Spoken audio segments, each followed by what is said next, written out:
What's up, everyone? Welcome back to Rob's Gaming Table. Today on the table, I'm going to be playing Euthia, Torment of Resurrection solo mode. This game is on Kickstarter. Link is down in the description below.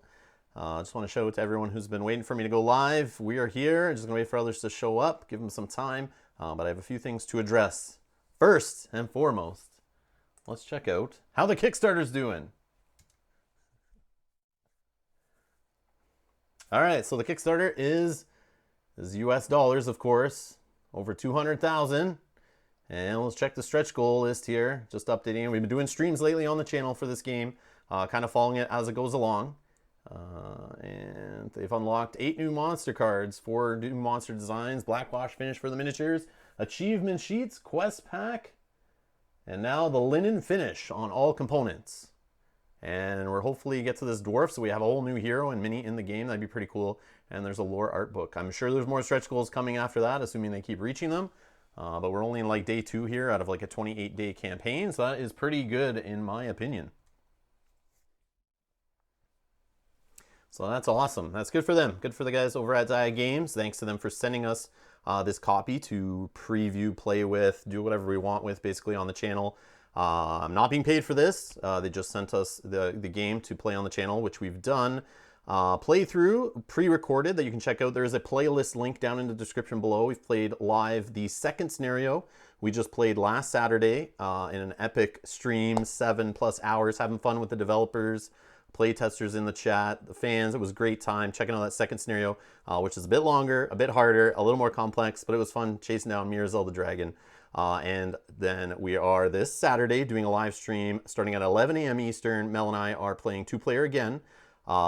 Chasing down, well, not chasing this time actually. We're trying to banish Brassath, the third scenario dragon who's trying to rise, I guess, from the dead. And we have to complete some legends to kind of prevent the prophecy of him returning. So if you want to see the mechanics involved in that scenario and an even longer stream, I'm sure, tune into that on Saturday, 11 a.m. Eastern. It's already at the channel, youtube.com/Rob's Gaming Table. You can set reminders for any of the live streams there, just on the main YouTube page, so you don't miss them. Also subscribe and hit that notification bell is another way to not miss when we go live. I see everyone in the chat here. I'm not going to be able to keep up for the chat, but Cayman is here, rules expert extraordinaire. Feel free to call me out on stuff. That brings me to another point. The rules are not final. They have changed since we've been playing the game. They are going to modify stuff, add things. We are working off a draft rulebook 2.1. So rules may change in the future. So if you see something that maybe look weird, that's the reason why.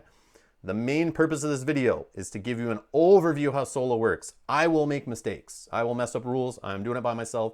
I'll try to keep an eye on the chat. If you guys notice anything, have any questions, drop it in there. By all means, or if you're watching this later on YouTube, drop a comment down below and ask. But this is not a how to play video. If you want to check out a how to play video or more in-depth stuff, go check out one of our early playthroughs, or there's a how to play video on the Kickstarter page, which is linked down in the description below.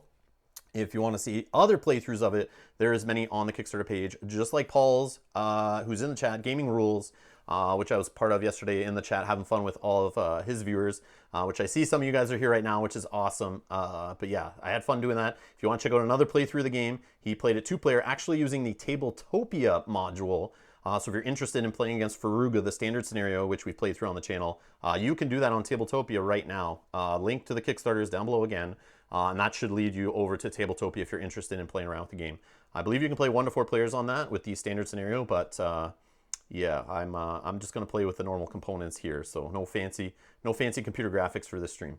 All right, so let's see what the chat's saying here. Thanks for creating the playthroughs. Have been a great help. That's what I'm here for. My whole channel is based on doing playthroughs. I feel the board game video content creator market, when I started in doing this, I don't know, 5, 6, 8 years ago. I don't even remember when I started, but it was a while ago. And the whole idea was just to show full playthroughs. I couldn't find enough of them online. I wanted to watch some of these bigger, heavier games played fully, all the way through, solo, multiplayer, all that stuff, just full playthroughs.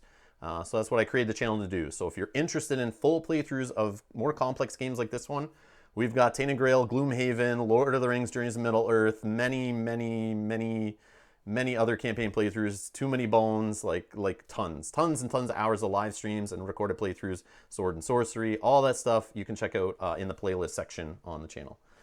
So yeah, CM's here, Adam's here, Spencer, hello. All right, so let's get down to the table. Actually, no, let's get to the rule book, because I want to talk about what is different in solo. So if you've already watched our previous playthroughs, I'm going to explain what is different. And I have played 90% of a solo playthrough earlier on Monday. I did it just to get a feel for what's different. So I played through a bit to kind of understand it. So hopefully I have it down, but we'll check it out right now and kind of see what's different. So solo mode, there's a whole section in the rule book for setup. There's some differences. So there are fixed map tiles. You normally take 3 of each that are in each chapter. Here, you are only taking 2 of each, and there's specific ones there pictured on the right that you will use in each chapter that you're needed for the scenario. We are playing the Furuga scenario here on the right. I only need tiles from chapters 1 through 4. So this is similar to the multiplayer. There's different tables, obviously, but they do have special ones in the back of the rule book for solo that walk you through what tiles you need to put together. Then you shuffle them randomly, and they're obviously in ascending order by chapter. So right here, we know Furuga needs chapters 1 through 4. Another thing, we're going to be playing with a solo kind of combat deck. This takes place of monster rolls. So we're going to find out whether the monster wants to use guard tokens or chaos tokens, or what his initial roll is going to be based on these cards. So I'll show you that deck in a second and go more in depth on that. So if you're curious how this works, I'll go through all this here at the front, and then we'll play through. And another thing I want to shout out that I totally forgot to mention at the beginning, if you're watching this later and you see, oh man, this is a long live stream, like it's like 2 hours, 3 hours, 4 hours, whatever it ends up being, I don't care. But do not judge the game length based on that, because obviously I am going through rules. I'll be chatting with the chat. I'll be looking up rules. I'll be checking out the appendix to read things. I'll be showing you guys components up close. I'll be taking my sweet time playing through this. So please do not judge the game based on my play length, because I'm also a solo dude here running a YouTube live stream at the same time as playing. So please don't judge the game based on my length of play. Just want to make that clear, because a lot of people don't realize that. They think the game takes that long. But if I was just playing quietly at a table and I played it 5 or 6 times before, I would just be quiet, going through the motions, probably finish the game in an hour or so. But we're going to stretch it out here. We're going to look at it in depth, because that's what the purpose of this video is. Not to see how fast we can play the game. Okay? Out of the way, because I know people leave comments later. They do every time. All right, so let's see, other game components. So when we reveal the Hunter and Witch stuff or encounter cards, we got to remove some cards off the top. There is a special solo deck for the Witch and the Hunter. So there's different kind of quests on the other side. I'll show those as we come across those tiles. I looked ahead just to have the cards set up for live stream. Normally you do it random, but I think we have the Hunter, but I could be wrong. But I think the Hunter is who I have. Deck. Yeah, I think I do. Well, so we'll see the Hunter solo cards. I'll show you guys how they look different than our previous streams. Let's see. So Furuga scenario, of course, we use the card with the 1-player icon. No problem. So there's some rules changes here. There's some differences to silver and gold card management. There's also differences in combat, of course, because there's no other player controlling the monster, as they do normally, as you've seen in previous playthroughs. There's some differences to scoring in the Furuga and Mirazel scenarios. So the first 2 we already played on the channel. And then final scoring, there's slight difference, because obviously you can't kill the opponent with the monster player as the monster player and get their tokens. So there's another little adjustment to doing that. Okay, so the silver and gold cards here for solo, there is going to be a cache. So these silver and gold card caches, this is the monster building up his arsenal of cards to draw from. So at the start of each round, I need to remember this, and this is something I can see me easily forgetting. I'm pretty sure I forgot it once or twice when I played off camera already to practice this the other day. But I did try to remember that you need to draw 1 silver card and put it in their cache from the normal monster card deck. Anytime I draw as the hero a silver or gold card, I need to put a silver or gold card, also put it in their cache to build up their options, okay? So they're building up a nice juicy pile of monster cards, worse than another player would at the table. So it scares me a little. Whenever there are 4 or more silver cards or in the silver cache, I exchange them for a gold in the gold cache. So they'll slowly, as they get lots of silvers, if I'm getting lots of silvers during the game, they'll eventually start trading those in immediately as soon as they hit 4 for a gold card. So they get gold cards quickly, I'm assuming. There is no limit on the number of cards in the gold cache. But obviously there's the 4-card limit on silver. All right. Heroes still gain silver and gold cards in the game as a reward, but since I'm never controlling the monster, these cards are pretty much useless unless I'm playing the Mirzel scenario, which you guys have seen, or hopefully have seen, or you can see in our previous playthrough, where you have a different way to use those making defense magic barriers. So in this, I can discard 4 silver cards to gain 1 gold, or discard 1 gold card to gain a gold. So I can trade them in for money. So they're not completely useless, which is cool. Because that frustrated me a little bit when I thought, hey, if these cards are useless to me, and there's lots of places on the map that give me them as a reward when I defeat monsters, what do I want these for? But it's cool, they've thought of that. They give you gold for it, which I'm all about. More gold leads to me buying better things from the places of trade and beefing my character up, which is great. And I still have to respect the hand limit of 5 cards, okay? And also when I discard silver or gold cards in general, they need to go to the bottom of the decks, not to a discard pile. I think this is because I'll be drawing so many cards for myself and the monster player that I need to keep filling that deck back up. So we'll just keep throwing them on the bottom there. So you'll see me do that. Combat, some differences. Here is a picture of one of those solo monster cards you'll see me flipping and going through. How they work, basically instead of the monster rolling his initial dice, you'll have a number. Like this one, for example, is the monster rolled a 6 and a 1, pips equals 7. And then if they have a guard token, they will spend that guard token, try to reroll the 1 in this case, the lower die. And then they will spend 2 chaos tokens to create 2 different plays of cards. And I'll show you how that works as we go through the game. But here, I'll give you a quick overview. So on the right, it talks about the monster attack roll. Same kind of stuff happens. I can use air essence before they roll to negate their left combat die.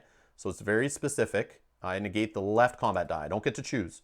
There's no choice anyway in general. It just normally, when a monster player is playing, they just roll 1 less die. So in this way, I'm just going to cancel the left die always. So we need to remember that. She's Intervention, still in play. So if they flip a card, 10 or more, I'm adding a point to the Die of Hope. Air Elemental Power. Same thing, effects from air elementals or earth elementals nearby. So flipping dice, +2 to the rolls, that's happening. For each Gar, they will roll the lowest like I already said. And now, if the monster has silver and gold cards, we have to go through the chaos actions. So it says, if the monster has at least 2 silver or gold cards and has at least 2 chaos tokens, they'll basically start making a stack. And it's described more later here, but if they do 1 chaos action, so they have 1 chaos token left, and they see a chaos token show up on the monster card, they are going to look in their gold cache. They'll start drawing cards until they get either 3 cards of the same type or draw into a card of a different type. Either way, they put the last one on the bottom of that gold cache. If they have no gold cards, they'll start doing it from the silver cache, except for they'll stop at 2 cards because obviously the silver cards only go up to an ability with needing 2 cards, but the gold cards actually have 3 tiers to how dirty they can get. So chaos actions, this is what it would look like here in an example if they had 2 chaos tokens to spend and 2 showed up on the card, which is kind of a bad example because the card here only shows 1 chaos token to spend. So I don't think that's kind of an accurate example. They probably should have put a different card there. So don't let that fool you. But if they had a card like this one with the 2 chaos tokens you see here on the top, they are going to play 2 stacks. They'll start in the gold cards, drawing until they find either 3 of the same or a different one. They'll discard that other one, and then they'll start going to the silver cards, I think. So they'll perform 1 chaos action to create the first stack. However, when they draw a card of a different type, then the cards in the first stack start... when they draw the card of the different type, in this case, they actually start a new stack with that different card, which I might not be explaining this very clearly. Hopefully I understand it correctly and we'll show you in the video. But if anyone like came in, or I don't know if Thaddeus, the designer, or co-designers, Marquita, if they've shown up at all, but if they notice anything, call me out on it. I may forget, because remember, I've only played this by myself off camera, so I haven't clarified if I'm doing it correctly, but I think we're okay. All right, combat cards. Healing, some clarifications here. Healing. So if they draw the healing card and they haven't suffered any damage yet, they'll put it back on top of the gold cache, so to draw later to try to heal. And the monster then uses neither a chaos token or a symbol. So they just don't do anything. They just put it back, decide not to play anything. Mind control, normally they steal a Gar from the hero. They don't spend that Gar right away. They'll just have it till the next time they draw a card. So since it's already past the point of playing chaos tokens, they do they do Gar tokens first, then chaos tokens. So if the chaos token leads to them stealing a Gar, they don't get to use that Gar token till later. All right. Let's see. Combat, death of a hero. Same business. You return the monster card to the top to refight later. Return all monster tokens to supply. And then here's the difference. You place a chaos token on the hero board. So at the end game scoring, I'm going to lose 2 reputation for each time I basically died to the AI. And that's how it's going to be tracked, since I don't have another hero player who has shield tokens for me to put on my board. And the final things here for Furuga scoring, there's a little difference here on the right. Death of a Dragon.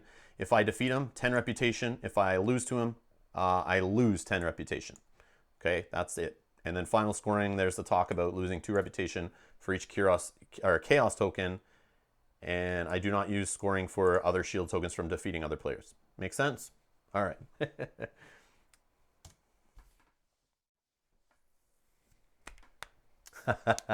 Came in, dinner time here. All right, go enjoy your dinner. He says, I'll try to get back to this live stream later, or as always, I'll leave a comment once I have a chance to watch this.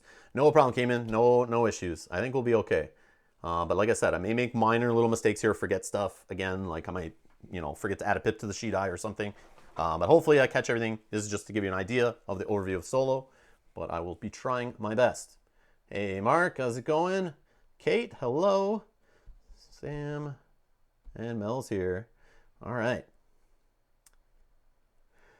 All right, so I'm not sure. Paul's asking how long the Solo may run. I'm not sure. A couple hours maybe for this stream, but in general, Solo, I'm not sure. If you get good at the game, I can see it taking like an hour, maybe less.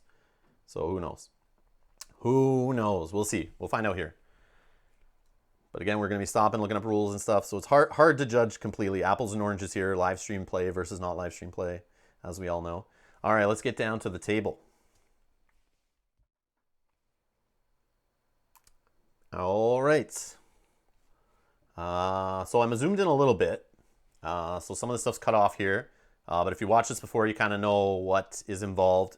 Again, Kickstarter page, link down below. There's how to play videos you can watch, overview videos you can watch, our previous playthroughs you can watch where I go over the game in more depth. But this, I'm just going to jump right into it here and get her done. All right. I'm playing Maldur. Maldur is our fire wizard guy. I'm playing a casting character for the kind of first time.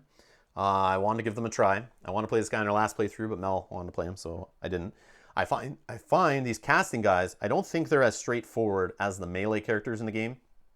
So hopefully I can figure it out here, and we can crush Furuga and take him down solo. Speaking of Furuga, our friendly neighborhood dragon here, we are playing with the, like I said, the solo dragon card. So instead of worrying about how much damage I've done, it's either you beat him or you don't, and you get 10 reputation or you don't. There's no final blow, there's no amount of damage, anything like that. That is a change to solo right there. He is still going to be smacking for 6, and he has 25 health. And he's still using the same cards and the same initiative tokens to fly around the board and try to burn all the good things on the board. All our places of encounter and trade and whatnot. I know. Pato's saying, I've seen this comment before. I said the same thing when I first started playing. No dual layer cardboard player mat where there's like indents to put your stuff. So things don't slide around, I find. But there is the chance to knock your health around. And I'm sure I've done it in the past. But everything seems to sit on this pretty well for a prototype. And that's another thing. All this prototype components, not final. The game is not final. This is prototype. So the game will probably look better, I assume, have more components, more things in the final game. And we know we've unlocked the stretch goal there for a linen finish, so I'm sure it will look better. But it is a great prototype so far. Okay. What now? I think we're all set up.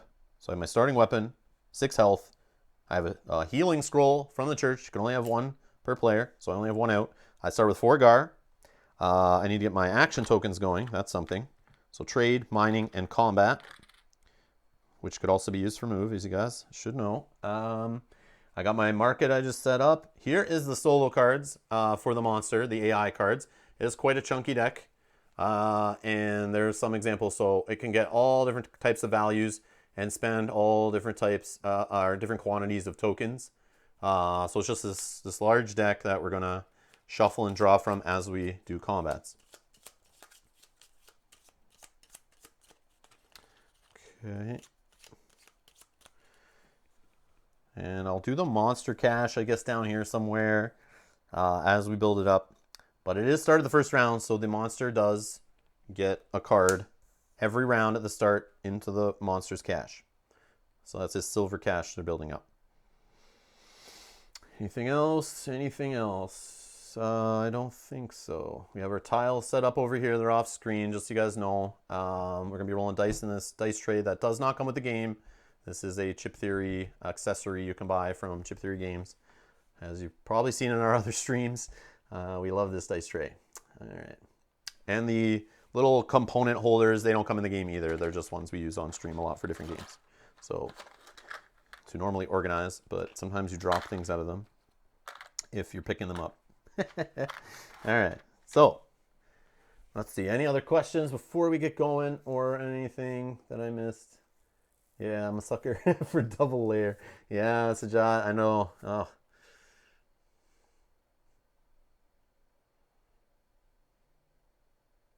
Okay, let's do this. So first action. We need to get beefed up. We need to get some armor. We need to get some things going. We have some okay armor over here, actually. Boots that don't have move. I wish I did that, but this guy's like his Lord of Portals thing, which is pretty good. All right, so let's get some movement. Let's start building up our map. So I'm going to spend a trade token to move 2. Where are those single move? Okay. So first, we're going to move this way. And now we're going to reveal some tiles.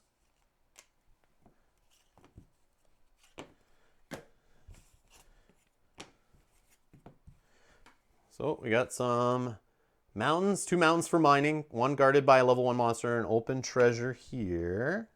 Here we have just a regular forest, nothing for mining, just a regular spot, but it has a monster there with 5 gold.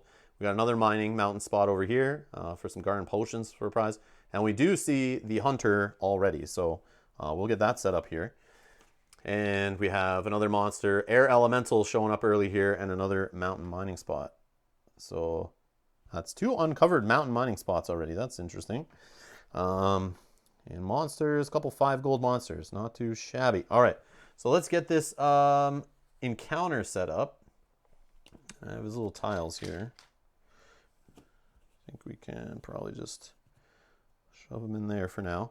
Okay, so here is the Hunter's cards.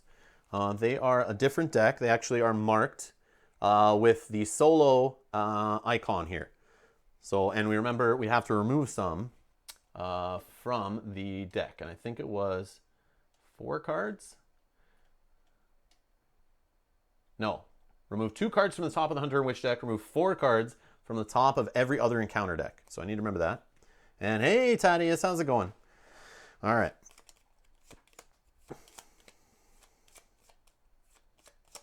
Okay, so we're gonna 1, 2, 3, I think. Yep, 2 cards from the top of the deck. So let's just look at these ones here quick. Actually, before we shuffle, let's take a look. So how they're different, I want to show that.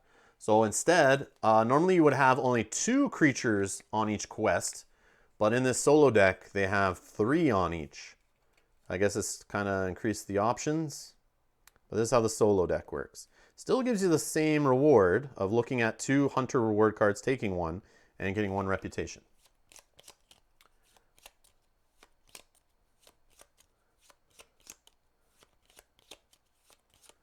Yes, congratulations to Thaddeus. You guys are doing great on the Kickstarter. Okay, so let's drop this here. We got to get rid of 2 cards. So we have 3 merchant quests to complete, and we'll reveal 2 of them. So here's the 2 quests we have showing. So you can bring a trophy, either a bat, dragonfly, or boar, or a venomous spider, dragonfly, or grizzly to the hunter for rewards. So let's go monster hunting. Okay. All right. And I guess we shall cut this little pile here.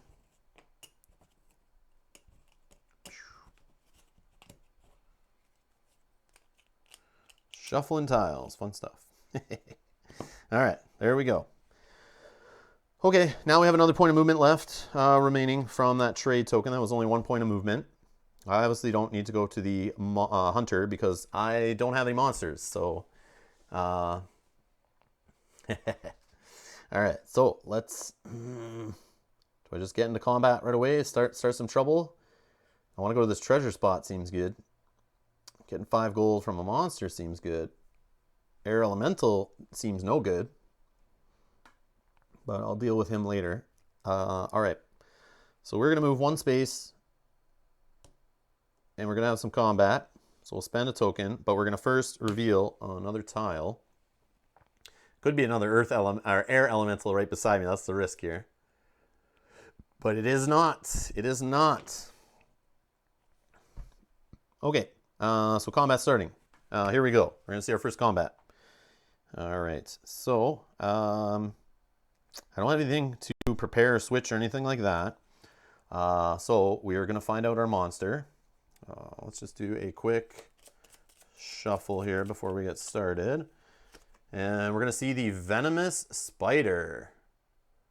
So he's going to get 2 Chaos tokens, draws no silver cards, not that that matters. Or does it? Yeah, I think it does. He probably still draws them, right? Puts them in his cache. But the guard tokens, he is going to get that. So 2 Chaos, 1 Gar. Okay, let's put that here. Now, we know he has 1 silver card already because the first round we give him 1. Now we're going to draw a solo card here. And here's what his dice are going to do. He's rolling a 9, coming out hot.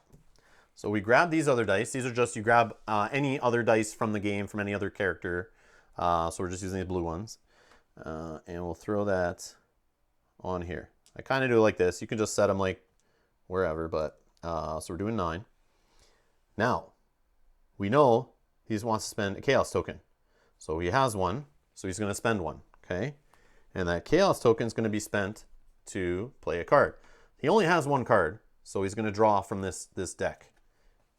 And it's a curse, so he's going to spend this Chaos token and do a curse effect, so my next roll is going to be -3, okay? That's how it works. All right, so he rolled a 9. Now I have a chance, if I want to play some Gars on that. 9 is going to do 2 damage to me. I probably should use a Gar. I don't really want to, but I'm going to use one on this 6. Seems like a good play to Gar the 6. And it makes it a 2. -2 because the Gar token I played, so it's 5 minus 2 is 3. So his 3 is still going to do 2 damage. So that was kind of not the greatest, but can't really get it. I could get it down to 1 possibly, but yeah, that was kind of a waste. But I will take 2 damage. That is spent. Now we need to know my next roll. So he's done. This is the Venomous Spider's roll. Now I'm going to roll -3 to my roll because it's curse card. And I rolled a 6, 7, -3, 4. 4 would only do 1 damage to him.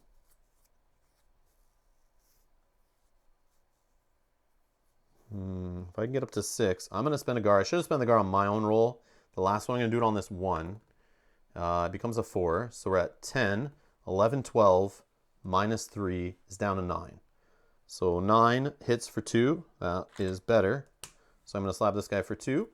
Throw away the Chaos. Throw away his curse. And they get discarded just under the silver card stack.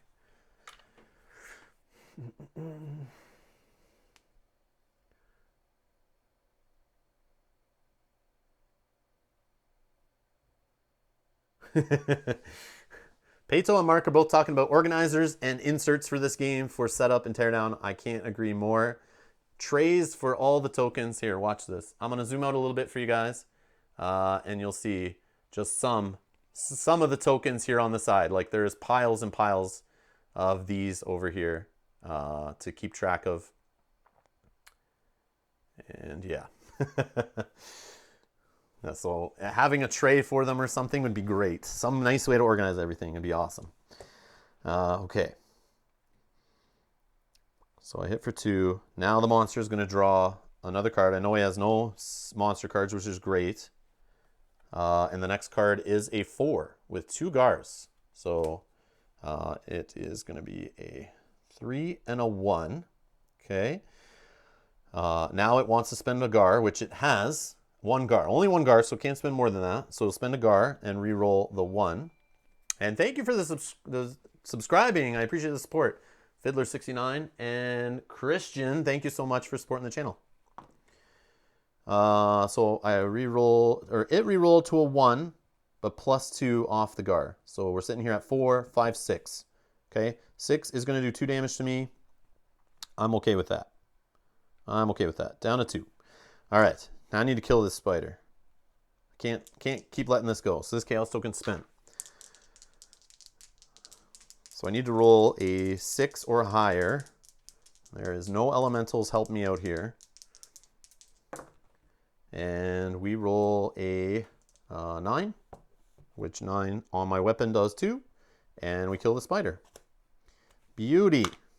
All right. So these I'll throw over here. These I will just make a discard pile off screen, I guess, and we'll pull them when we need them. This is gone. And let's see, what do we get here? So reward. I'm going to get 2 reputation over on this score track up here. Then I get a silver card. And anytime I draw a monster card, the monster gets the equivalent. So I take a silver card, monster gets another card to their cache. Okay. And then I will Venomous Spider. Yep, he's needed for a quest. So I'm going to throw him here beside my board and throw a shield token in one of my sacks to show that I am carrying around a spider as a trophy in a nice little protective case, because I'm worried he might not fully be dead, so I don't want him like climbing out of my backpack and, you know, biting me and stuff. So I'm just going to carry him in a little case. All right, so that is done. What else we get? On the map, 5 gold. Cha-ching! 5 gold. And we're going to drop a shield token to show that we have destroyed that monster and we can't refight it again. And that is done.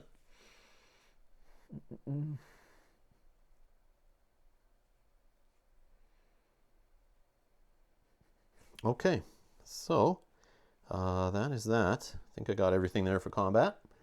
So that's how combat works in solo.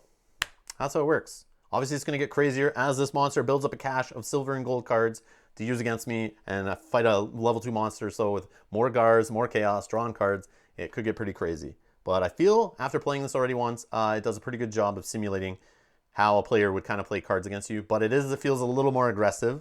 But it is fun. Okay, so let's go. We have 1 token left. I have 1 action here to do a movement. I could just move right to that hunter and get that quest traded in. Seems like a good idea to me. So I'm going to move there for 1. We're going to reveal a new tile.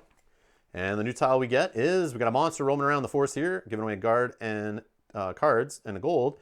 We see our first alchemist place of trade, and we have another treasure spot open here. All right. So now we're going to, for a free action, trade in this venomous spider. Let's just throw this on the bottom of this deck. I don't think we'll go through all those monster cards. We should be okay. All right, so this quest is going to let me see 2 of these merchant cards and get a reputation. And I'm going to keep this quest card. Let me just throw them. I will just throw them. Let's just throw them down here. Okay. So let's see what we get for treasure. Come on, show me some. What do I want? Armor, I think. Armor might be good. Oh, there's a little bit of armor and a little bit of storage. So we could take these gloves, or gauntlets, and go up a health. We could slap ruby or onyx onto them to get a bonus in our max health, or an extra mining ability to help us filter through the mining a little bit better. Or we can store 3 of any scrolls, gems, Gars, or essences. Both sell for 2 gold, so sometimes I take stuff just based on how much I can sell it for later, depending on what it is. But we'll get the health bump and start building an armor set, I guess. Yeah. The green set, is that the lowest one or is it the red? I can't remember. but we'll start this one. Okay, so we'll throw away the scrolls. I'll just throw it on the bottom of his deck here. I think it's kind of impossible to get through all that anyway, since I only see 3 of his quests. So for now, we'll just throw them there, just keep things tidy. All right, so I just equipped that, and we're gonna get a bump in our max health, a bump in our current health by 1. All right, we don't put a token on the map. It's free action. It's open for everybody. Nobody gets charged extra who goes there. Playing solo anyway, it doesn't really matter. But I do not get a token for it. Okay, that's the end of the first round. Anything else? No, I don't think so. Yep, so we're going to move to round 2. Start of the round, monster gets another silver card to build up his cash. He's already rocking 2 silver cards ready to go to try to destroy me. I get my tokens back, combat, mining, and trade. I have nothing tapped on my board or exhausted to be used yet. All right, what are we trying to do? I think I want to go hunt for some treasure. Could interact with that earth or the air essence or elemental to try to get some air essence. I like to have some of that air essence before I start fighting with level 2 monsters so I can negate some die, especially if I don't feel like I'm prepared for level 2 monsters, just to like nerf them a little bit so they're only rolling 1 die every round. So I kind of don't want to take that yet to use up a slot here. I'll try to get that later. And you guys are chatting about all awesome stuff with the game to make it better. I love it.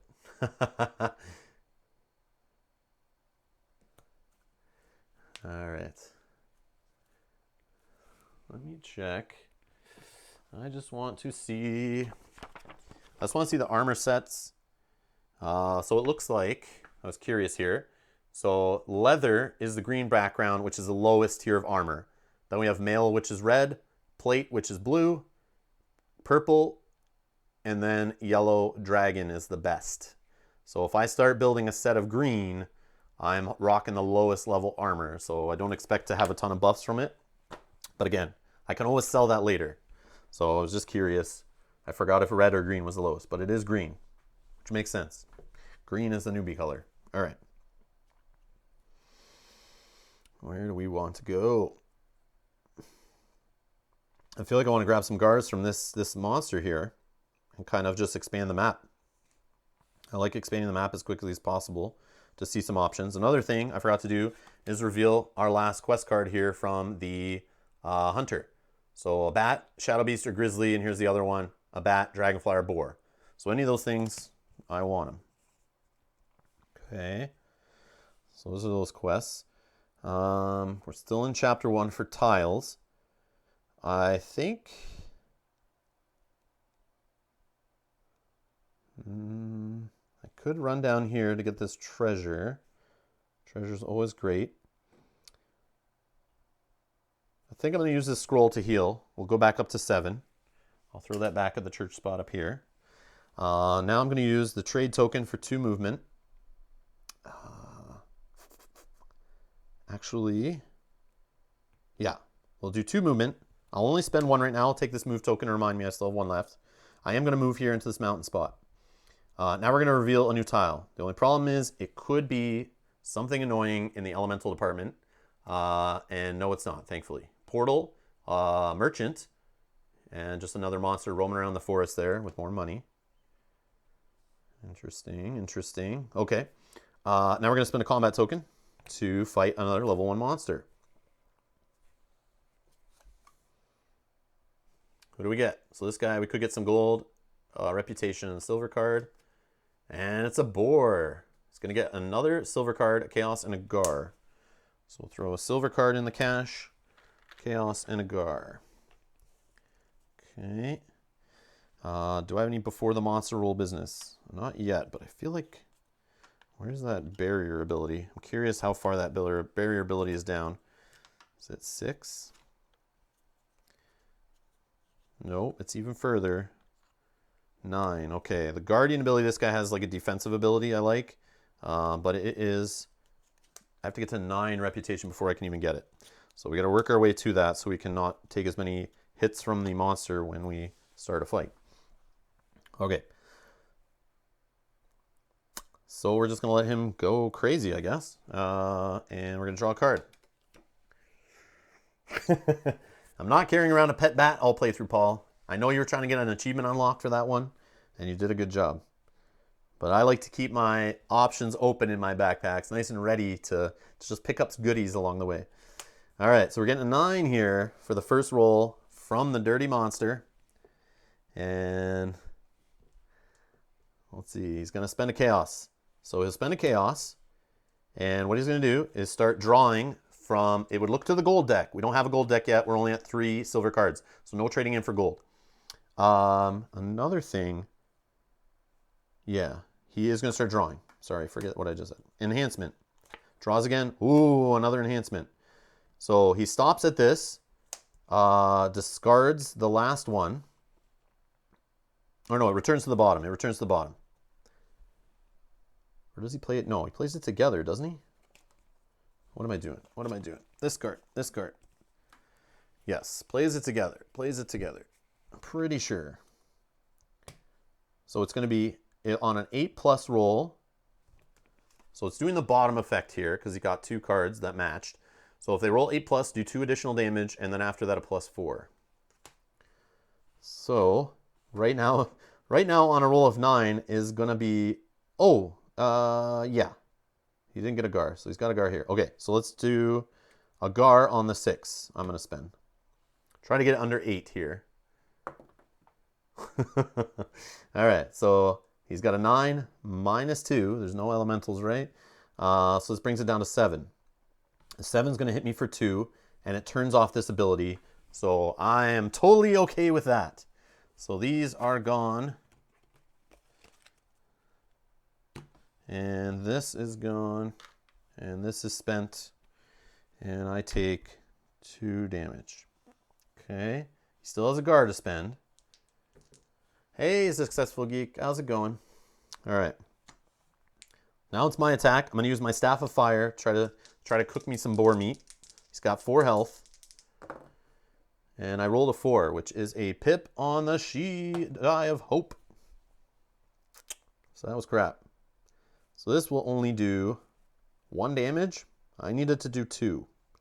Man, I'm blowing through Gars way too quickly here. So I could bump the pip up by spending this here to put it to 5, which is not enough. I'm 1 shy from doing 2 damage. But the boar, he hits either 2 or 3 damage. He's only going to hit me for 2 or 3 going forward. I know he has no chaos tokens left, so there's no chance of him playing any more cards on me. But he could bump up his thing to hit twice. I'm at 5. I might save the guard token for defense. Yeah, I'll just put 1 damage. Unfortunately, that was crap. So, boom.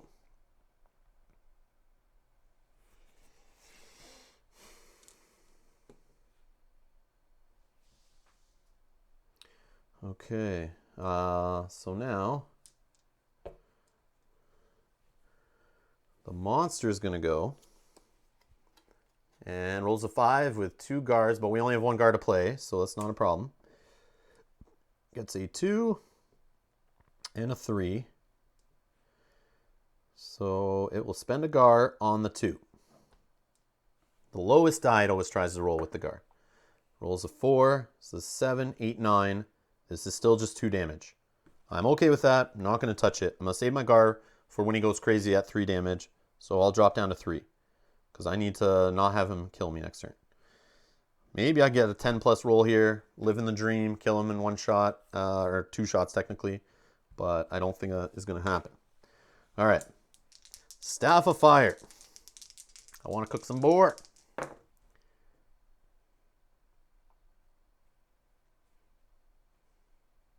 All right, so another pip on the She Die, aka Die of Hope, from the She's Intervention location. So I can spend these 2 pips either 2 ways. I can get +2 to my roll for spending each pip to get 1, or I can spend both to get a guard token.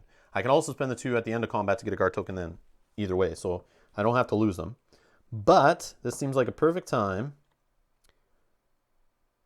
Is it a perfect time? I could bump it, but that only gets me 2 damage. I could leave it at 1, but if I spend a single Gar, I will get 2 damage on him, but that still takes me 2 more rounds to kill. I feel like it would be too hard to get 10 plus here out of this roll.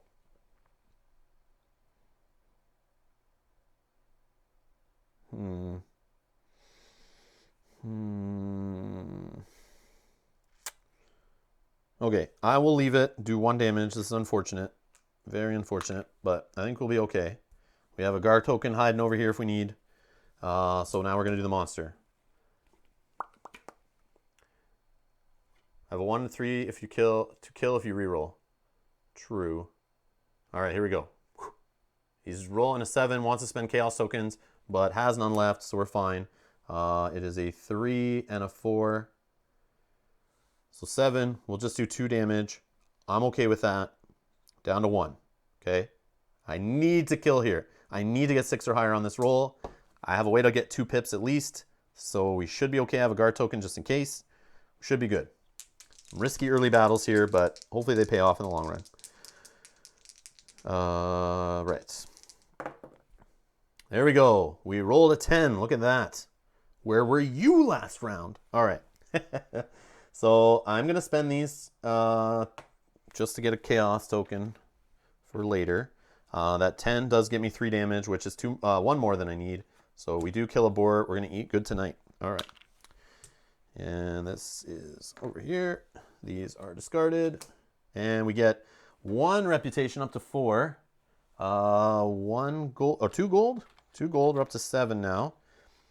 I get a silver monster card. They also get a card. Every time I take a monster card, they get the equivalent. I will throw this boar. He is needed to trade in with my buddy here. So I'll take up a sack with this boar, carrying it as a trophy.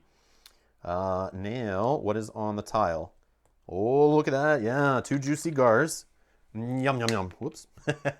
Yum, yum, yum, yum, yum. Love my gars. All right, they are great. Love these tokens. Can never have enough. All right, and then I get a potion. So this is the cheapest, kind of weakest potion in the game. 1 for 1, 2 healing. But hey, you can use it in combat, out of combat, before or after a monster roll kind of thing. Or hero preparation, sorry, hero preparation. Before the monster roll or before your roll. So some extra healing is fine. I'm sitting at 1 health. I wasn't sweating at all. We're fine. Random combat. So I see it being discussed in the chat. Something I didn't like in games in general. Just a side note. I just love ranting sometimes, as you guys know. So board gaming, modern board gaming in general turned me off in my teens and 20s because of all the games that I was experiencing, like Risk and Monopoly and all these other crappy old games. All the dice, it's all just dice rolling. Everything's just random luck, dice rolling, super annoying. So it just turned me off. As I got older, playing video games and stuff, I was like, I don't need this. But when I learned about Game of Thrones, the board game, that was one of the things that appealed to me is they have a random deck to draw for like simulating randomness, but it's optional. You don't have to play with it. All the combat is through card play. And that drew me into the hobby. And when I got into the hobby, I went on a mission to try to find games that didn't have dice rolling for combat. Or any dice rolling, the best I could find. And that's, I think, one of the reasons why Gloomhaven's super successful, because it's card play. And people are just sick of rolling dice in every dungeon crawler for combat. So when I saw this game having dice in it, I was like, uh-oh. And plain dice, by the way, which I hope they do. I hope we do get upgrades later for these, because this is kind of lame in 2020 to have plain dice like this. But they work. They're functional. But it kind of turned me off when I first saw that. But then when I started reading about Gar tokens, the Die of Hope, monster cards, manipulating it, your abilities that can manipulate the die results, that is the kind of stuff I love. I love a little randomness because it adds excitement. But if you can prepare and control the randomness, I love that even more. That's great. So it's awesome in this game. Mel loves rolling dice. She loves playing Zombicide and that kind of stuff. Me, I'm like, it's okay. But yeah, so that's just my little side story on my feeling of the dice. But I see you guys talking about it in there. Yeah, Risk dice rolling is a big turnoff, Christoph. I agree. I agree. But yeah. But it's too bad. The shelves at like main stores, that's all they have is all those kind of crappy dice rolling games. They're getting a little better, but it's hard you need to pull more people into the hobby to show them the good games. All right. So that was combat. So we got to drop a shield token down here. Oh, no, actually, it's a mining mountain spot. We're not dropping shield tokens. We would drop 2 mining tokens. But since I'm going to mine right now and spend a mine token, I'll only drop 1 to show that it's been liberated, and I'm mining it right now.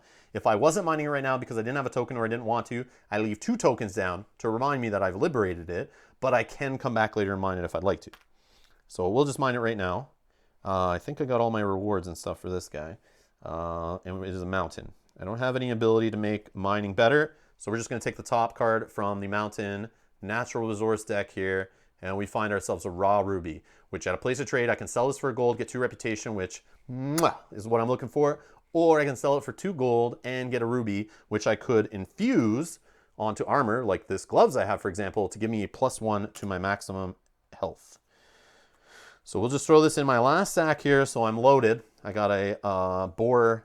I got some boar bones left because I ate the rest of them in my 1 sack here. I have a potion and a raw ruby. Just gonna grab a drink.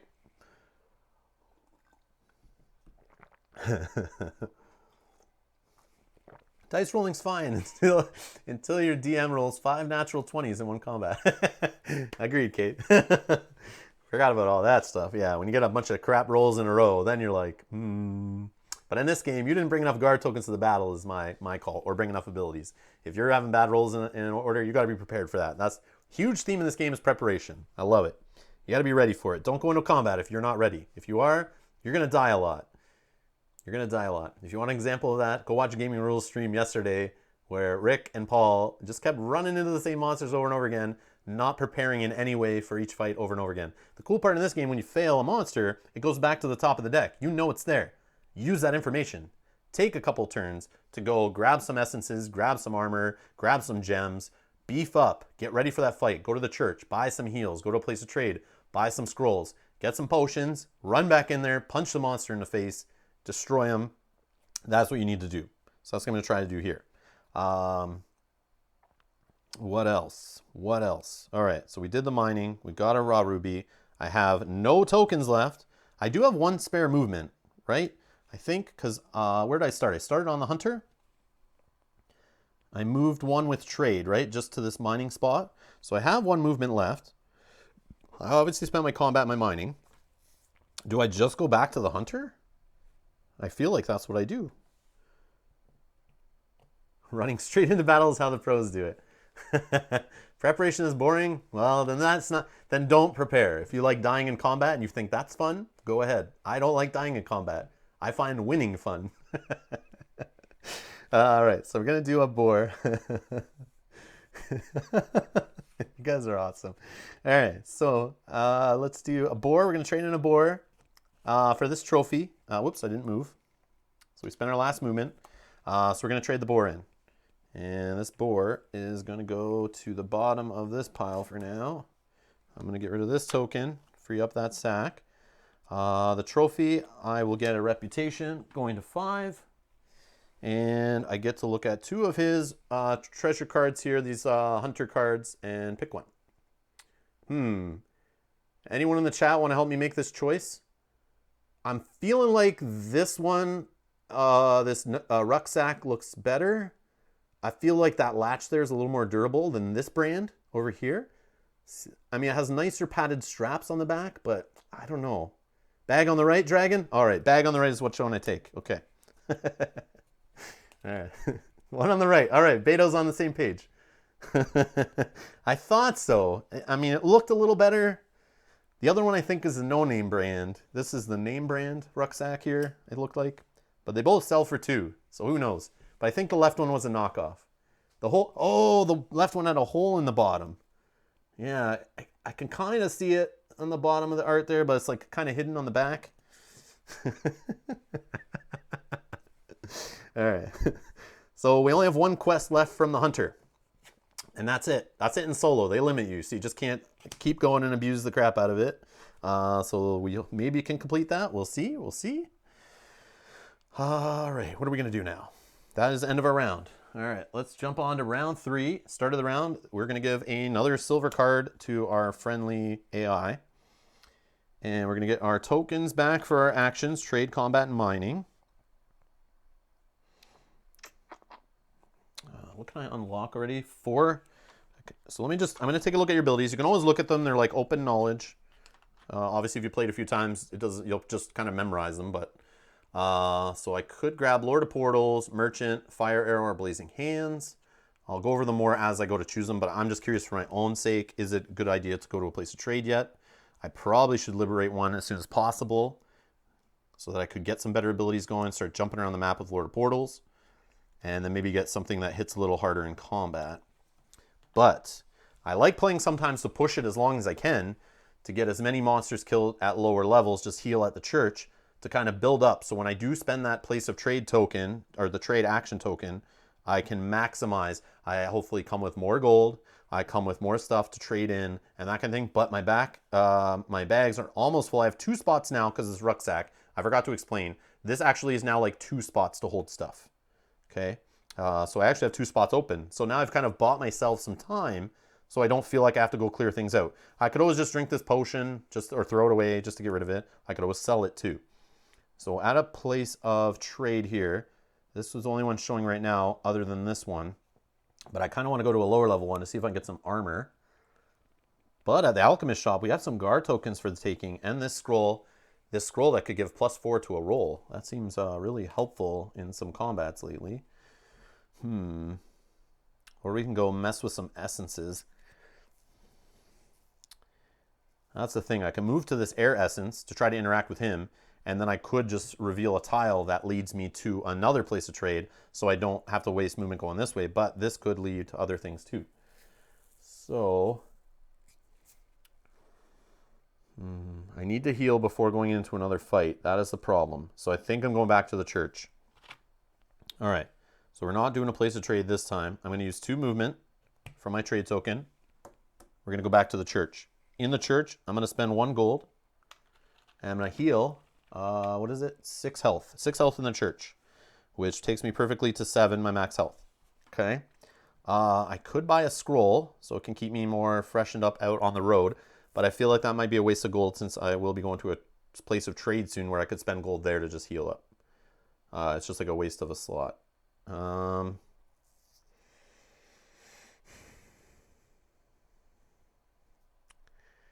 Okay. I could just start revealing more tiles actually. So I'm going to spend this mine token just for 1 movement. I'm going to move up to this north hex here on the same tile just so I can see some more places. And I'll keep my combat, which I will probably save till next round. But we'll see what we see here. Maybe we see some good stuff. So this is going to be the top tile. And it's going to be a treasure. There's our 2nd place of encounter. So this is the emissary, I believe. And then we'll reveal one on the right here. And we get a lake guarded by a level 2 monster, another alchemist shop, and a level 1 monster rocking 2 guards there I'd love to get a hold of. So we're into our chapter 2 tiles now. We're into chapter 2, as you can see by kind of like the different green on the background there too. Okay, so we're going to see the new quests. So 1, 2, 3, 4, 5, 6, 7 cards. Okay, 7 of these cards for the emissary. We'll shuffle them up, and we're going to toss away 4 of them. Yes, 4 of them we're going to toss away for solo. So these are the same as you use in multiplayer. We're just going to get rid of 4 of them and leave 3 to try to complete. And let's reveal the first 2. So we're looking for silver ore.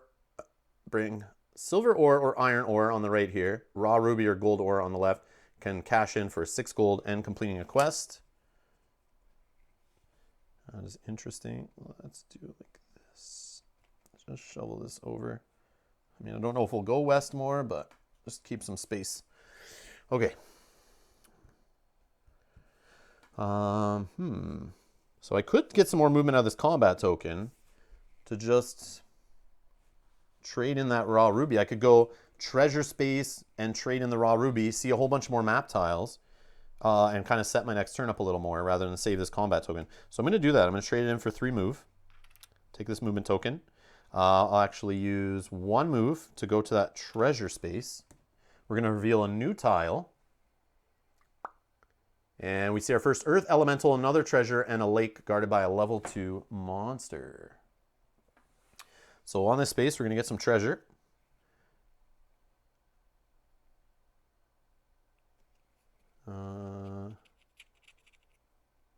Okay, Mel, thank you for answering that question from Board Games.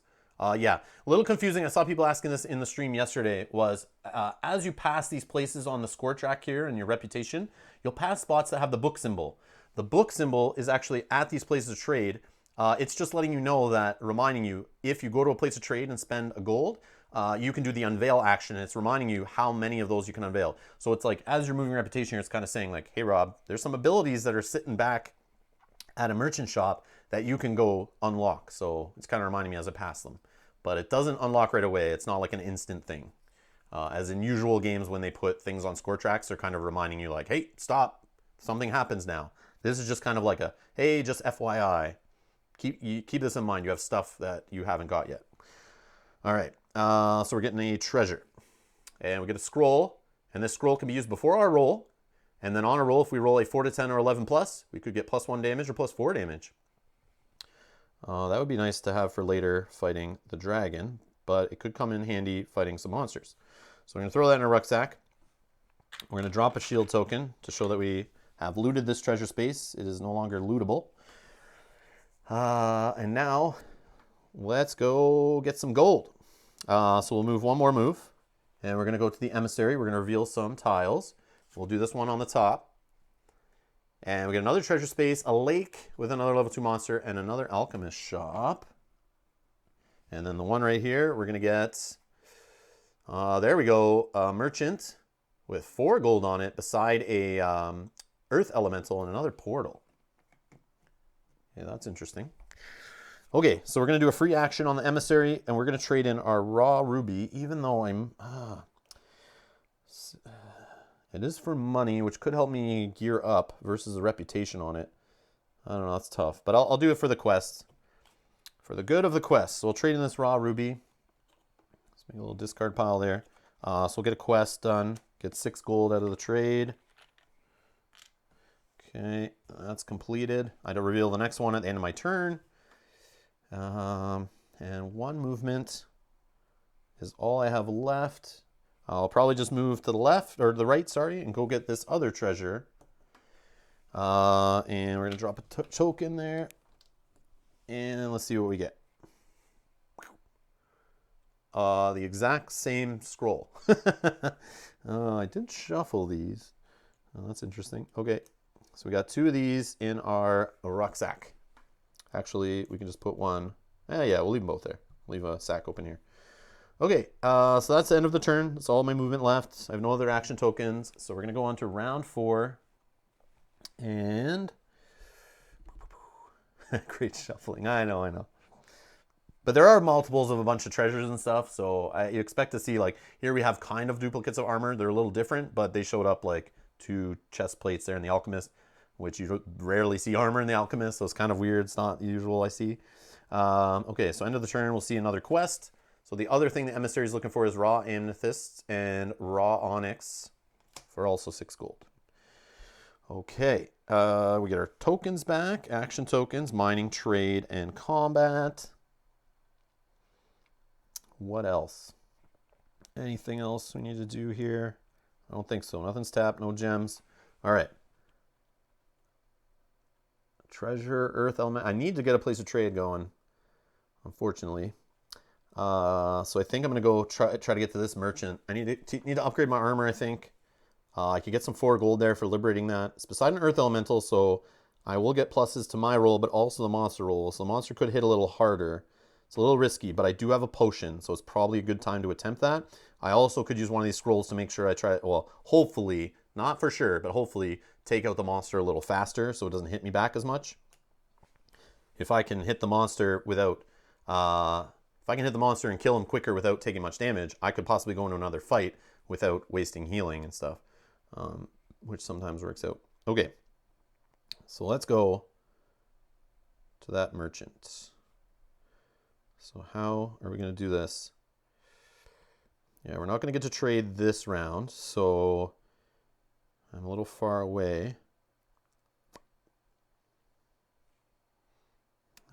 So we need to use 2 move, but I need the combat. So we are going to use a trade token for 2 move. 1, 2. We'll spend a combat to fight. We're going to fight a level 1 monster. And it is A Gecko, 4 health, 2 chaos tokens, no more cards. Oh, we forgot to give a silver card at the start of the round, I think, to the monster. I knew I would do it. Yeah, I'm pretty sure we did. Which he now has 4, unless I did not forget, but did I forget? Maybe I didn't. If you guys know, let me know. Did I already give him a silver card at the start of this round? I'm curious. If not, this is going to be the 4th silver card, and the monster's going to get a gold card. So let me know. I will put these. We're good? We're good.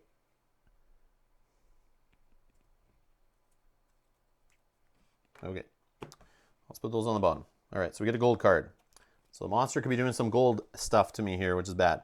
So this Gecko gets 2 chaos tokens.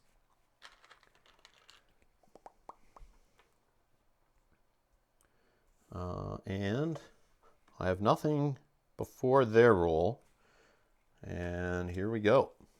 A 7. And wants to spend some chaos tokens. Uh-oh. And drop 6. Okay. So the chaos token. It's going to start drawing cards from the gold cache till it sees a different one or draws a third one of the same. Obviously, we only have 1 card.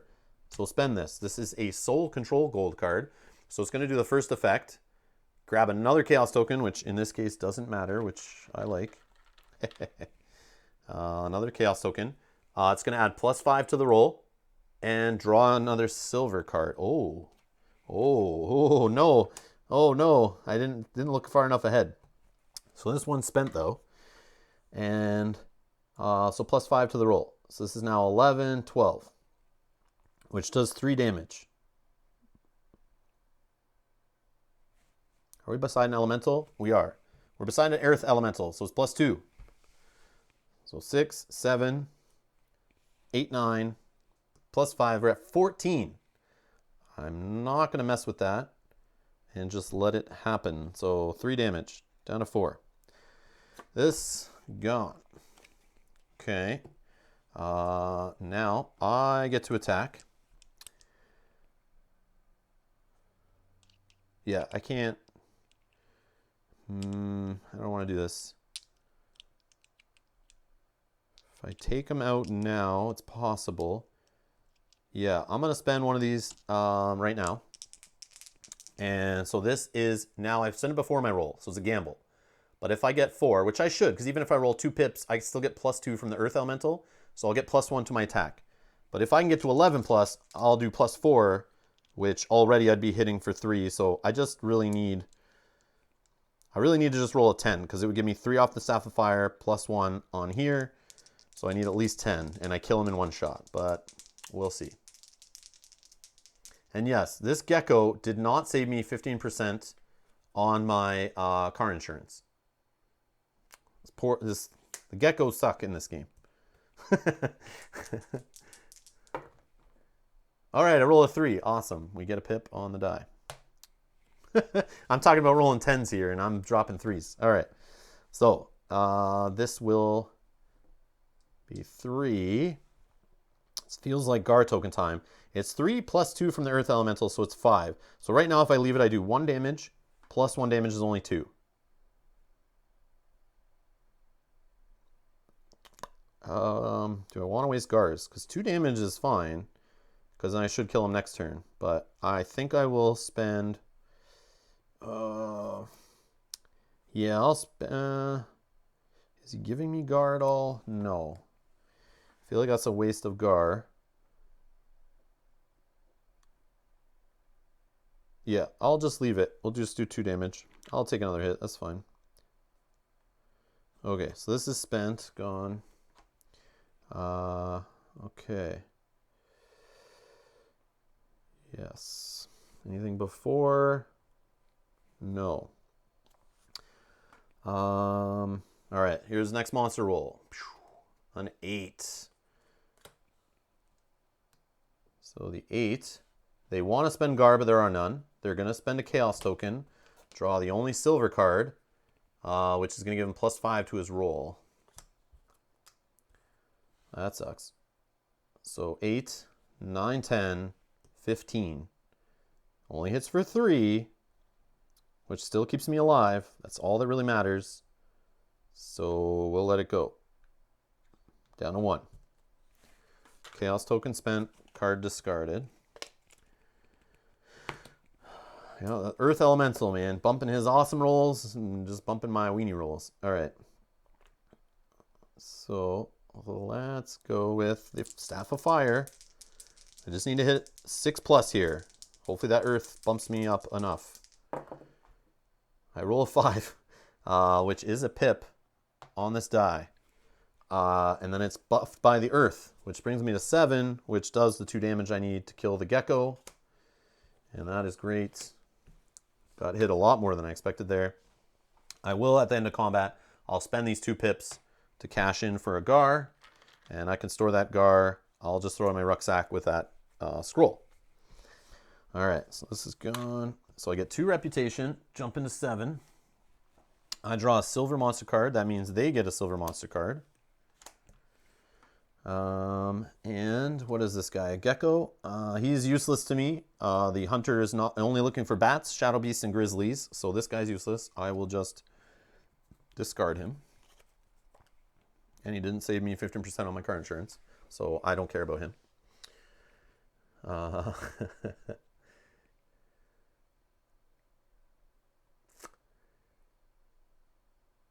Oh, Board Games in the chat, who I believe is Chris, based on previous chat I've seen. It's just, I guess he missed the explanation at the beginning of the stream on how the cash works. So, at the start of every round, I must draw a silver card, throw it in the monster's cache of silver cards. Once the monster has 4 silver cards, he's going to trade that in immediately to get a gold card. He's going to build up a gold cache that way. Anytime I draw a silver or a gold card, he will get the equivalent of cards drawn. Builds up the cache. If he has to spend chaos tokens, I will keep drawing from that cache, starting with gold cards, until I find a card that is the same 3 times or the different card. Then I stop drawing. Then I discard the last one I drew, and that becomes the cards that they play. And if they're out of gold cards, then we move on to silver, and that's how we do it. So that should explain enough with the visuals. You'll see it in the next combat also how it works, because I'll be doing combats quite often. So that's the main rules that I'm following here.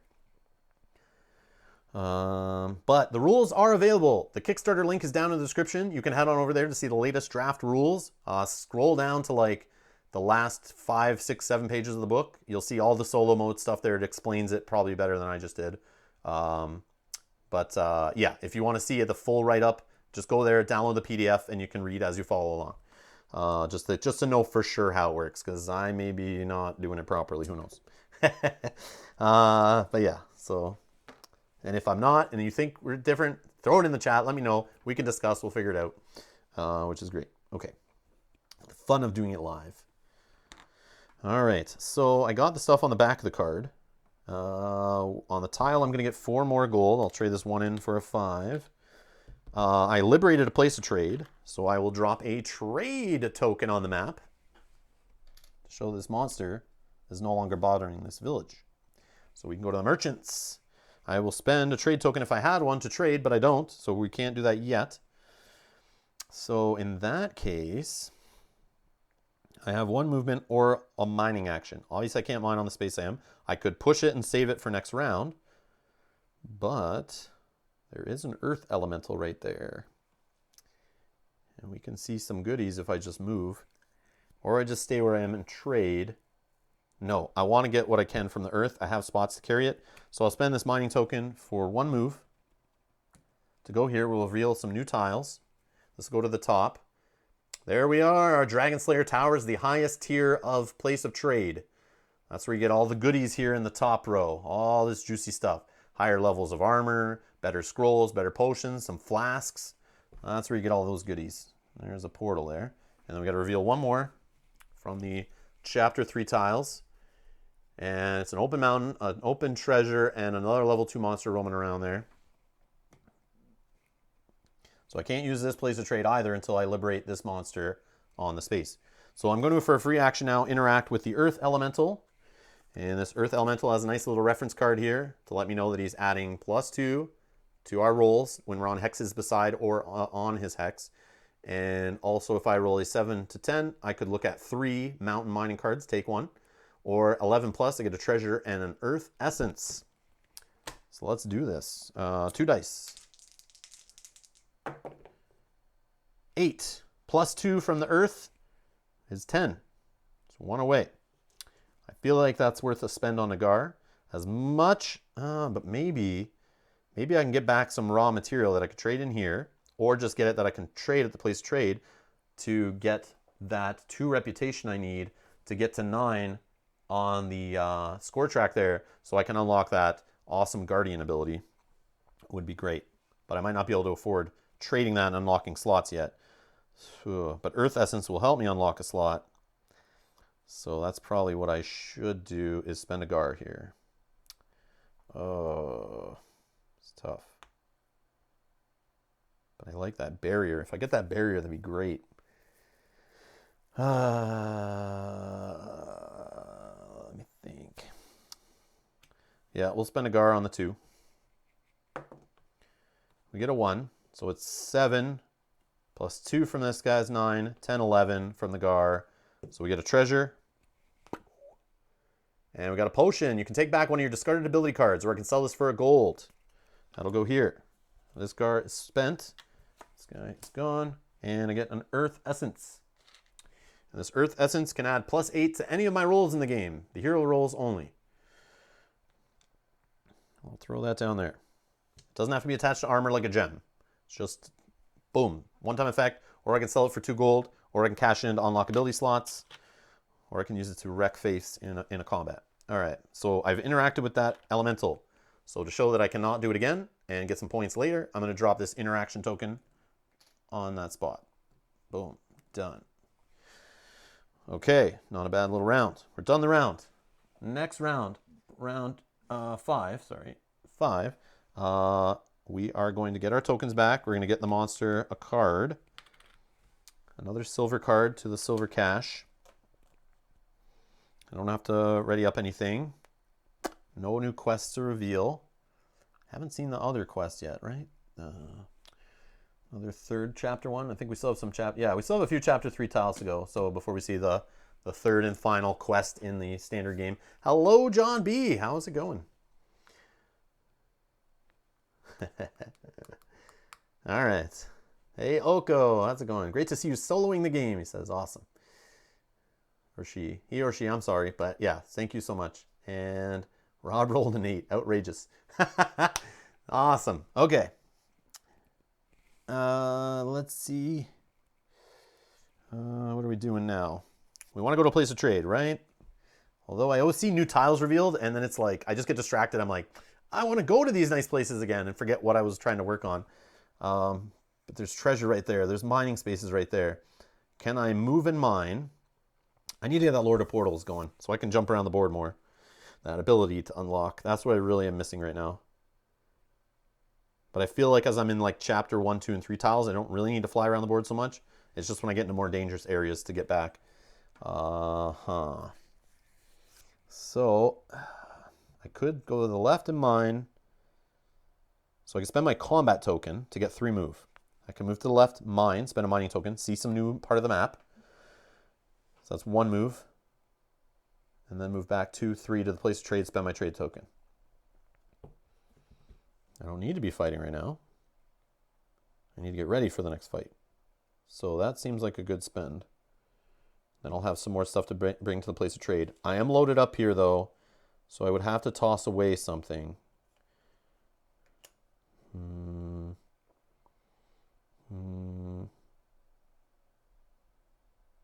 But getting rid of like a 1 gold potion is not the worst thing.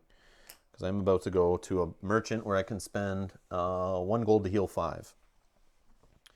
So that's not too bad. Or I can just spend this to heal 2 right now. Okay, let's do it. Let's do what I said. I'll spend the combat for 3 movement. And we'll move 1, so I'll take a move token. Move 1 here to this mining place. We're going to see a new tile. There's a lake with a level 2 monster and another earth essence and another treasure. Okay. On this space, I'm going to spend a mining token. And let's see what we get. We get raw sapphire. No reputation on it. Damn. Damn. Okay, so I will drink this potion. Put that in there. I jump up 2 health to 3. Throw the potion back here. I have mined that space. So we're going to drop a mining interaction token. And now, I'll use the 2 move to go back to the place of trade. Spend the place of trade. We're going to go shopping at the merchant. What can we get? Goodies. We got any goodies? So we'll start off by selling our raw sapphire for 4 gold. Done. That is gone. Okay, what else we need to do? Am I going to take back a discarded ability? Maybe. Maybe. I can get merchant going here early. Fire arrow and blazing hands, you say? Maybe. Focus.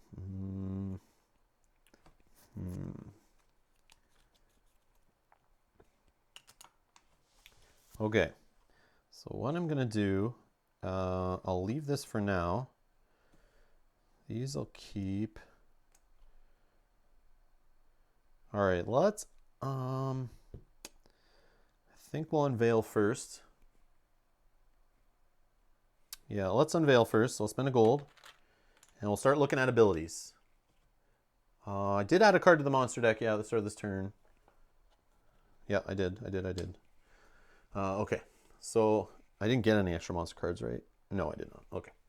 So out of the 2s, we see Merchant and Lord of Portals. I'm going to take Lord of Portals every day of the week, but maybe I can use this potion to get back Merchant to help me reduce some cost on purchasing of any services at a merchant place, or help me wipe the proposal for a second time for free.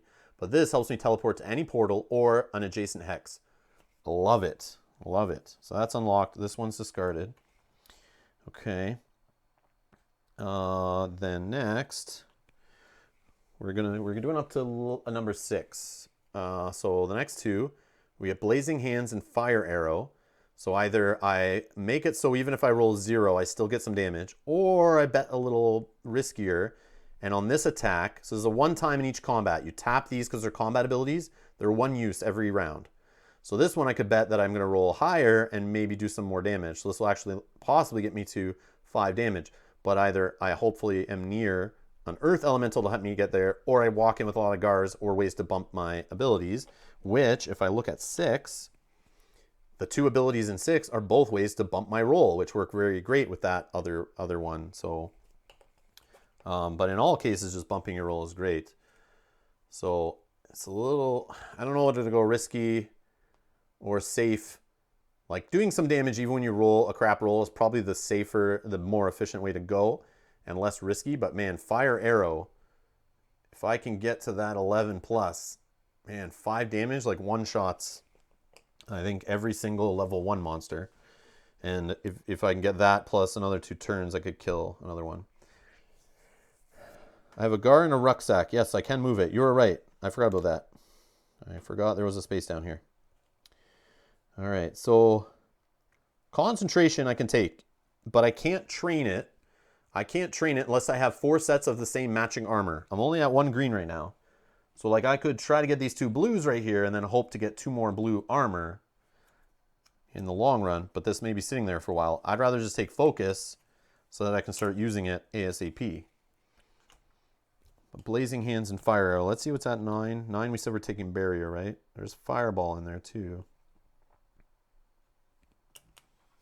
Okay. 2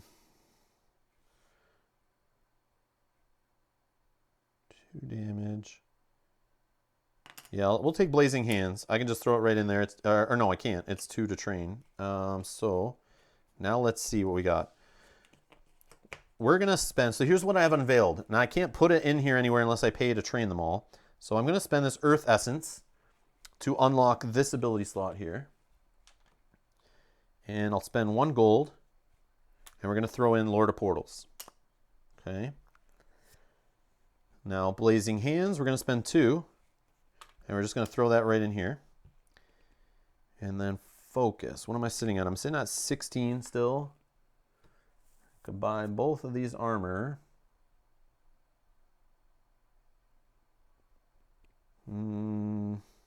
Okay, before I spend any money on Focus and unlocking a slot, I am going to buy these. I'm going to buy this here for just 2, just to go up a health, I think. Yeah. So put this 5 in here, take back 3, and then I have to spend 1 to unlock the slot to put that in. But once I put that in there, I bump up a health, bump up my max to 8. And then we see another item at the merchant shop. Of course, I see a red breastplate after I do that, but it does have -2 sacks plus 3 health. The alchemist has the body armor I need for that, but I think we'll clear. So for free, I'm going to clear what's available at the merchant and see 4 new items in the offer. So we're going to see a helmet for 2 health. There we go. The matching plate, or matching chest armor, whatever it's called, cuirass or whatever. Some gauntlets here to help with mining, give me an extra sack, and some more leg armor. All right, so this for 5 seems like a good purchase. And 5 plus 1 to unlock this slot. We'll throw that in there. We're minus a sack. So let's just slide that up there. Actually, we'll throw these both in here together. So we lose access to a sack, but we bump up to 10 health, or 6 health, 10 max health. So that's fine. So now we have a set of 3 matching armor. Really? What did I need 4? And we're going to draw a new one right away. And some more of the leg armor of the blue. I could buy that helmet. I don't need a matching helmet. 2 health is 2 health. I wanted some boots with movement on them. That's really what I'm looking for here. I'm at 7 gold. That's just enough to unlock another slot here.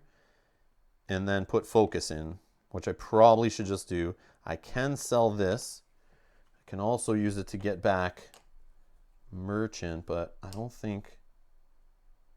I mean, I could get concentration back. I could get concentration back. And just look for some a green helmet or green boots. And we're living the dream.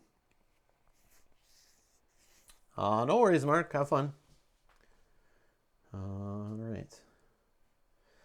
So this is tough. Like, I could pull any of these back. I could pull a future one back. I don't want to carry this too long. I either use it now or I sell it. This is what I want to do. I could sell it for a gold. Not really gaining much off that, but I could use that to clear and then see more options. But I think I'm going to stay away from doing that.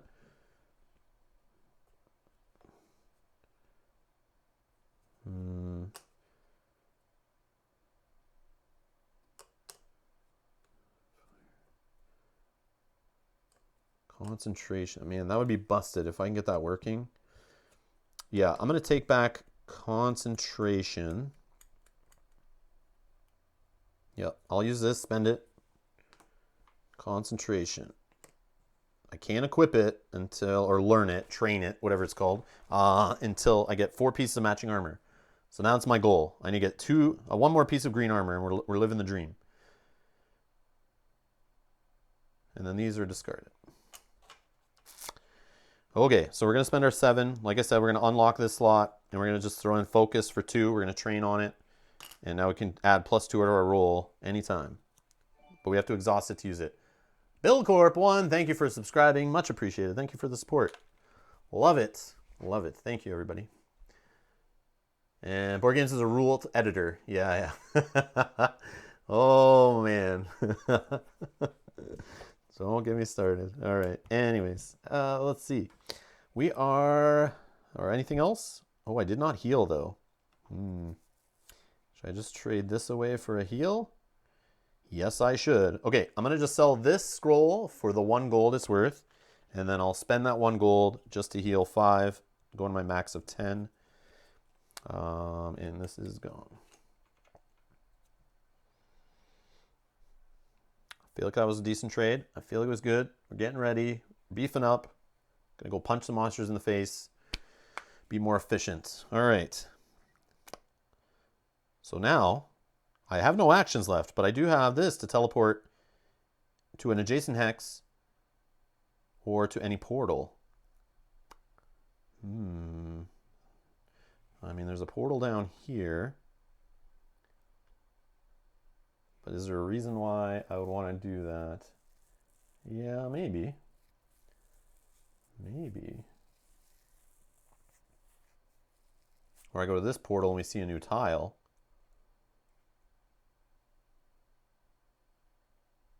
Or I go to one of these portals and see a new tile. I think I'll go down to here to the church just to see a new tile. Might as well use the ability, right? I'm going to get it refreshed back in the next turn. So let's not waste our abilities and be inefficient.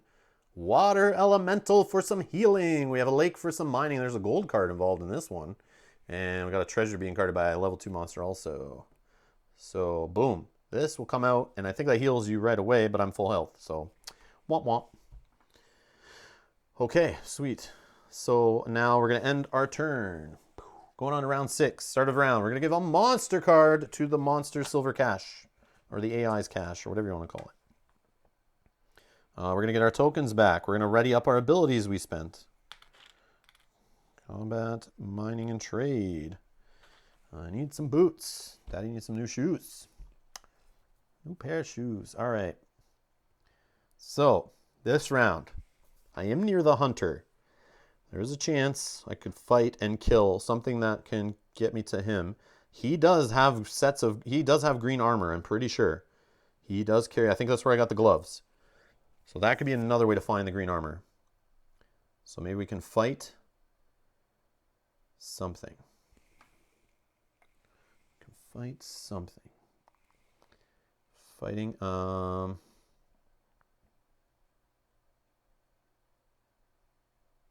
Mm-hmm.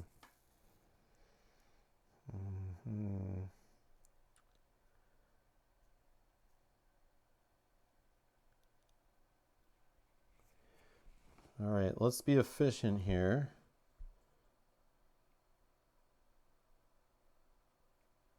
I'll take this portal to here. Yeah, we can see a new tile there. We can fit one. Oh, we got our third place of encounter. And this is called, I think, the Mercenaries. Yes, the Mercenary Fortress. There's a lake there for mining. So there's our third and final quest spot. I'll show you the cards here. I don't think we've had this on stream.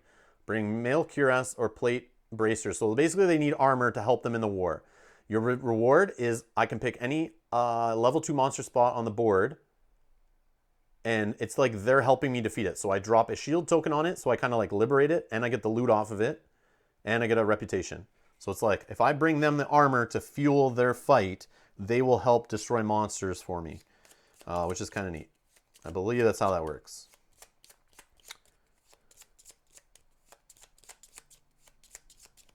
So we're going to remove 4 of these. We're just going to have 3 left. And we're going to see what we get here. Okay.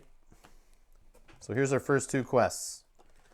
So on the left here, if you can bring leather armor that totals to a purchase price of 9 gold, I will get, I'll basically get to liberate a level 3 monster, get the loot off the space, get a reputation, and 2 gold. So that's a fun little one. I actually did that in my last solo one. It all worked out. I'm actually probably wearing enough to do that. Yes, I am. 5, 2, 3. Yeah, I have enough gold right here worth of leather. Or is that leather? Is leather the... Yeah, that's what I'm wearing, right? Where's the book? I just looked at that. Yeah, leather is green. So it's what I have. Yes, yes, yes. Leather is green. And then the other one is bring either a plate helmet or plate boots. So I just need to find one of those. Then I get to liberate a level 2, take the loot, and gain a reputation. So this one's really cool. But it's tough. You got to go spend money, buy armor, and you're giving it away. But hopefully it works out. And you get the points later. So it's a neat little one. And it takes up like a whole tile pretty much here. It's kind of cool. All right. So that was me just taking a teleport there. I haven't used any move yet. That changes things a little bit. There's a nice lake there for mining, you say. Can I...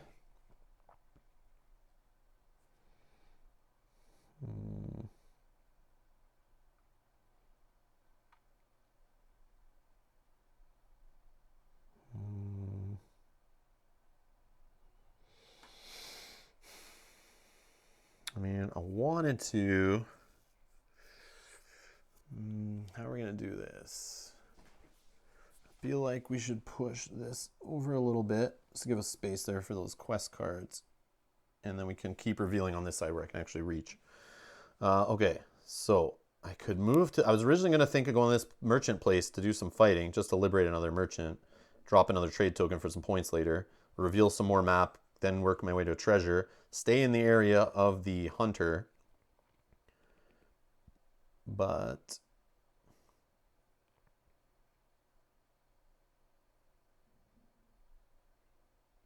how many monster cards? I have only 3. If I can get a 4th silver card, I can trade it in for a gold too. All right.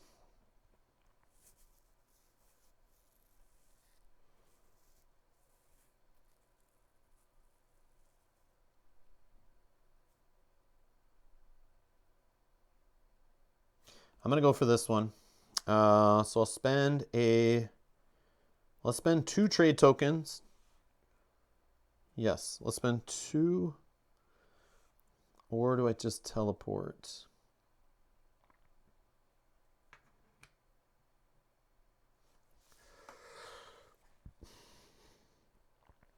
Need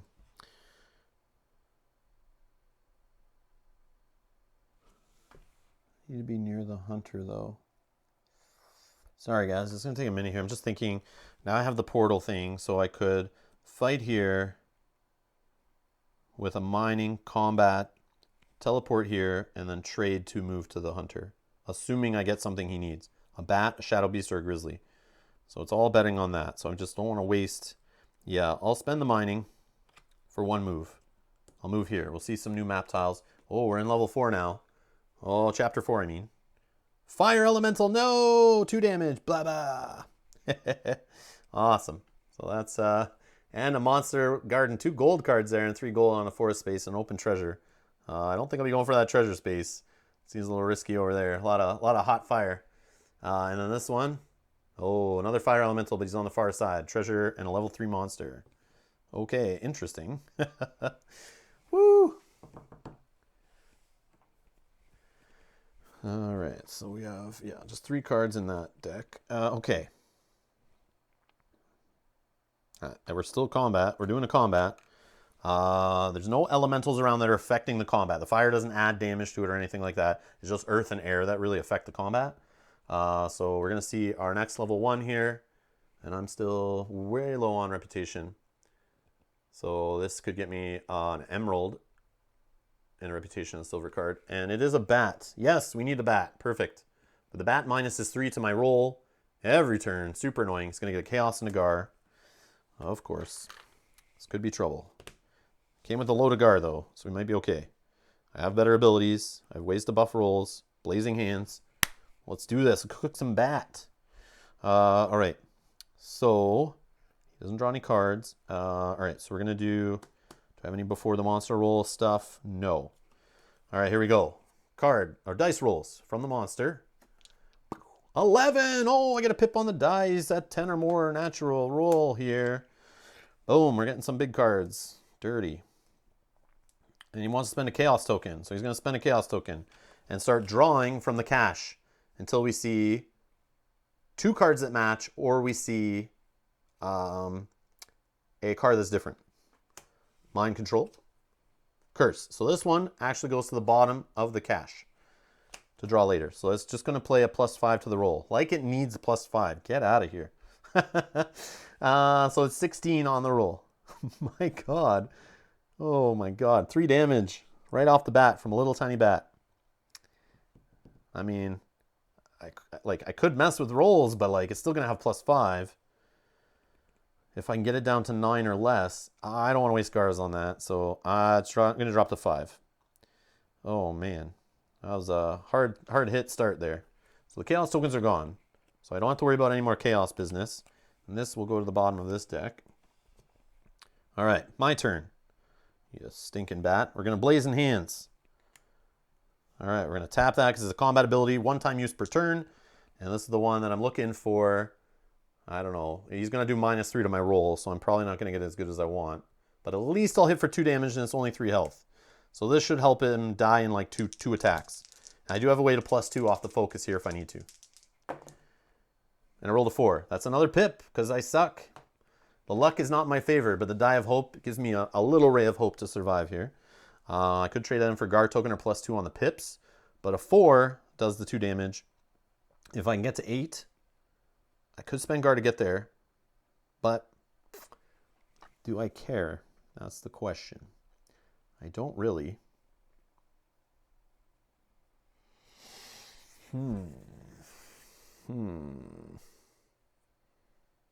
For a Gar, I might be able to end it here.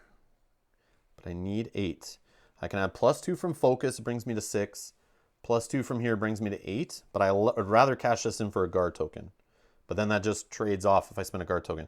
So yes, let's just use focus to add +2. We'll spend these 2 pips here for another +2. So that brings me to 4 on top of the 4 I rolled, which brings me to 8. Oh, but he's -3 to my roll. Dirty, dirty, dirty. Rewind, rewind. Forgot about that -3. So what did I do? This? So this is actually a 1. This is actually a 1. But still does 2 damage. Yeah, I'll just go with that. I don't want to waste all these pips and abilities to not get there. But if I spend a Gar, no, let's try it. Let's try it. We'll do 1 Gar on a 2 here. We can roll a 1. So we're at 2.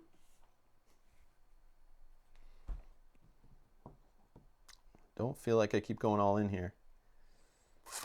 Yep, we'll just stick with that. 2 damage still though, thanks to Blazing Hands. 2, 3, 4, 5, 6. No, I could spend another one. I could spend another one. Let's do it. We're gonna try it on the 1. Wow.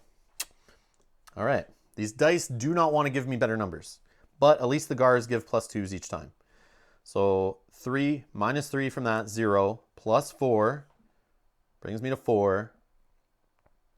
I could do 5, 6, 7, 8. Yep, let's do that. So we'll spend focus. We'll spend our pips on the Die of Hope to kill the bat for 3 off the Blazing Hands. So bat's dead. He's not going to hit me anymore. Stupid bat. Yeah, that -3 to your roll is rough. All right. So this guy's going to be a reputation up to 8. He's going to get me an emerald. And a silver card, which gives the monster a silver card also. But that is going to put him... Oh, no, he spent 1. Yeah, so he's only at 3. And I'm going to keep this bat. I'm going to throw it in my rucksack as 1 item in my rucksack, because I need to deliver it to the hunter. And on the space, I get 5 gold and get to drop a shield token. Boom. Mel wishes I rolled like that during our last live stream where I was playing against her. I need to banish the dice and get new ones. I do have many, many other red dice. I could just replace those.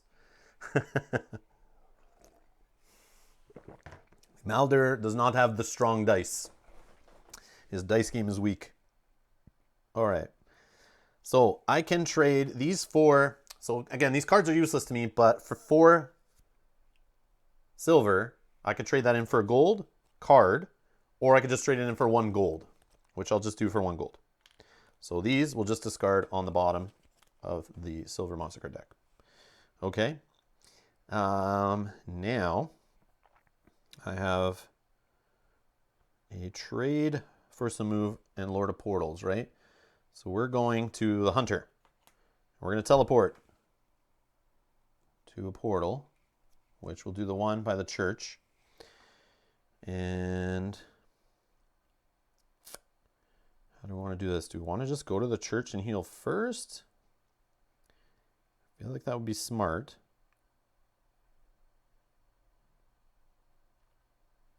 Oh, we're beside a water elemental. I could just move to him and interact with him also. Get a little bit of heal from that.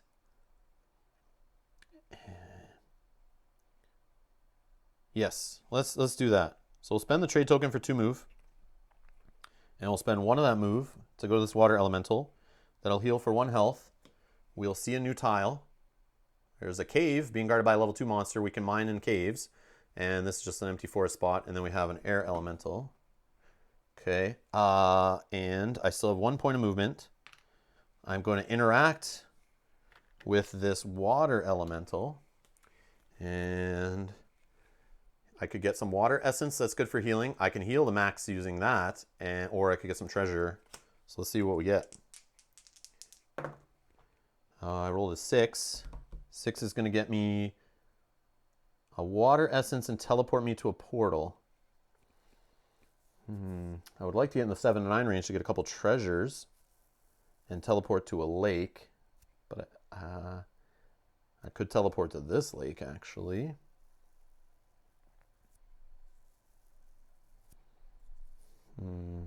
Or I just get a water essence and heal to full. Let's do a guard token on the 3. So we roll the 3 again. 6, 7, 8. So we're going to get 2 treasures. I'm okay with that. I'm okay with that, I think. Am I okay with that, though?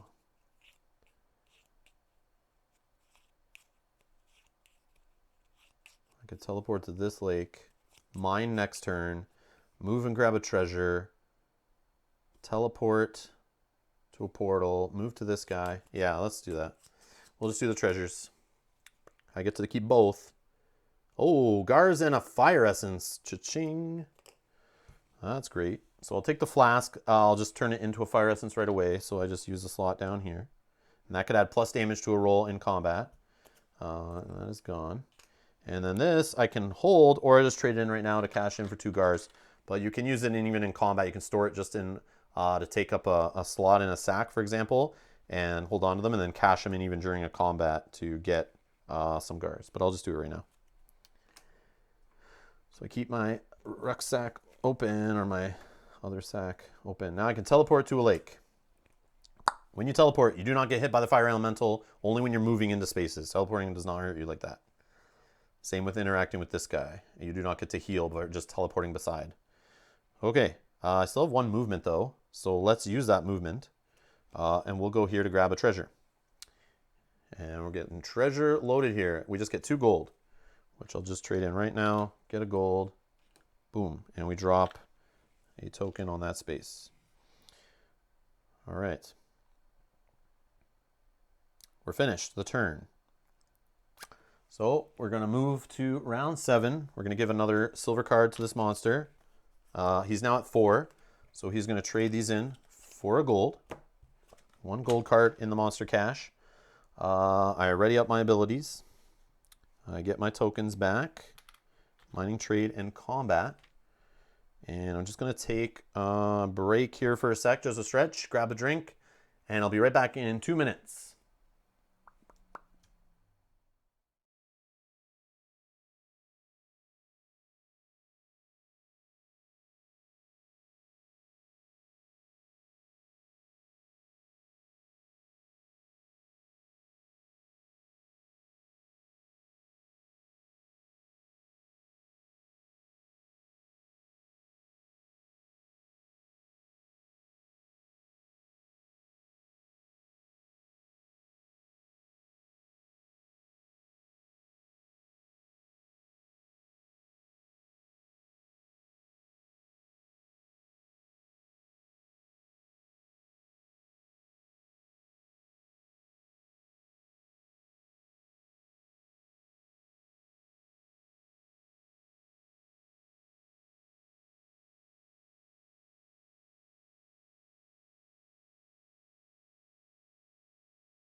All right, we're back.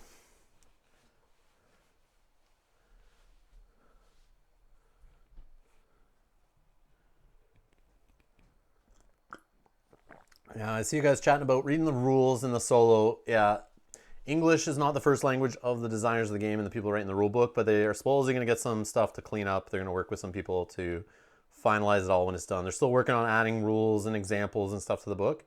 But yeah, I was struggling a little bit with it too. There was a previous version that was even worse, but yeah, I'm going to ignore you, but just taking a drink and just reading through. But if you guys noticed anything, point it out. Let me know. I'm trying to look at the chat, but I see you guys are having a conversation. I'm trying to get distracted while I play too, so I'm trying to get through the game. It's all good. It's all good. All right. Let's see here. Now, new turn, right? This is round 7. Round 12 is all I have to prepare in the standard rounds before we start fighting the big dragon. So, I only have so much time left to work with here. Another thing in solo I've noticed, a disadvantage of playing solo a little bit, is you don't have another player or players who are liberating places on the map. So it's harder to get around because I can't just walk through a monster space unless I've liberated it. At least this guy has the portal ability to teleport, Lord of Portals, but also no other player is liberating places of trade. So normally, if they liberate a place of trade, I can go there, pay them 1 gold, and still use the place of trade. So I have to fight every time I need to unlock a place of trade and get in there. So it makes it a little more inefficient trying to get around the map and unlock places. Like a lot of work to get it done. So I kind of just need to unlock as few as possible so I can get to the ones I need instead of normally unlocking different places, the same places of trade, like more merchants. Might be a waste of time to do that. Just makes it a little tougher to get around the map. So that's a little interesting change. All right. I have 8 gold sitting on this treasure spot. I need to get the hunter. I'm rocking a bat in my backpack here. I get the last quest of his done. Get him out of the way. Possibly get a green piece of armor where I can then maybe get concentration going where I could use this to additionally add +4 to my rolls, which would be great. Great for fighting the dragon, great for fighting level 2 monsters, great for fighting level 1 monsters. Great for interacting with elementals just to make sure I get higher rolls. Like, why not? I could have used focus actually on that one, I think, but that's okay. All right. I want to, if I teleport to a portal, I could just move 1, 2, 3 to get to the hunter, or I could move 2 and jump. I need to go to the church first. Maybe.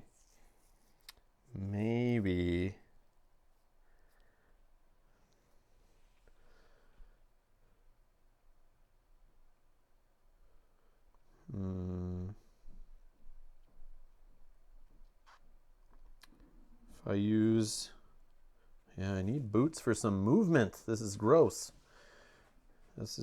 Oh, and the other thing playing solo I noticed is these offers get shaken up half the time versus playing 2-player. So I have to be the one to shake them up and reveal new stuff. I don't have another player also cycling through it to reveal like stuff I may be interested in. So they just kind of sit there stagnant until I have to go in there and I have to do it personally. So sometimes having the other player reveal new tiles might direct my play to that and change up my plans based on what they've done for me. But I don't have the other player doing that for me. So that's another thing that feels different in solo.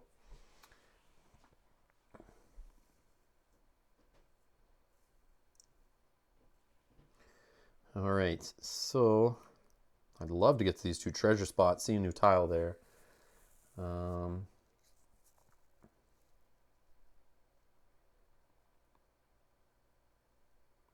Best way to get to the hunter. I'm trying to think of like going to this portal, healing again, going there, but like that might be a waste. Where is that merchant I liberated up here?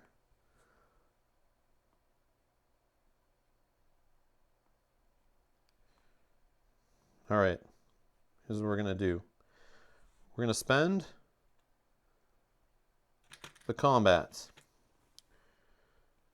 for 3 move. We're gonna do 1, 2, 3. Merchant. This merchant, or do we want to, yeah, that's fine. The merchant, we're going to trade in the bat. And the bat is gone. And the bat will get us a reputation to 9. Perfect. We get a quest card for the end of the game.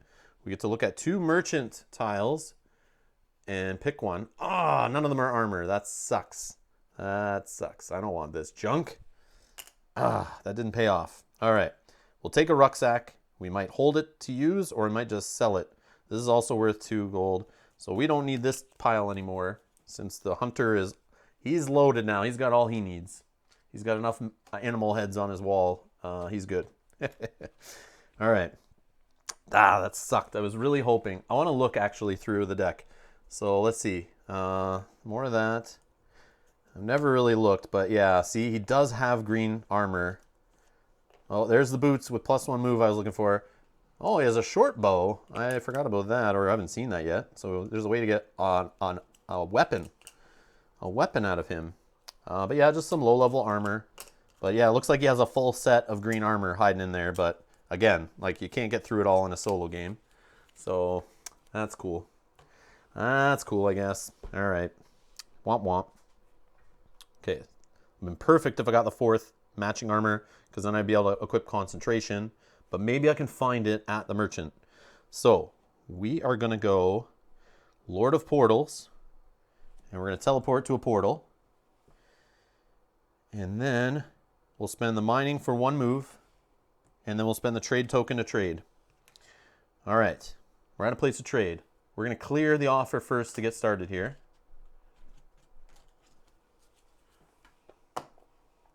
And we're going to pull 4 new tiles. And, oh, we got some green stuff in here, but it's what we already have. Womp womp.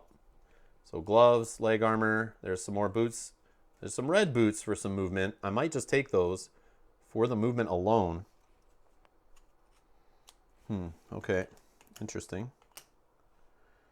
I could spend gold. You can spend 1 gold to keep cycling.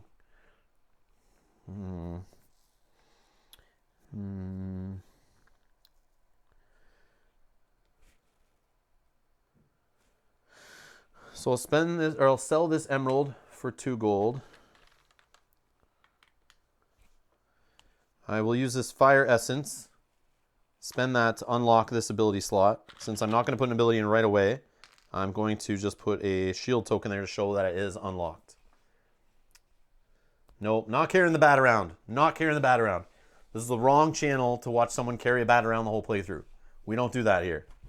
I try to make efficient plays. I don't always do them, but I try. Even though I'm rocking the rucksacks, I could carry around bats all day, but I'm not going to do such things.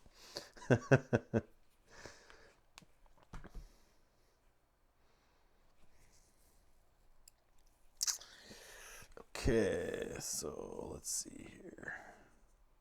Actually, we can do it like this. Gives us some more room if we need it. Okay.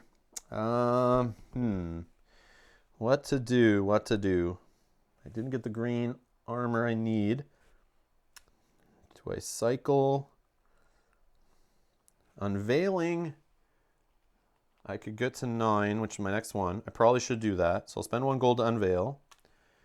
And there's barrier and fireball. So I can go a little offensive, get another offensive ability. Cheap one too.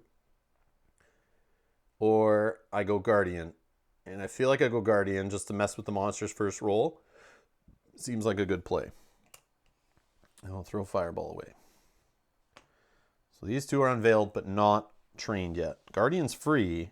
I could swap out something here, but I feel like I want to get it in there. Okay, so we'll just put Guardian in here for now, since we have that slot open.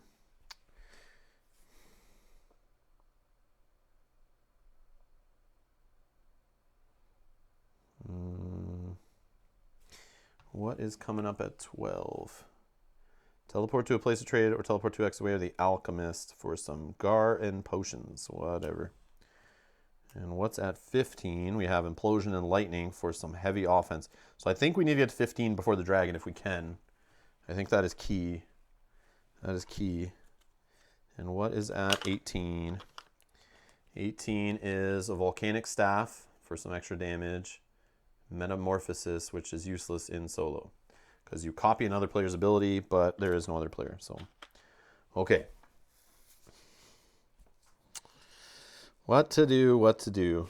I kind of want to find another set of armor. So I could spend 1 gold. I need to heal too. That's the other thing to do here. So let's do the heal first so I don't forget. Spend 1 gold, heal up 5 points. I only needed 4 there. So go up to 10. And I am not the Bat Boy. All right. And I'll spend 1 gold to cycle the offer. Oh, hold on. I forgot about those boots. Do I buy the boots just in case? 1 move is huge. Or do I risk it and hopefully see some green boots? And I don't even know what the green boots have move on them. That's the problem. So I kind of probably want to take these anyway.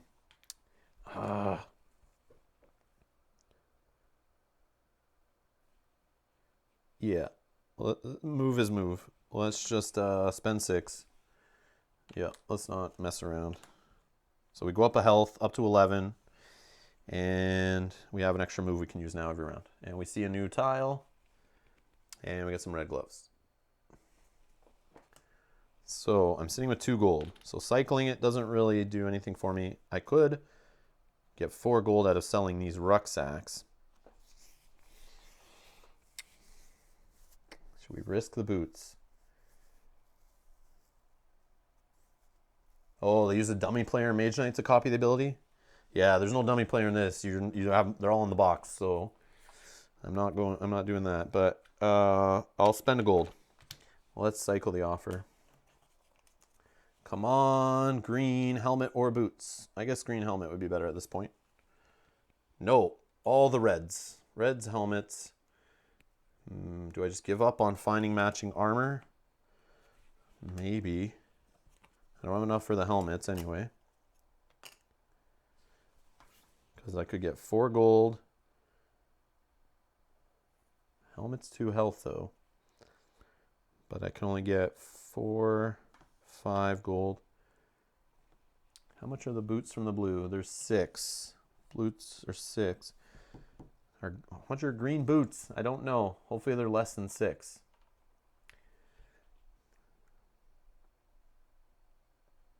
Yeah, we might be just locked out of getting concentration, which is okay. I can't do it right now anyway, so I'll just save my last gold. I'll stop. Push my luck. Didn't pay off. All right. So I have 1 move now with the boots. Oh, I hit this portal up here. We should see a spot. Sorry. Which would have been this cave, portal, and treasure spot. Yeah, when I stepped on that portal, right?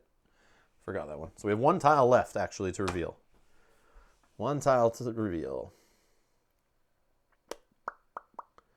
Okay. I don't have anything that Emissary's looking for. I have nothing. So 1 movement. I guess I can just move to this space for some possible mining. So we'll spend that movement. All right, we're ending the turn. All right, nothing else. We're gonna mess with that earth elemental, I think. So we're going to round 8. We'll give another silver card to the monster cache. We'll ready up our spent abilities, equipment, and whatnot. We'll get our tokens back, action tokens. And anything else? Nothing else. Okay, we're gonna spend a mining to start. I have no bonus to my mining. It's a mountain. We get some silver ore. Throw that in a rucksack. Drop down a token. Show we mine there.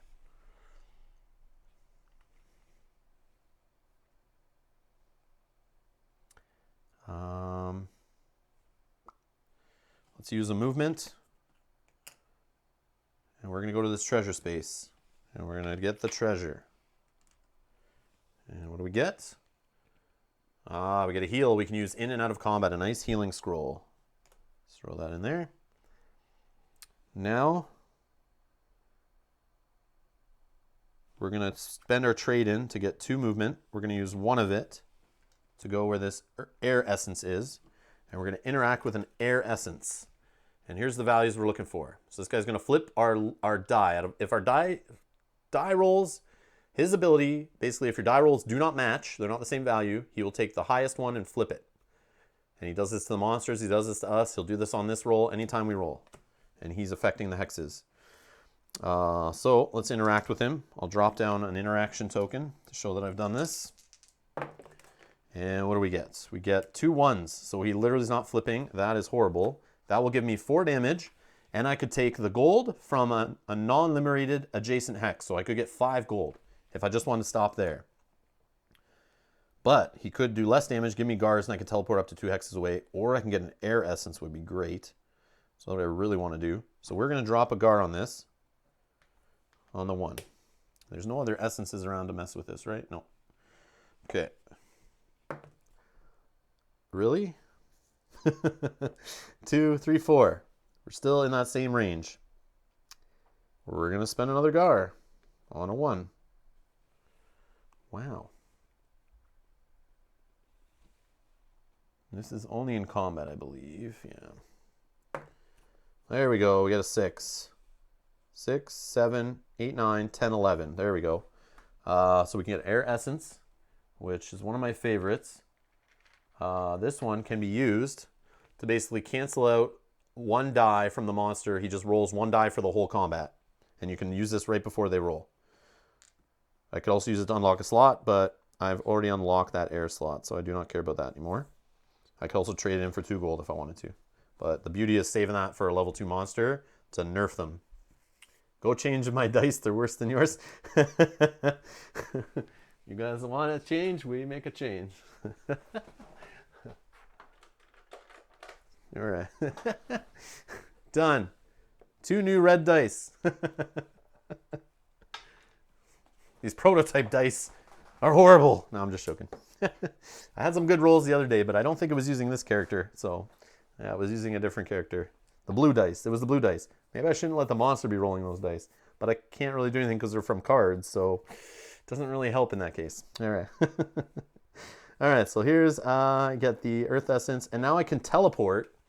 I can teleport up to 3 hexes away.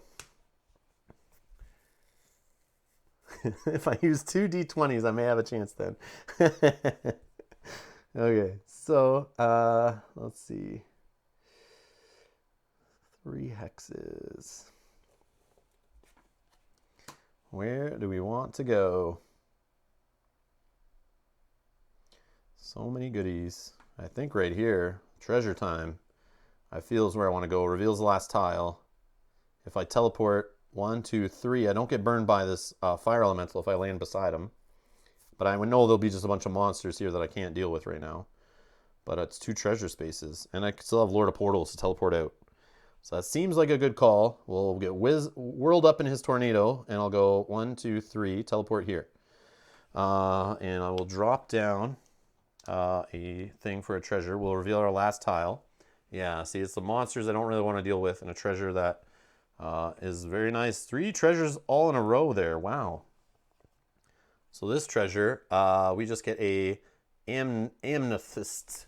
Amethyst is +1 sacks if you put it on armor. But I don't have a spot to hold it, so put it on armor. None of my armor needs that gem is what I'm trying to say. But I could sell it for later unless I find some armor that it works with. Okay, so now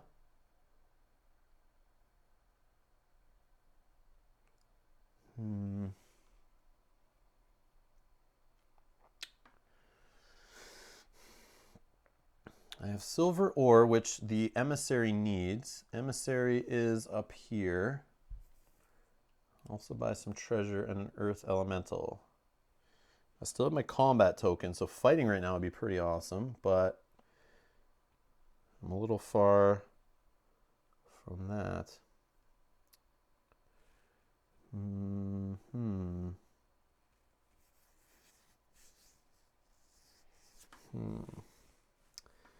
I need to liberate an alchemist would be nice.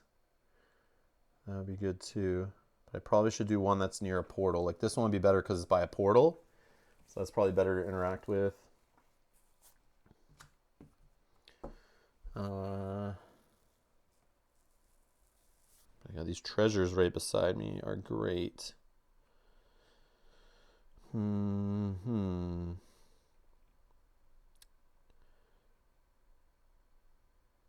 Yeah, let's do it. I'll leave the treasure, unfortunately. Yep, I'll leave the treasure. I'll go get other treasure, I guess. All right, Lord of Portals. And we're going to go up to this portal up here, I think. Yeah, yep. We'll go up there, and we'll use our last movement we had remaining to try to liberate this place of trade with combat. Level 1 monster. These should be spent. And we could get some reputation, a silver card. Shadow Beast, which we don't need, but we just need to kill. So he'll actually draw a silver card for the monster. He'll get 3 chaos tokens. Whoa. 3 chaos, you say. And let's throw that over here. 3 chaos. And a Gar. I only have 1 Gar. I have a heal, though. Feel okay.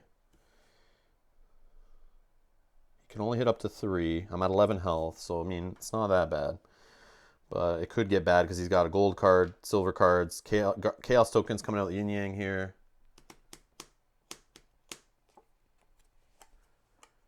All right, here we go. Monster roll. Oh, before the monster roll, actually, I'm going to use Guardian. I now have an ability that is before the monster roll.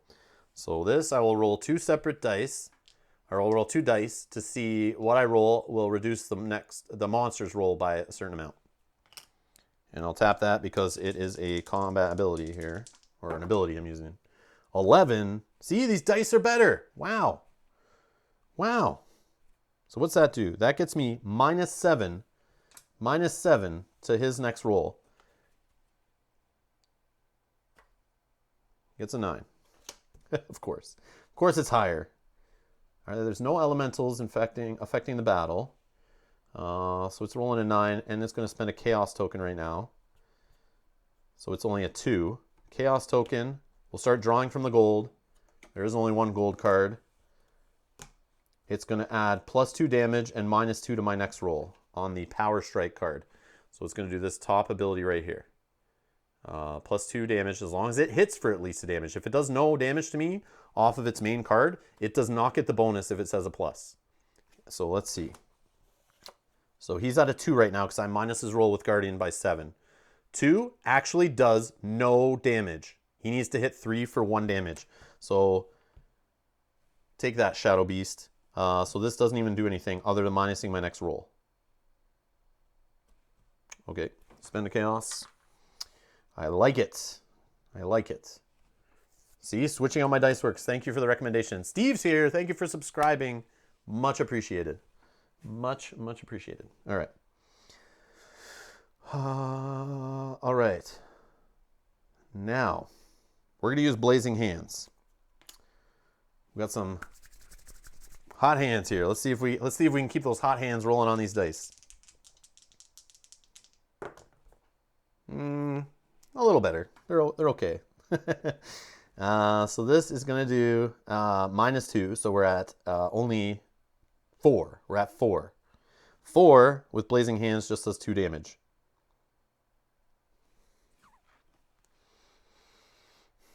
I could kill him one shot if I get 12 or higher, but I would need to flip this and make it like a 5. No, I need to get higher than that because he's already -2. I'll just leave it. And we'll do 2 damage.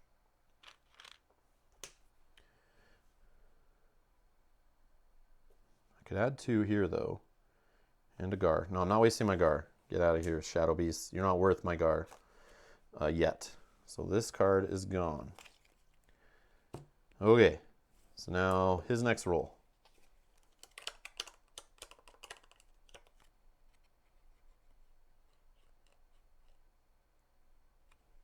So, hold on. Board game, you're saying I should keep drawing?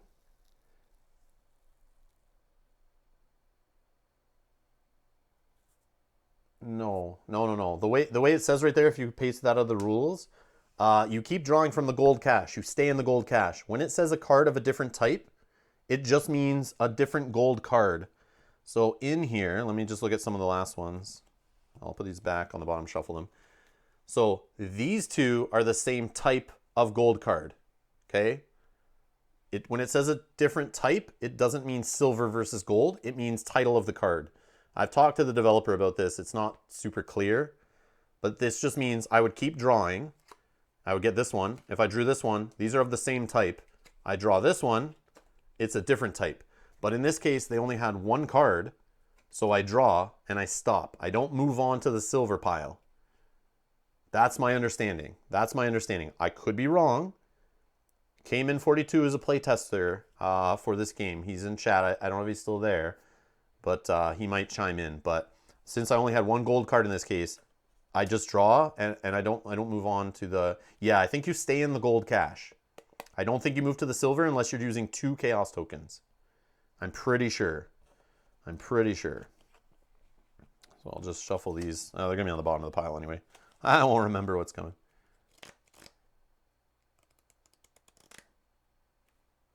Yeah, if I had 2 chaos tokens on here, I would have to spend another one, and I would then start drawing through the silver because I had no gold left. We'll see some different scenarios, I'm sure. Yeah, I'm right. Okay, no more drawing. Perfect. Cayman's got me in the chat. I thought so. Yeah, type means specifically like title of the card, which is a little confusing. It should say by title is the wording they should be using. So this guy still has 2 of these and a Gar. We're going for him drawn now, right? So we get an 8. See, here we go, 2 chaos tokens. So this could lead to a couple of his cards drawn. So we'll see this here. So let's see, 6 and a 2. He's going to use a Gar first on the 2, the lowest roll. Gets a 3. So this is now 6, 7, 8, 9, 10, 11, which does 3 damage to me. But he's also going to now do some chaos tokens. So for the first one, we'll start, all he has is 2 silver cards. So we're going to draw. He sees mind control. We'll draw. This is for the first chaos token. It's a different type.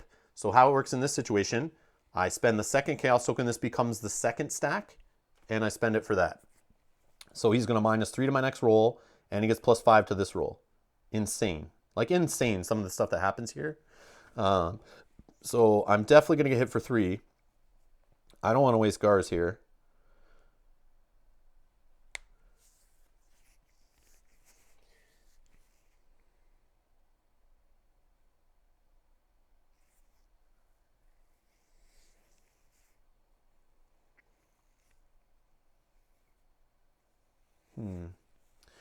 All right, so yeah, I'll just get hit for 3. 1, 2, 3, down to 8. Okay, so this one we don't need to worry about right now, but he's still going to be -3 on my next roll from the curse card. And this Gar is spent. So I'm going to attack with Staff of Fire. I need to do 6. But actually I need to roll 9 to counteract the curse. And I rolled a 6. I could add 2. So it's actually a 4. No, what is it? He's -3. It's actually 3. Only does 1 damage right now. So if I +2, it's actually a 5, still doing 1 damage, but I will spend... Do I spend a Gar? What is he giving me on this spot? No Gar.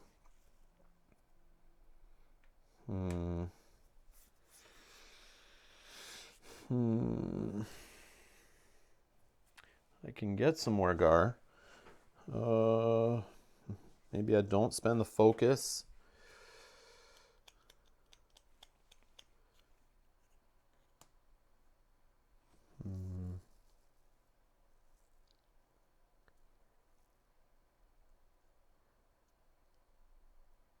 Yeah, I'll just do 1 damage. I'm not going to spend focus. I'm not going to mess with my die. We'll just do the base. So this card is spent. Chaos is gone. Okay, he's going to roll Whoops, wrong deck, wrong deck. Shuffle that one in. Okay, where are we? This one. 6. Okay, a 4 and a 2. And the 6 does 2 damage only. I'm okay with. Down to 6. I'll attack. Staff of Fire. All I need to do is roll a 3 here. And there we go. There I roll a 10. Man, that would have been nice last round. All right, we kill the Shadow Beast. Shadow Beast does 2 reputation, bring me to 11. Silver card, which the monster also gets a card because I draw a card. I don't need to keep the Shadow Beast for any reason. I'm just going to throw it on the bottom of this deck here. These are discarded. Monster dice, my dice. On the spot, we get a trade token. So we liberated a place to trade, and I get 3 gold. Okay. I think that's going to be the end of that round. I have no other tokens, no other move. Okay, we're done. So we go on to round 9. Start of the round. We're definitely going to give them a silver card, so he's now got 2 back in his cash. Ready up our stuff. We're going to get our tokens back, combat, trade, and mining. Ready up our boots.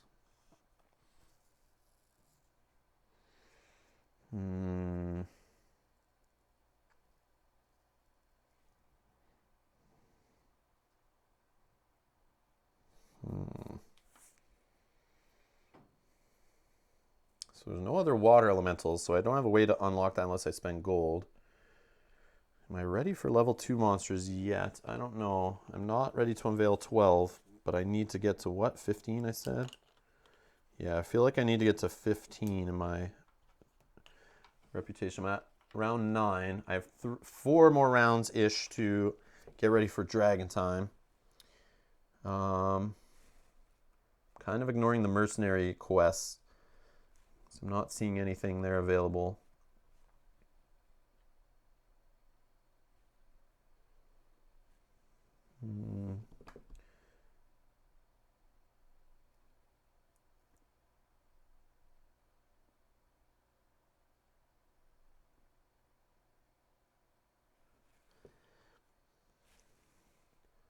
I could get to the... I'm on a place to trade. I could go there to get this Gar scroll. I could sell my silver ore rather than completing the quest. The quest is right there, though, two hexes away. I could just trade it in for 6 gold, but I like the reputation on here. That'll get me to 12. And then I don't have enough to get this stuff going. Oh, maybe I do for the Alchemist. Yeah, I could get Gar every round. Yeah, maybe I just do that. Yep. We're just going to do a trade action. It's not the greatest, but I'm going to do it while I'm standing there. So we're going to do a trade at the Alchemist. I am going to sell this sapphire for 2.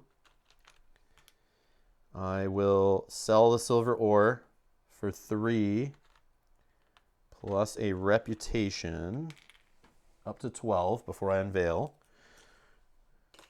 Okay, now I'll unveil for 1, and that'll let me look at my 12s.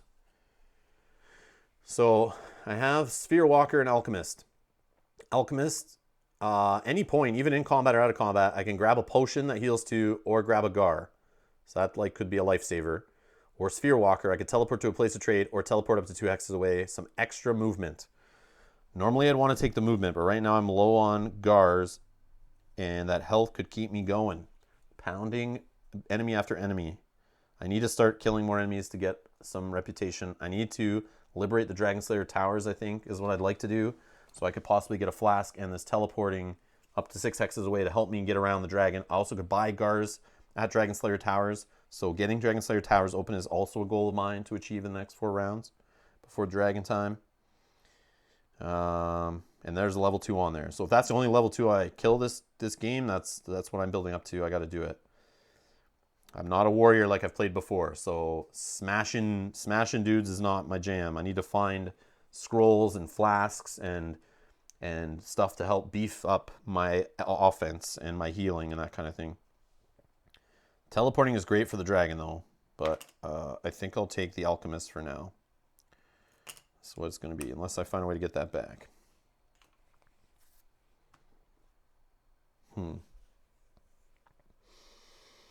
Okay.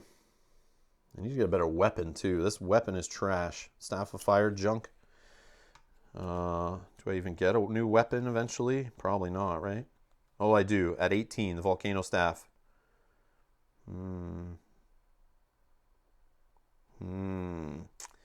I get to 18? That is a big question mark.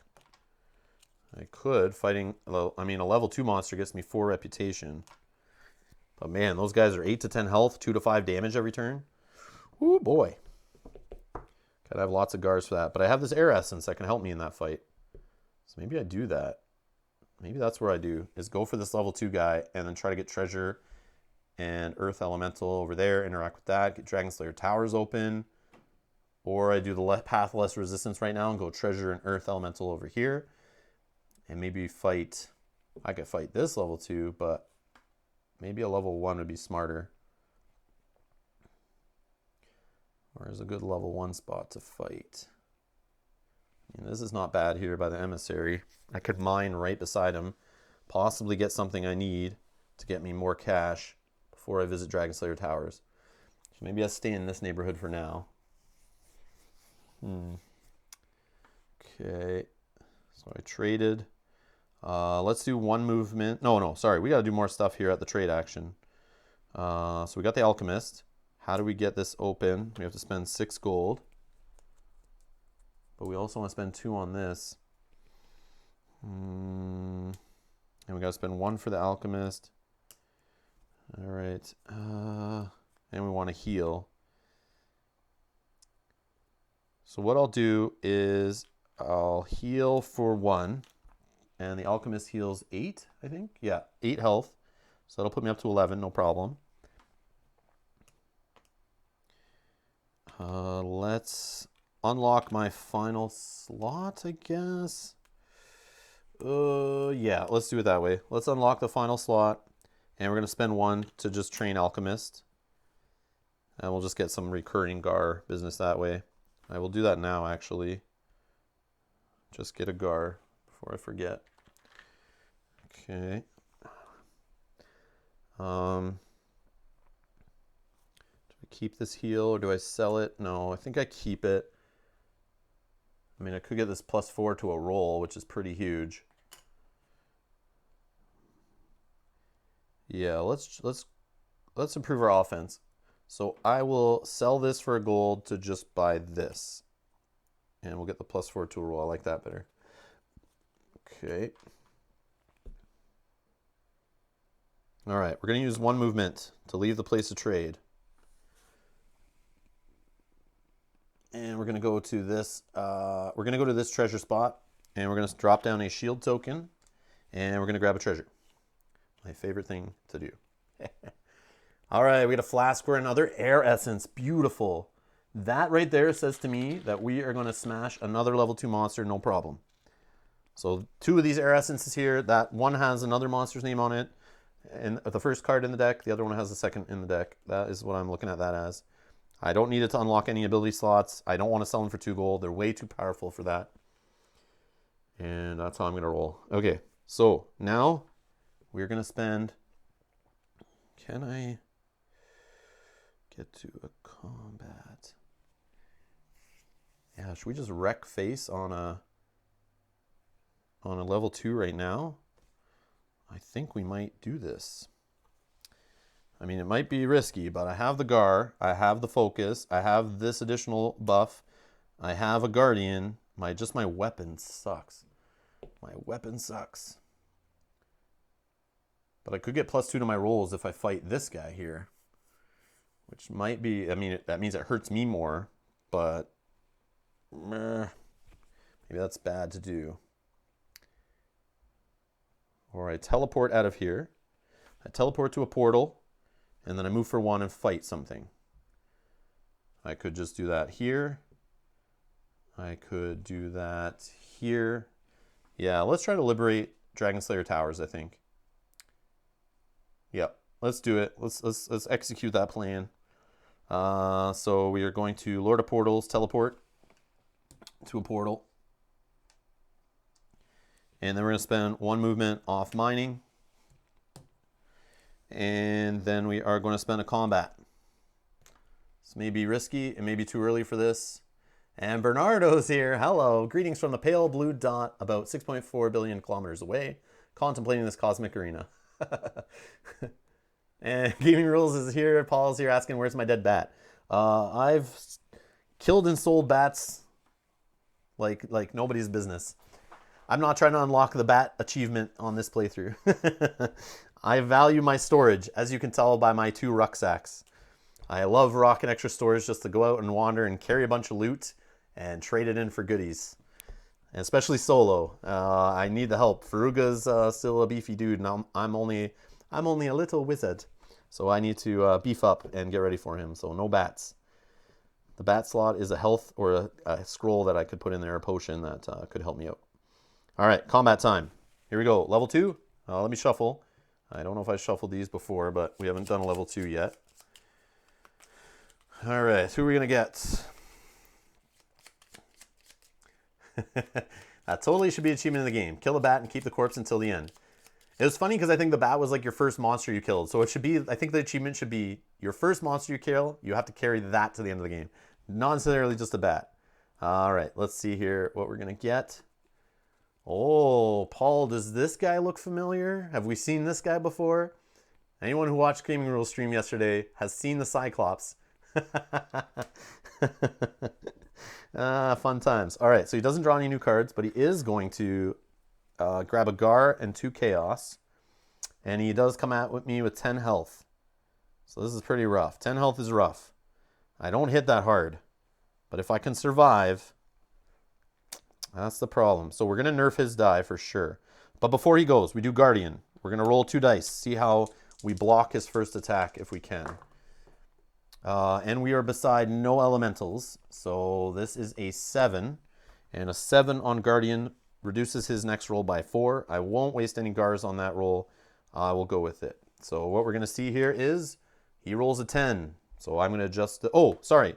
Before that, Air Essence has to be spent before his roll, which I was just talking about. Okay, so he's only going to roll 1 die. We're going to ignore the left die on the solo card now, going forward. So he actually only rolls a 6. So no pip on the Die of Hope. So just 1 die.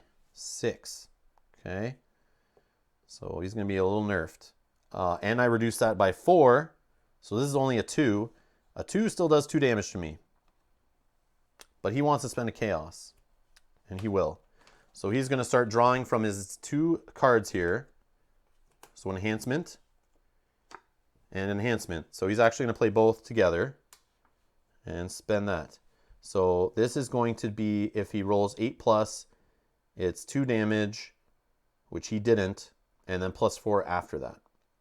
So after that +4, so I have -4 to him, it's a 2. +4 to that brings it back to 6. He's now hitting me for 3 damage, which is still not his worst. Still not his worst. 3... I should be okay with that. I should be okay with that. Yeah, I'm not going to spend a guard for 1 pip. That's fine. 1, 2, 3. Down to 8 health. Okay, so these cards are spent. Chaos is spent. So he has no more cards right now, which is great.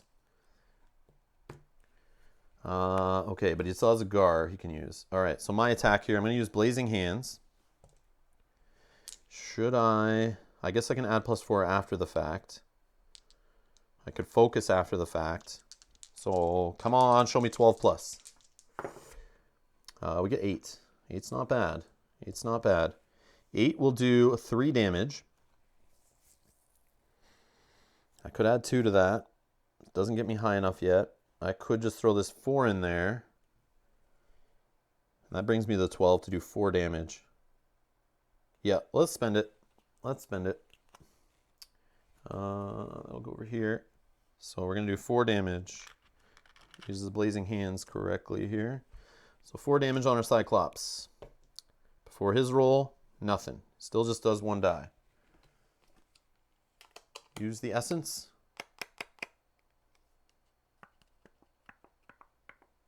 All right. Whoops, wrong card. I keep doing that. I keep pulling off the wrong deck. I just buried it. Whatever. Okay, so let's go this trick. So rolls a 6. But it is only a 4 because we ignore the left die. Thanks to the air essence. He's going to spend a Gar, though, on the lowest die, which obviously is the 4. Still a 4, so it's now a total of 6. 6 will do 3 damage. Sure. Down to 5. All right. Gar spent. No more Gar for this guy. Okay. I'm going to roll Staff of Fire. And that rolls a 7, which does 2 damage.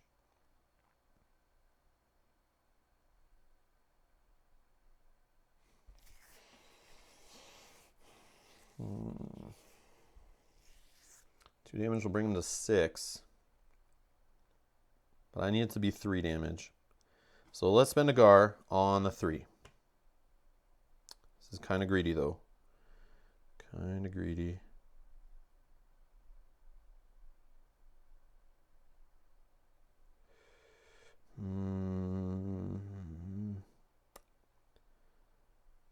I might not get it. So if I rolled like a 1, evens out. I have a +2 from focus. So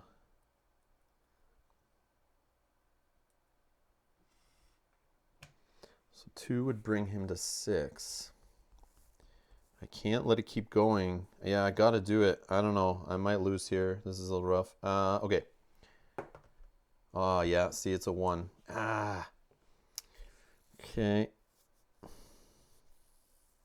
So it's 4, 5, 6, 7.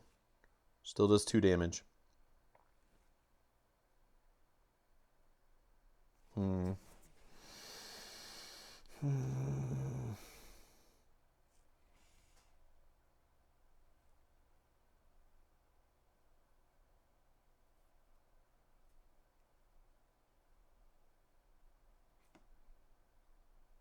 Yep, we'll spend another one. 7, 8, 9, 10, 11. That does 3. There we go. That does 3. So he's now at 7. So the problem is I want to hit him next for 3, but I have no other ways other than focus to buff the roll. That's the scary part. I spent all my Gar. That's a little rough. Okay. So now his card. And it's going to roll a 5. And the 5 is doing 3 damage. Yep, down to 2. Yep. Down to 2. Okay, my roll. Staff of Fire. 7. 8, 9 is 1 shy. Yeah, that's harsh.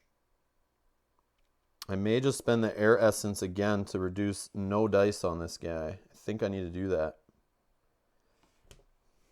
I don't think there's anything against me spending the extra essence.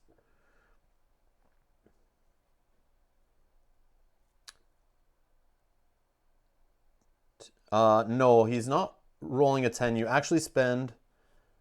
Yeah. You just rolled a 5, yeah, because you ignore the left die. Like, air essence is spent before the roll. So that just like reduces the chance of me getting pips, which is kind of annoying, but I mean, he's rolling 1 less die. So I will apply, this is a 7. Yeah, it'll just do 2 damage. 6, 7, 8, 9, 1 away. So before his roll, I'll spend another air essence, unfortunately. I was hoping I wouldn't have to do that. So he's not going to roll anything. It would have just been a 2, which would have done still 2 damage and killed me. Yeah, so I have to do that. And now my roll, I just need to roll a 3 or higher. And we get a 6 and we kill the Cyclops. Yeah, I had to spend so much there. But it's because I'm not offensively ready for level 2 monsters yet. So that was like a big risk. I should have waited a couple more rounds, but we're going to do it anyway. So 3... 1, 2, 3 goes to the 15. I'm looking for 2 silver cards for me, which means 2 silver cards for the monster. Okay, no reason to keep a Cyclops. I'll just throw it on the bottom of this deck. Chaos is gone. These cards are gone. Damage. Damage goes back. Oh, really? Came in saying, note, only one air essence may be used by a hero player in each combat. Oh, okay. In the appendix. All right.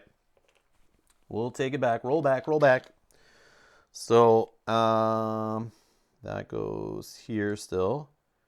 So he would have rolled a 2, which would have killed me. And I don't get that. I don't get that. We return our cards. So I don't get any monster cards there. I die, go back to the church, full heal. Whoops. Full heal. It's good. I didn't want to waste that air essence anyway, so that's pretty good. All right, so I don't have any other tokens or anything. What do I get? 3 Gar? 3 Gar and a gold card. So when I take a gold card, the monster gets a gold card. But I'll just trade that gold card in right now for a gold, which you can do anytime in solo. I don't need to hold that. And that is that. Okay. And because I died, I put a chaos token on my board here, and that'll hurt me for 2 reputation at the end of the game. So that is that. Cyclops beat me. Oh, where's Cyclops? He needs to go on the on the top of the deck, right? Yeah. Cyclops on the top. So we got that. Thank you, Cayman, for that one. If you could use both, level 3 monsters would be easy even with a basic weapon. Agreed. But the fact that you wasted 2 air essences is like big. I think those are very big. But yeah, I can see that making it too easy. Then everyone would be like racing for air essences. Which, I mean, is not a bad thing. All right. So yeah. Okay, so I think that's the end of the round. I have nothing left. Yeah. So let's ready up our stuff. We're going to take combat, trade, and mining. We're going to go to round 10. We're going to get a silver card to the monster player, put it in his cache. What else we got to do? Ready up our boots. So we have 3 more rounds to get ready here, and I'm a little worried now. Okay. We need a better offensive weapon as our default weapon for sure. 3 damage on a 10 plus is not going to cut it. But I don't see anything here. Whoops, I forgot to reveal. Yeah, see, even the short sword that I missed revealing at the Alchemist is not any better, really. I need more damage numbers on there. 9 plus for 3 is better, but not for gold better.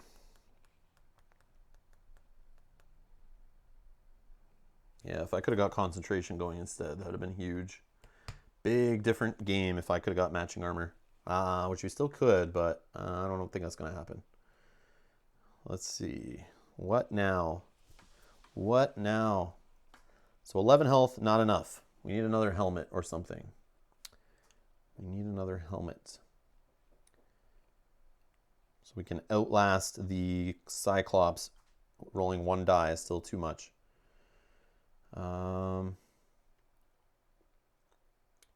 We could get an Earth Essence before fighting him would be helpful.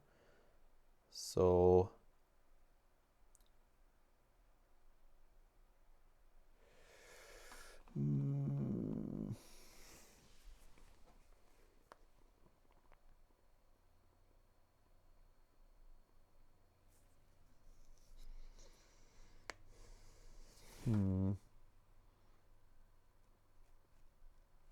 Or we just go Gar crazy, or I buy a heal now, but that can't be used in combat. So let's, yeah. I have the Alchemist ability too that I could use in combat to help me there. I just need a better weapon. I need more reputation. 15, I need to get to 18. And I have 3 rounds. Dragon Slayers do have the best weapons, you're right.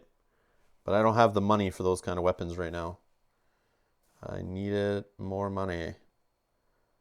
How do we get more money? Mining. Treasure.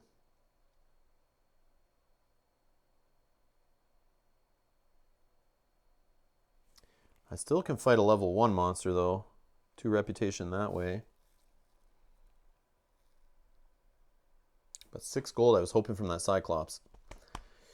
All right.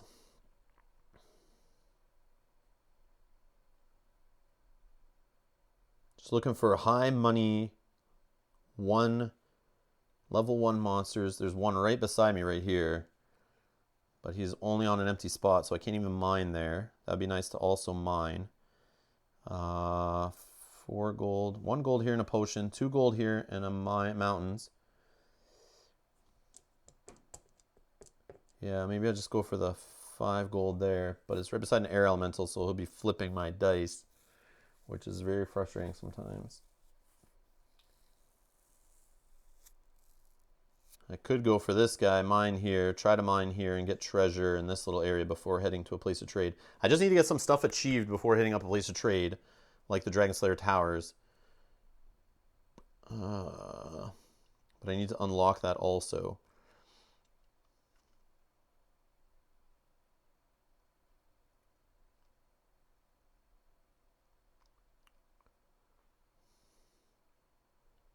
Yeah, so either I get to 18... You know what? Maybe I go to the lake down here and mine this. That might be better. And then I'll interact with the fire elemental, grab a treasure, teleport out maybe. Yeah, let's try that. So we'll move 1 with the boots. Okay. Should I actually buy a healing before leaving? Maybe. Yeah, let's spend 1 gold. We'll buy that healing scroll. Okay, before leaving the church. So we'll use the 1 move from the boot, go to portal. We'll teleport to this portal. We'll spend trade to get 2 more move.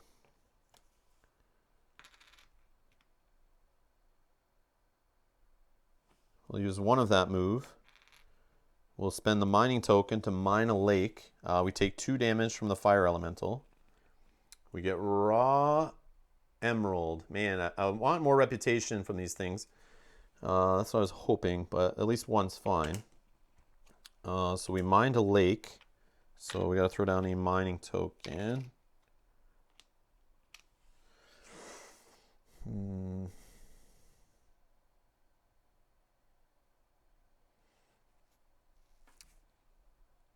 So let's use our other move. We'll go into the fire elemental.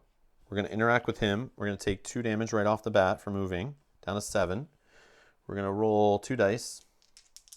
And the fire elemental, depending on what we get here, could hit us and do some bad things. But we have some Gar. But man, we can get some treasure. We can get maybe some fire essence, a diamond. Not that I'm going to actually be wearing the armor to use with a diamond, but I could still sell it. So I roll a 10. No other elementals around to mess with that. So that will do 3 damage, which I think I'm okay with. Gets me a treasure and a fire essence, which I think is what I want to see. So 3 damage, 1, 2, 3, down to 4. We'll get a treasure. Nice, we get some 2 movement, and we can go through monsters. We can spend that at any time. I like it. Love that one. And then we get a fire essence, which could add +3 to a roll. But you gotta use it before your roll, right? Yes, gotta use it before your roll. And that's that. Okay.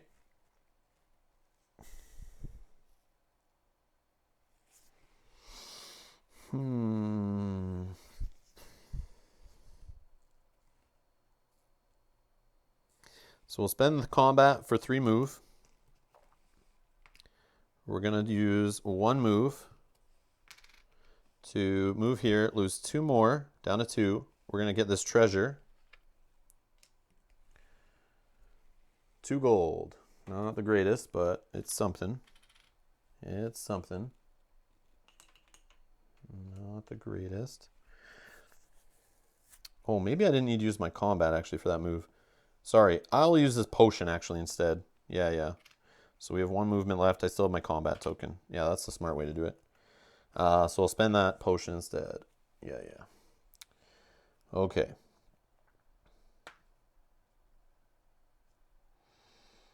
So I could use Lord of Portals to get out of dodge.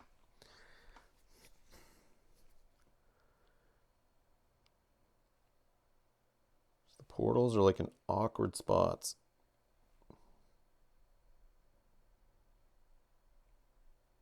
I could get back to the church right now and heal back to full. That might be fine for 2 gold. Or I go to like a merchant. I can do it at the alchemist. I go to the alchemist instead.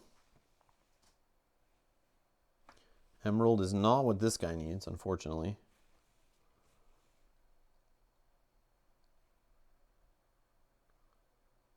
Or is there a way? Can I fight a level 1 monster?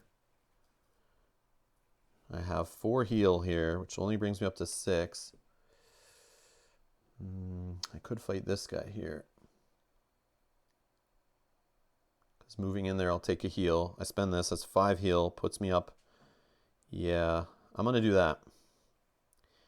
So let's use, unless there's another level 1 beside a portal, that's worth my time. There's this one. No, I want the Gars. So we're going to use Lord of Portals to get away from these fire elementals down here that are wrecking me. So I teleport to a portal. I'll use 1 point of, actually I'll use my heal first for 4, up to 6. This goes back here. I'll use a movement to move to this spot. I heal 1 because of the water elemental to 7. I'm now going to spend a combat to fight this level 1 monster, which is, yeah, I love the puzzly aspect that's happening here. Like, such a puzzly game. I love it. I love the sandboxing nature of it. It's really shining right here. I think it's great. So I am taking a long time on the video to think of what I want to do, but man, it's stressing me out because of the timer of the dragon coming. I only have a couple rounds left to get things done, and I feel like it's not enough time. So we're going to get, bum bum bum, another bat. Another bat. So he gets a Gar and a Chaos token. No cards drawn. Okay, before he goes, I'll use Guardian. He's going to nerf my rolls by 3. And I rolled a 6. So that will nerf his rolls his next roll only by 2.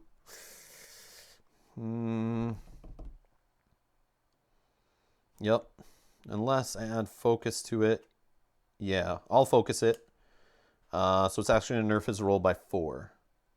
Okay, here we go. 7. So it's actually a 3. Because Guardian. And a 3 just does 1 damage. Yep, no problem. No problem, yep. Oh, but, sorry, he wants to spend a Gar, actually. On the 1. Okay, so now it's so he rolled 10, 11, 12, minus 4. Brings it back down to 8, which is now doing 2 damage. 2 damage. Still have alchemy for 1 more heal. Oh, yeah, I do. Yeah, alchemy could get me a healing potion, but I can do this in combat and get it and spend it like before my roll or before the monster, like as a hero preparation thing. But I like to use it for the Gar if possible, just to build for later. But yeah, that's true. But I need to remember to use it in the round. Don't lose it. But we'll see what happens here. And he wants to spend a Chaos. So he'll spend the Chaos right now. Draw a gold card. And this gold card is going to add +2 damage and -2 to my next roll. So my next roll is -5. Wow. That escalated quickly there. And we have no elementals around. So 6, 7, 8 does 2, 3, 4 damage. Wow. Wow.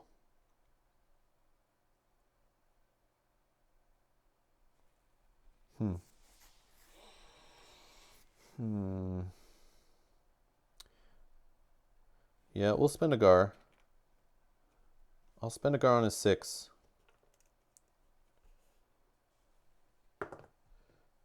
Makes it a 5. 9. These cancel out. And then -4 from my Guardian, right? So 9, back to 5, still doing 2, 3, 4 damage. Yeah, that was a waste. Sure. Down to 3 health left. Hopefully I can kill this guy in one shot.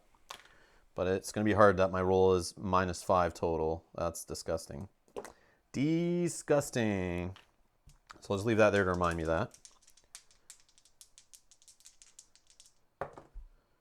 All right, we get 7 off Blazing. Oh, sorry, Blazing Hands for sure would have been the one used there, which does 2 damage only, but it is -5, so this is only a 2. Still does 2 damage.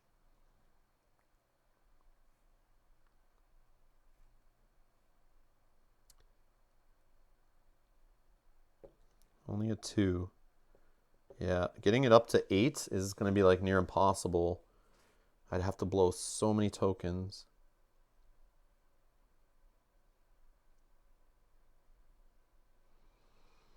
Nope, we'll go with the 2 damage.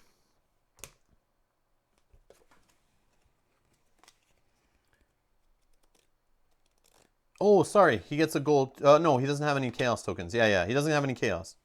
Yeah, he only had 1, right? Yeah, he only has 1, so he can't get 2. Yeah. 1 silver, 1 gold. No. The monster has cards, but he only has 1 chaos, right? Right. Yeah, he only would have had 1 chaos. So even though there's 2 here, he's only spending 1. He's not going to draw any more. He doesn't have any more gold cards, though. Just a silver. Okay.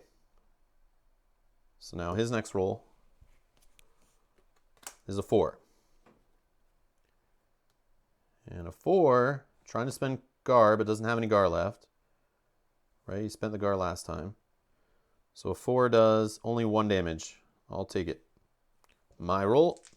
I use Staff of Fire. I just need to at least roll 1 pip. 4 pips, because he minuses 3. We get 6. -3 is 3. Does 1 damage. Kill the bat. I don't need to keep the bat for anything. Oops, but I forgot to look at the back of the card. 2 reputation, up to 14. 1 silver card, which means the monster gets a silver card.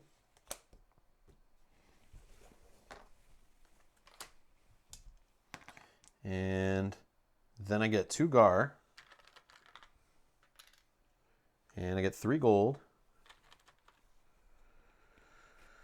3 gold. And I drop a shield token on the board. Okay. So I have a reputation sitting here in Raw Emerald. So if I do go to place of trade, I can unlock 15. But I need to get to that 18, which hopefully can do by killing this guy here, who was 3 the Cyclops. Am I ready for Cyclops time? Don't think so. But will my 15 ability... Yes, the 15 abilities will definitely help me with things like Cyclopses. So maybe that's what I should do.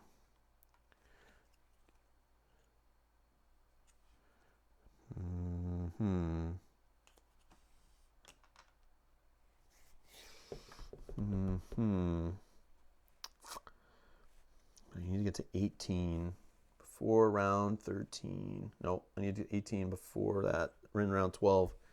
So I can get what I need. 2 health left, you say? So it looks like that's it for the round. So we'll go on to round 11. Silver card for the monster. We'll ready up our abilities. Yeah, I don't know.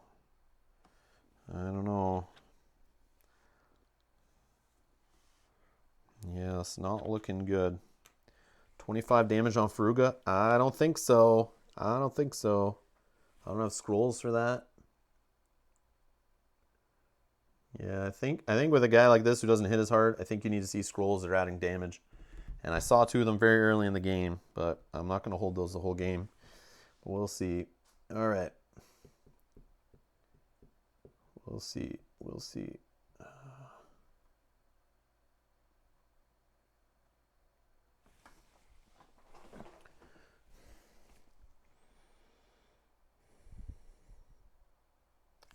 Round 11.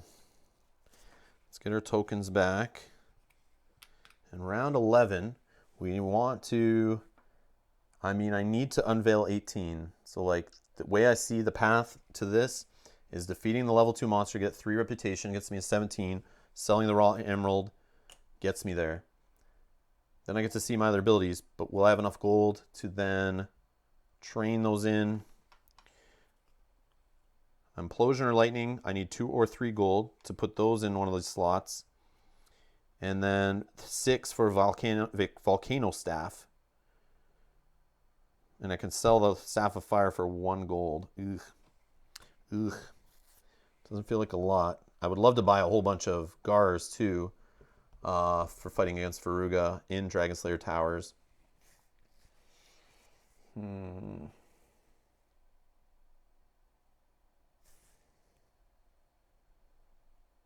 If I do defeat him, I'll get 2 silver cards also, which will lead me to a single gold for trading in 4 silver cards. That's another advantage. I would love to get this treasure and this earth elemental too before we fight Veruga. It would be nice to have +1 or +8 to die rolls. So how do we want to do this here? I think we go after the level 2 guy. Oh, I forgot to use this ability last turn. I'm going to take it. That would have been a Gar or a potion. I think I would go for the Gar. Yeah, I think I would go for the Gar. Forgot about that.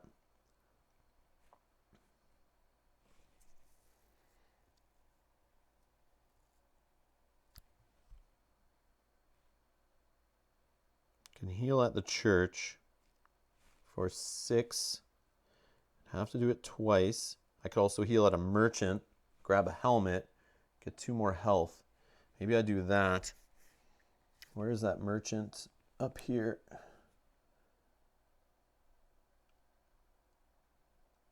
Okay, let's try that. So Lord of Portals.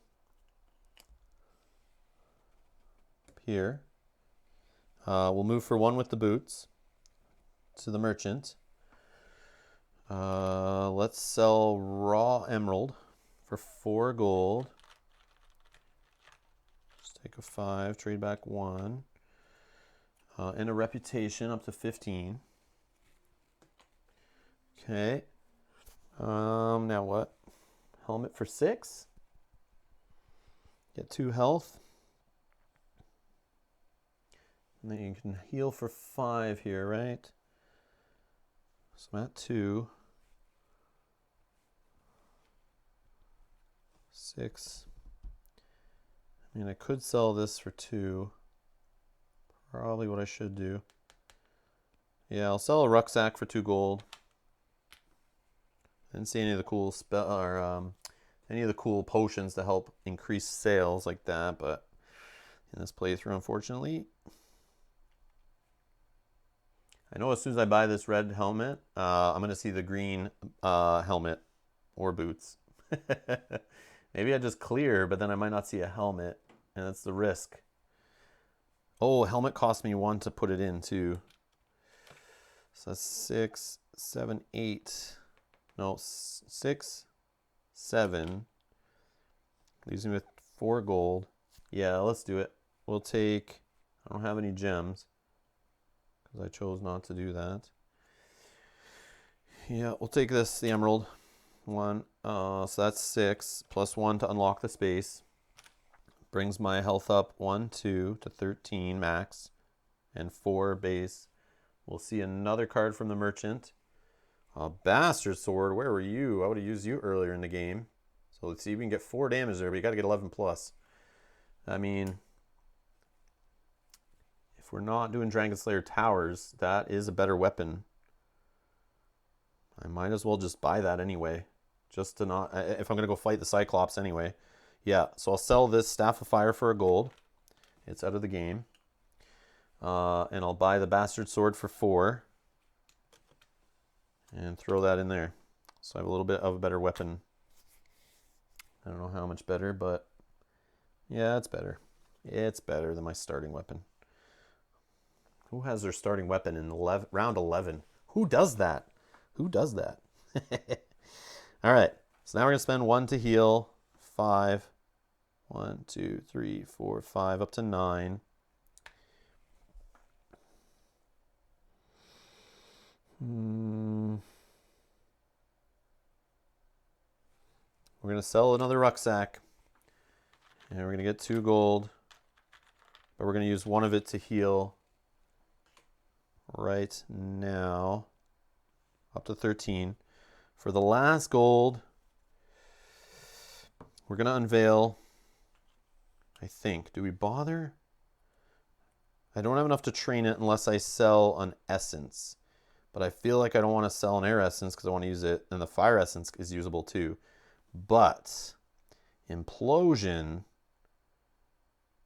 man, these are great. I can get 1 of them and just put it in there, but I need to spend on it. Obviously, implosion is better. It's a little more expensive. But look at those numbers. Those are great.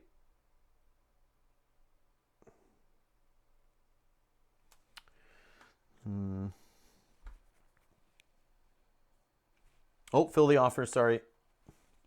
Oh, it's a wooden shield. Wooden shield. These are junk. I'm not a fan, but especially against a dragon. They only work against the monster, so not really the greatest. And minusing to my rolls? No, no thanks. Thank you, Cayman. Thank you so much. Okay, so what I'm going to do I spend the gold? Yeah, sure. I'll spend the gold and we'll unveil. I will take implosion.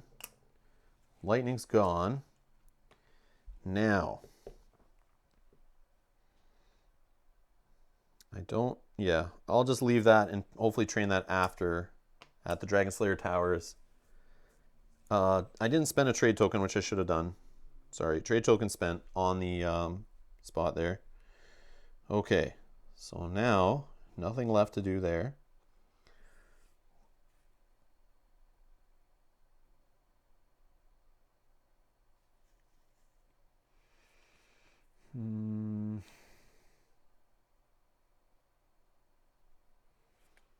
I'll spend the mining for 1 move. Go to this portal, teleport to this portal, and I'll stop there and save my combat for next round. Oh, and I'll use the Alchemist, sorry, to get a Gar. We'll get a Gar. Okay. Done that round. Going on to 12. Flying here. Not really, but for me it's flying. So they get a silver card at the start. This puts them to 4, which they will trade in for a gold. So Cyclops is going to have a gold card here. Not happy about that. Okay. I get my tokens back. I have some extra combat token. Already up my abilities. So this is the last standard round before the dragon fight. Ugh. I need to fight and defeat Cyclops. Put me to 18 on my reputation. Then I need to go into Dragon Slayer Towers. Unveil. I don't know if I have enough gold to do what I want to do, though. I need 6 just to throw Volcano Staff in there. Bastard Sword is only 1, but I might just keep the Bastard Sword, actually. Because it doesn't, like, Volcano Staff is awesome. Like, you do 2 damage, 4 to 9, great. But it's the 10 plus is where it's a beauty.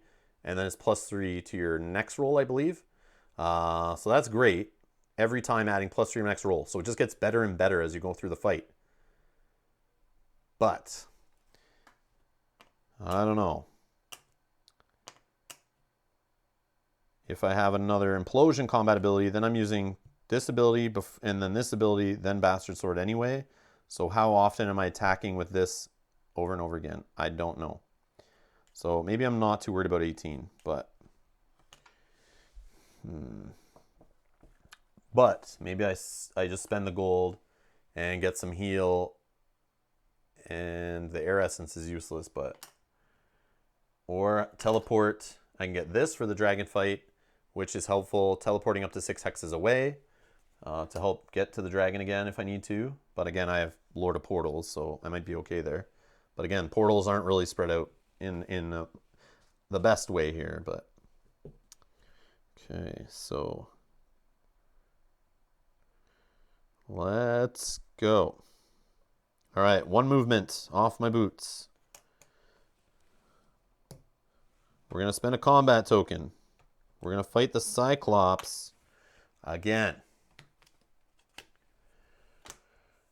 All right, he's getting 2 Chaos and a Gar. And no cards. He's just got 1 gold card, which is great. Before his roll, I'm going to use Guardian one last time here in the game before I get rid of it. Show me the money. There is no elementals here. Help me out. But I rolled an 11. And that 11 does -7 to his next roll. I'm down with that. I'm down with that. Oh, I did it again. I keep drawing off the wrong deck. Let's put that in there somewhere. All right. Sorry, right deck. All right. He rolls a 6. He rolls a 6. And he wants to spend 2 Chaos. But he only has enough to do 1 card. So he's going to do that. He gets another Power Strike. This jerk. So he's going to add 2 damage and -2 to my next roll. Okay. So he rolled a 6. 6 does 3 damage, 4, 5, plus -2 to my next roll. It's ridiculous. Ridiculous. Yep. 5 damage. Oh, but -7 on his roll. Sorry, -7 on his roll. I almost forgot. Cayman, thank you. I just remembered before I saw you say that. Yeah, I was like, why is it so bad already? I thought I had this under control. So I already forgot about the 7. So he's actually 0. So he's doing no damage. He needs at least 1 pip to do 2 damage. So he's 0. He doesn't do any damage, so he doesn't get the +2. So no damage, but it's still -2 to my next roll. Much different. So this is gone. We'll leave this out just to remind us of the -2 to my roll. And we're going to attack with Blazing Hands.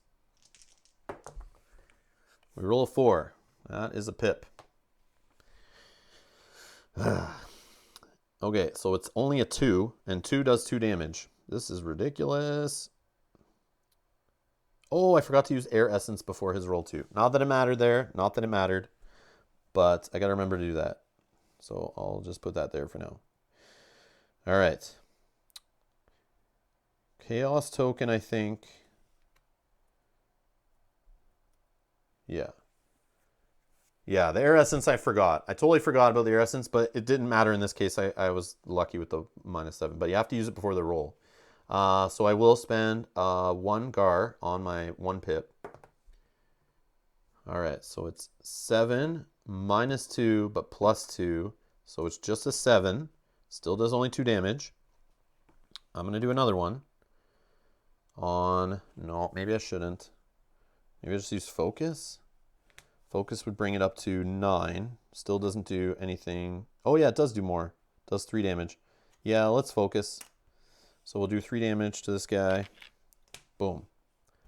All right, that's spent. This is spent and done. All right, what's he rolling? Air Essence. Air Essence. Spending Air Essence. Boom. Gone. So he's only rolling 1 die. So let's get rid of this one. So what was the right? So he's only rolling a 2.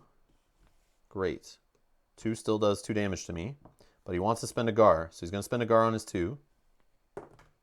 He rolls a 4. So it's actually a 6, which does 3 damage. Sure.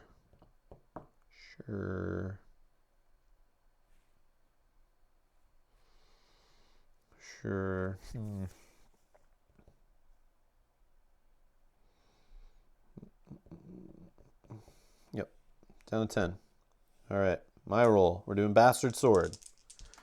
See how my new shiny sword works. It works nice. 11. That does 4 damage. Yep. 3 and a 1. So we're at 7. 3 away. Okay, this is spent. All right. So he's going to roll 2. And he has no guard to spend. 2 does 2 damage. I'm okay with. We'll do 8. All right. Now we're rolling Bastard Sword. We need to hit him for, what is it, 3? So 11 plus, and we kill him, or we keep going. Or I could spend this Fire Essence first, but I think I'll save that for Faruga. We rolled a 7. 7 does 2 damage, which I'm okay with. 6, 7, 8, 9. Okay, now his roll. He just gets a 1. Beautiful. Only 2 damage. Bang, bang. Down to 6. All right. My roll. I roll an 8. 8 does 2 damage. We kill the Cyclops. We kill the Cyclops. Beautiful. See you later, buddy. All right. Cyclops is dead. That gives me 3 reputation, going to 18. 2 silver cards, which I will trade in all 4 of these for a gold. The monster also gets 2 silver cards for his cash. I get 6 gold on the card, or on the board, sorry. That's 7. I liberate a place of trade, so we drop a trade token. Okay. Now what? Now what? I feel like I want to see the treasure spot. I want to get to Dragonslayer Towers. This is the last round. What can I do here? All right. So we have Lord of Portals still. So if I spend my combat token, that can give me 3 move, which I'll do. Which I already had another one, right? So that's 3 move. We'll go down to 2. Let's just move to this treasure. Drop a shield token. See what the treasure is. Come on. Oh, a little too late. But might still be helpful. I don't think so, though. That really sucks. See, I'm seeing things at like weird times, which are not really working out for me here. But that's okay. So we'll spend another move, going down to 1 left, on this Air Essence. We'll interact with this, or sorry, Earth Essence. And we're going to interact with him. I'm going to roll a die. I'm going to drop a token. And we rolled 11 plus 2 from his ability gets us a treasure. Ring. Okay, that works out because I can sell this ring, getting a buff off of this. Max selling price. What? Oh, this doesn't really work well with that. Oh, I can reduce the cost of something by 3 at least. I'll put this ring right here for now. And I get an Earth Essence, which could give me plus 8 to my roll going forward, which is great against Faruga. All right. Now, let's go. This is crazy. I need a trade token to go to Dragonslayer Towers, and I have a move to get in there. Lord of Portals to get me in there. And that leaves a mining, which I can use in Faruga rounds maybe to just extra move, to get extra move. Yeah, let's do it. Lord of Portals. That last move, Dragonslayer Towers, spend the trade, and we're in there. All right. I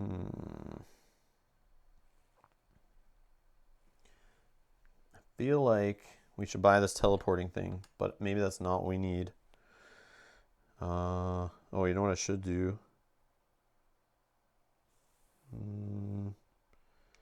could just get a potion to sell. Let's see. Let's sell some stuff.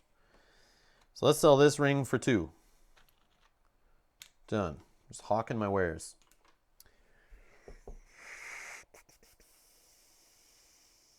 Yeah, it's the last round. I don't know if I'll be able to kill Faruga, but it's all or nothing, right? It's not just doing damage. It's like I got to make sure I live and kill.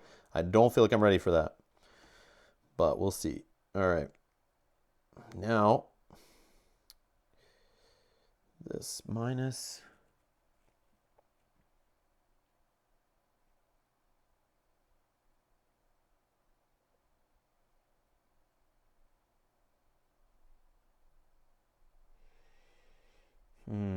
So Faruga does 6 damage, and then on his cards, he does anywhere against me. I'm not hitting very hard, which is annoying because I don't have first strike.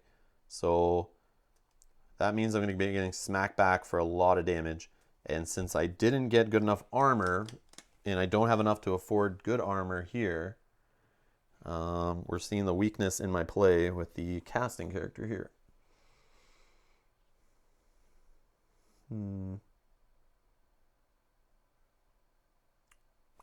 I need to save gold so I can stop at the church if possible in the next 2 rounds. So let's do this properly. So unveiling, hold on. Do I even waste on the unveil? I would see a volcano staff. Could do 4 damage, but so could bastard sword. This is a 10 plus for 4. It gives +3 to my rolls. I really think I need that. It's the only chance I have, really. So in that case, I'll spend 1 to unveil it.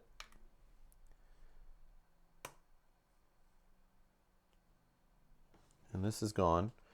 I'm pretty sure I can reduce the cost of learning that by 3, because I think this is just -3 for anything at training or at the trading spot. So, and at the trading, you can do like so many different things. And this just reduces like 1 service by 3 or 1 item by 3 down to at least cost of 1. So I could make this only cost me 3. So what I'll do is sell the bastard sword for 1. Or actually, maybe it's better to sell the bastard sword with this spell, or this potion, which will actually make me sell it for +5 up to the max price, which is 4. So is that a better way to do it? Sell it for 4? Rather than just use this for a -3? I don't know. I think I wind up with the same anyway. Yeah, so I'll just get rid of these to get 4. And this, no she. So I'll take 4 for getting rid of these 2. This goes over there. All right. So I'm going to spend 6 gold to learn or to buy my volcano staff. See how that works out. And I have 6 left. I think I need to see some stuff that adds damage. I need to see stuff that adds damage. Teleporting hexes is not what I'm looking for, but I mean, that could help me get to Fruga even after I get hit and die, right? I could go back to the church and then run back at him again. So it is like doing extra damage. Yeah, so I'll spend 1 on that. I can always sell it back if I see something better. All right, we'll fill that up. Dragon Slayer Towers, another flask. So this one's actually pretty good because I get a water essence and an earth essence. 1 healing me for 4, which is helpful against Fruga, and also doing +8 to a roll is amazing for Fruga to get my full output. I also have to learn Implosion, right? Yeah, I forgot about that. So let's get rid of Guardian. We're going to just unlearn that. And we'll spend 3 to get Implosion in there. Let's just swap these around. So we got Implosion. I have 2 gold left. Let's clear. Yeah, let's just clear. I'm not going to buy any flasks. Maybe we see something that does extra damage is what I need. We see some armor I can't afford. Some boots I can't afford. But see how better the dragon armor is? Man, so good. Where is this? Some boots I can't afford. And some gloves I can't afford. So yeah, you get to use this stuff in like later scenarios when you actually can play more and build up more. But yeah, it's that's some good stuff. Okay, let's just save our 2 gold. Yep. I don't think I'm ready for a dragon fight, but we'll see. Okay. So I'll save my mining till next round. Let's ready up our abilities. We're ending the round. And we're going to head on to Dragon Fight Faruga time. And ready up the boots. Oh, I forgot to heal there. Yeah, I definitely should spend a gold to heal. by 8, right? No, Dragon Slayer Tower is actually 12 heal. So we'll go up to 13. Yeah, that's an efficient heal. Forgot about that. Forgot about that. Yeah, so we have 1 gold for maybe healing at the church.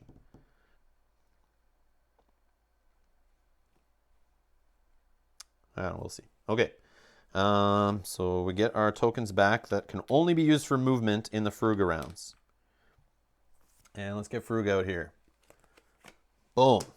So he's coming out 25 health, 6 damage.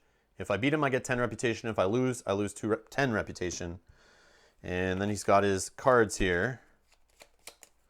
And he's going to get some initiative tokens. And we're going to find out where he's attacking. So we readied all our stuff up. And we're just going to start here at Dragon Slayer Towers. Maybe we get lucky. Maybe he attacks Dragon Slayer Towers right away.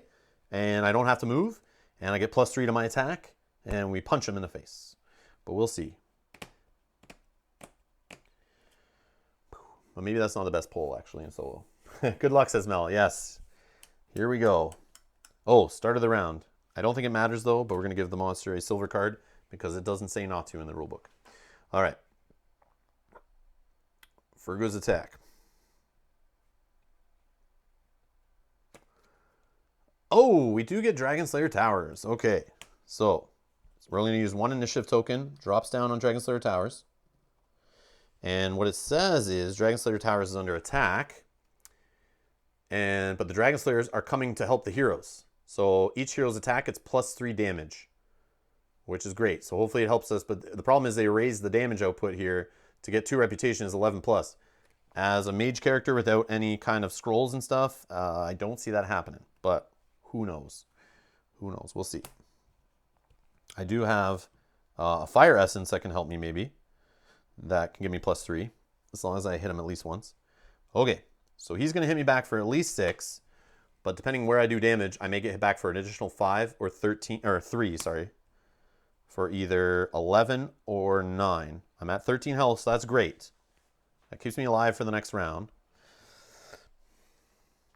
But I don't bump back to the church, which I probably would prefer, actually, but that's okay.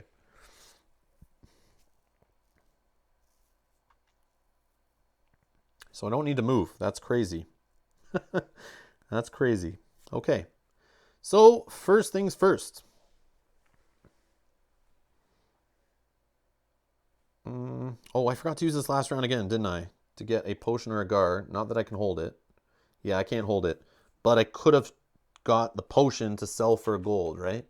Yeah, I could have sold a potion for a gold. So I would definitely do that. So I have extra gold for healing here. Not that that may help me, but maybe next round. Yeah. I definitely would have done that. Because I have like my spots here with the gar. I could have thrown away a gar and put a potion in there, but I don't think the 2 healing is what I need. I think gars are more important. All right. Here we go. The problem with this Dragon Slayer Tower is I only get 1 shot. And I think with this character doing like very weak output, I need to have more shots. So I know in the next round I'll get maybe 3 chances to hit him, but probably not. It depends, my movement, but we'll see. Okay. We're going to attack with our best one. Implosion, I guess. Looking for 11+ to do 6 damage. Hopefully.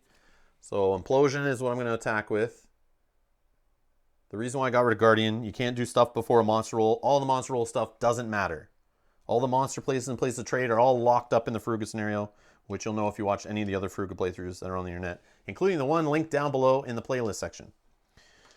All right. So we're hoping to get 11+. We could use an Earth Essence to get there if we need. We have Focus to help us. And we rolled a 10. Of course, 1 short. But we're going to use Focus because it's a once per round ability, so we'll get it readied up before the next round anyway. So we get there. We hit him for 6. Boom. +3. +3. Oh, I forgot to do my fire essence thing. Whoops. Okay, anyways, we'll leave it for later. +3. So what is that? Man, I should have spent that fire essence. But anyways, 8, 9. I'm an idiot. But you know I would have spent it. But I guess we can wait. It's fine. But I just wouldn't be taking 3 extra damage right now. There's nothing I can do to make it higher with Gars. So Gars are like junk. Okay, so let's go with... we'll go with that and get hit back for 9. Yeah, see, Christoph's saying too, I forgot to use the Fire Essence. Maybe I'll just say that I did, because I said I was going to, but I just forgot. Boss fights is all about first strikes. Yeah, agreed. So, like, why would I save this for later? All right, so we get another 3. That I have to do it before the roll, but you know what? I'm doing it now, because I should have just done it. Because I knew, that's why I even said when I was reading the card, I need 11 plus, so I should use the Fire Essence to get me there. Did I even get there, though? 11, 12. I didn't get there, right? 6, 11, 12. It's fine. Oh, I did. Yeah, I did. It's 11 plus. Yeah, it's 11 plus. Okay, so we get 2 reputation, and I only get hit back for 6 instead.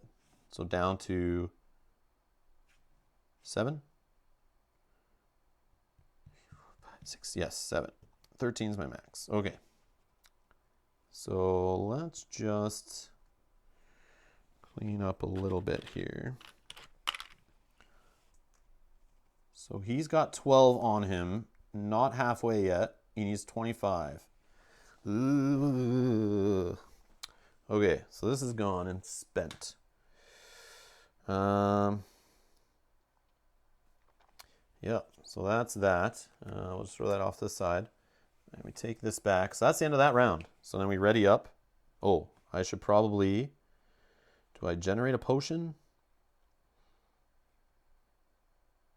Yeah, whatever. It's all good. I don't need it. It's fine. Maybe I should have, but... It's any time in or out of combat. So, like, I'll just do it now. So I'm going to take a potion instead of a Gar, I think, for now. Maybe that 2 heal. If I use that 2 heal... Oh, I can use it right away, right? Instead of storing it. Brings me up to 9. Yeah, let's do that. Let's do that. Okay, so we ready all our stuff up. We didn't even use any move tokens, so we'll carry forward actually a combat that has more move on it. Then we get our tokens back. So we'll save the combat from last round instead of the mining we had before. Throw the Gars at him to do damage, yeah. Eat this, dragon. Hitting him with little blue stones, I don't think is what's going to do it, but we can try. All right, so new round. We're on round 14. Final round. Final round. Can we take down the dragon? Ugh. Let's see what we get. What's the next place he's attacking? Don't think we need to do anything else. He's going to Alchemists are under attack. So he's going to the north, then the east, then the south. This is weird. I think it's the same way it came up in Paul's stream yesterday. But just so you guys know, I know we showed it in the previous playthroughs, but they could attack places of encounter, and they could attack the merchants, but instead he's going to Alchemists. So we don't need these anymore. So Alchemists. Okay, so north, most Alchemist is here. That's where he's going first. Then the eastmost Alchemist is over here. Ooh, these are pretty spread out. I don't think I did my map correctly. My wandering around in a big circle wasn't really smart, I don't think. And south. Where's the southmost Alchemist? That would be this one left, I think. I think I only have 3 right now. I don't see any others. So I think it's this one. Portals do help. Yeah, there's a portal here near this one, which is fine. And the north one, I'm close because there's portal here. And then, where's the other one? Here, which is not near any portals at all, really. So this is only a hard one. But we can go from maybe this portal, 1, 2, 3, or this 1, 2, 3. Yeah, it's near here though. So here's the choice. So we're going to talk about attack spot number 1. Initiative spot number 1 is where he's going first. So I have the chance to go there, or I could say I don't want to go there and I go somewhere else. But I feel like that's super close. So like, why wouldn't I? It's 2 move. I have tons of move. So I'll just throw away a trade. And we'll go fight him at spot number 1. Okay. And Johnny B, thank you so much for subscribing. Or Jhoney B. Jhoney B? Thank you so much. Okay. So let's check out here. Sorry, one sec. What are we doing? Sorry.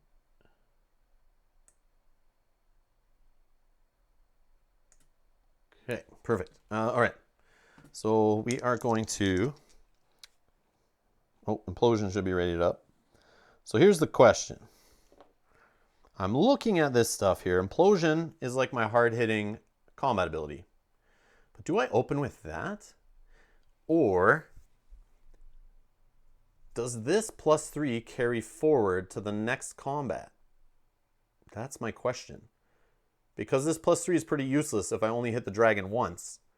But let me check actually how Volcano Staff is worded in the appendix. At least the old appendix that I have. I don't know if the newer one is out there yet, but...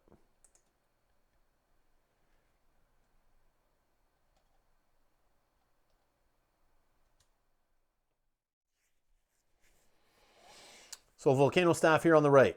Description.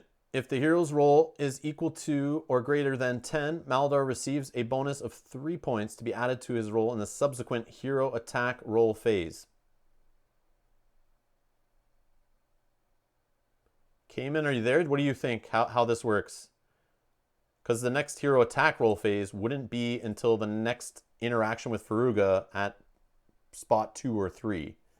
Does this +3 carry forward, or is this weapon really junk and making these magic characters even worse against the dragon? Oh man, I spent all the money on this and now I didn't even realize that that is going to help me at all. Ah, you forget to ask Thaddeus. You know what I'm going to do though? Because that would make this 18 level weapon. I'm going to rule it in my favor, saying it's going to give +3 to the next roll in the round. Assuming I can even get another roll, we'll see. But I'm going to rule this. We don't know, obviously, the appendix is being worked on and changed, and abilities are being changed and stuff. The game is not final. But I think for fairness, this guy doesn't get first strike, which seems like a huge handicap. So this +3 I'm going to carry forward to the next hero attack roll phase, which technically is the next time I fight Faruga. So I'm going to do that. So if I read it as written, that's how I'm going to use it. All right. So before we attack, huge suspense. Just give me 2 minutes.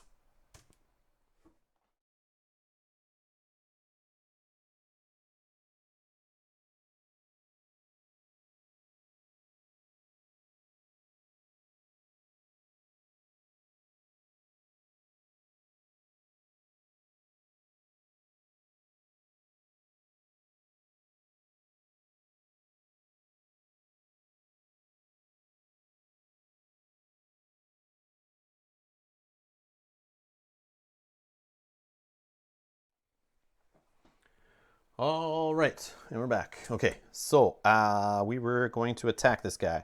So I could use Volcano Staff if I'm betting on another attack. So let's look a little closely at his card.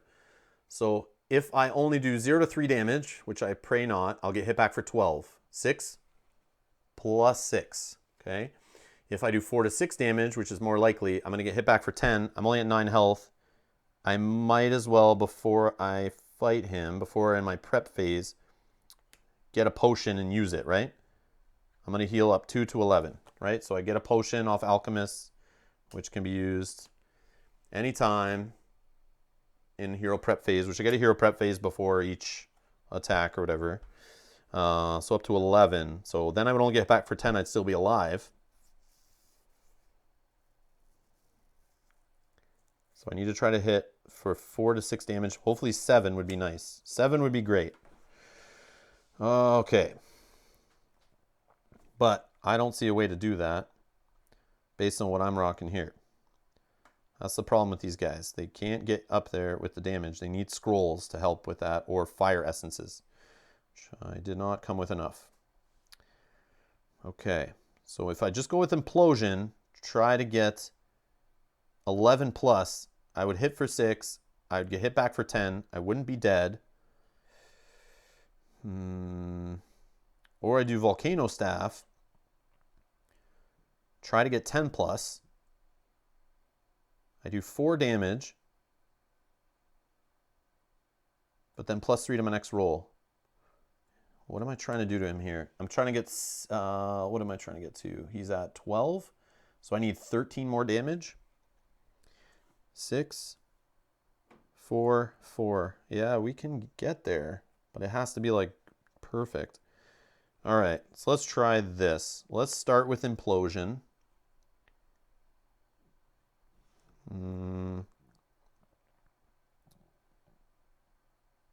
Yeah, let's start with Implosion.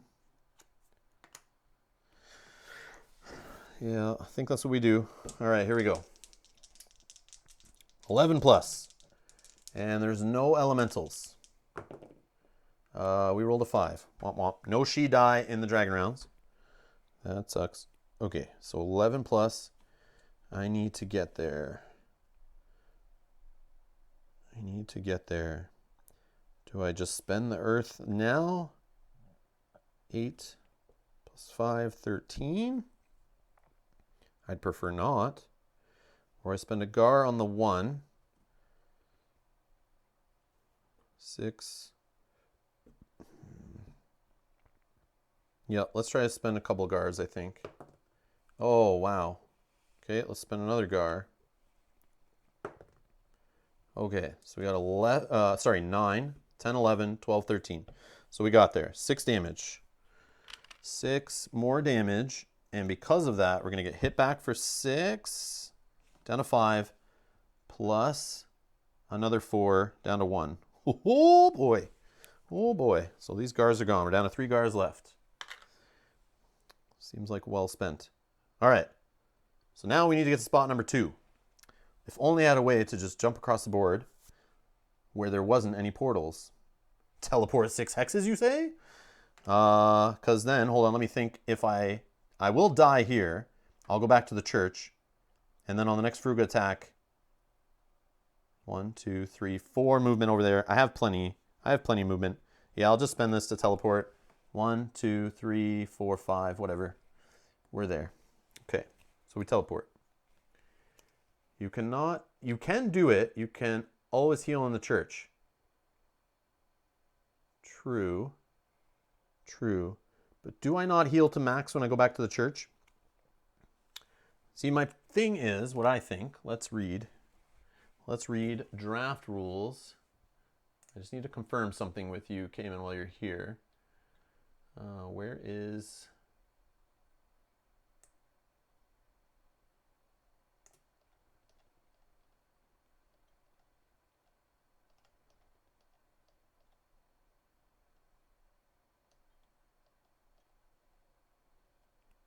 Okay, one sec, here we go. All right, so there's a line here. I'm assuming I'm going to die. I'm down to 1 health. So in the next Fruga attack, I hit him, he hits me back, I die for sure. I go back to the church. Here's what happens. I lose any remaining move points, but I still have many unspent move points. Or do I spend tokens instead and save the teleport? If I save the teleport, it doesn't matter if I have move points or not. I can still teleport to that outer space. I lose 2 reputation. I heal to the max. Great. Then the player continues playing during the next Fruga attack. So I still get to go to the 3rd attack, right? The part that's not clear here is I lose any remaining move points. All I think that means is... usually that just means these move points. So because I have not spent these tokens, I don't lose action tokens. It doesn't say, Rob, you lose all your action tokens. It says I lose any move points, which is if I spent this 3 and I moved 1, I would still have 2 move points left. And what would happen is when you die, you lose any of those move points you haven't spent to a normal monster in the regular rounds, and you just continue spending tokens to get more move and do your actions as you wish to finish out your turn. So in Faruga rounds, I'm assuming I haven't spent any of these tokens to turn them into movement points yet. So I don't lose any of my tokens. I can still move around the board. So I think I'm okay. Either way, I should be able to get a third attack in and should be fine, correct? Does anyone in the chat see any way that if I die here at 2, I heal full at the church? Is there anything that stops me from moving over to 3 and hitting him again? Yeah, see, Cayman's not sure. The dragon attack rounds are a bit of a gray area too. But as I read it, I do not lose my action tokens, and I still get to move to the next Faruga attack. Not attack round, attack. And a Faruga attack is listed somewhere here. Here's a Faruga attack. Yeah, Faruga attacks, players can still move to the church, use abilities. The number of Faruga attacks is equal to the number of tokens on the map. So I still get to participate in the third attack. Yeah. So here's the problem when you're playing with prototype unfinished rules is weird things like this come up that aren't 100% clear. But it is a little more clear in this rule book. In the older rule book, it was not as clear. But this is the way I'm playing it. So FYI, everything as you see here, right here, rule book and appendix are not final. So they're not final, but that's the way I'm playing. All right, just so you guys know. So either I could just save, where was it? I could save the teleport and instead just spend, if I spent 6 tokens, I would have 1 movement left, but when I die, I would lose that move. But I have the teleport anyway. So either way it works, I should be fine. But I think the more efficient way is teleport, so I leave more movement in the tokens I haven't spent. But either way, I'm just going to get rid of this, and I'll be fine to move. Otherwise, I could have done it the other way. Hey, Kate. All right, so we're at number 2, fighting the dragon. Here we go. So this time, we're going to attack with Volcano Staff. And we're going to hope to get 10 plus. We're going to hit 10 plus. Then we would hit him for 4. And we'd get +3 to our next roll. Our next attack roll. Which will be at spot number 3. That's the way I'm playing it. I could also heal, second attack, teleport to last. True. The only problem with the healing... Can I get there? Can I get there? So you're saying I'm here. I have teleport. Can that work? 1. Oh, sorry. Portal is right here, right? Yeah, portal. Okay, so if I do that, I would spend 3 combat. 1, 2. I still have 1 point of movement. And you're saying I spend 2 gold to heal for 6 times 2 at the church. Gets me all the way up to 13, my max health. Okay. Yeah, this is another way. See, there's all these cool, like, puzzly ways to do this. It's cool to have teleporting and Lord of Portals and all this stuff. Like, I totally can get around, and having this is no problem. But I'm just discussing it, like, which way could you go? Like, it's very puzzly, and I like it. It's just not 100% clear what you can get away with here. So, from that, I will... Oh, the other thing is the water elemental here would heal me as I walk in there, but I'm full. That's fine. So maybe I don't need to waste the gold, but it's okay. It's okay. It is victory points at the end of the game. You can spend for every 5 gold to get victory points, but I think 1 gold is not really going to change much for me. Okay, so from here to move there, I have 1 point. 1, 2, 3. It's 3 movement to get in there. But then, can I get across the map to 3? That's the problem. I have Lord of Portals, Hex. Okay, so Lord of Portals could teleport me over here after. I wouldn't have this combat. Then I'd have Mining and Boots, which might not be enough. Oh, I have one movement to spare. Oh, I'd have a 3. Hold on, let's see. I can do 1 more movement. 1. Boots. 2. Mining for 3. Then, after this fight, which I should still be alive for, I could teleport 1, 2, 3, 4, 5. Oh, it's less than 6. I'm dumb. Yeah. So I don't need to save this anyway. So we're good. Let's fight. Volcano staff, sorry. We hit for 9. 9 does only 2 damage. I need to get to 10. Well, good thing I have a focus. And we're going to buff that up. So we're hitting him for 4 damage. So we'll drop down a 5, take a 1. And what's he at right now? He is at 15, 21, 22. 3 more damage and he's dead. We should be okay. And I'll get +3 to my next roll off Volcano Staff.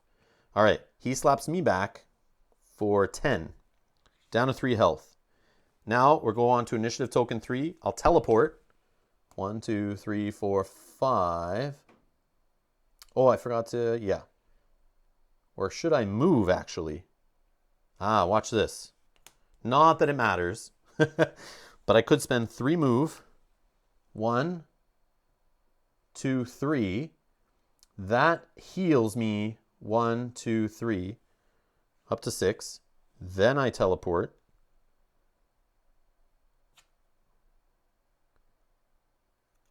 Or I just go portal.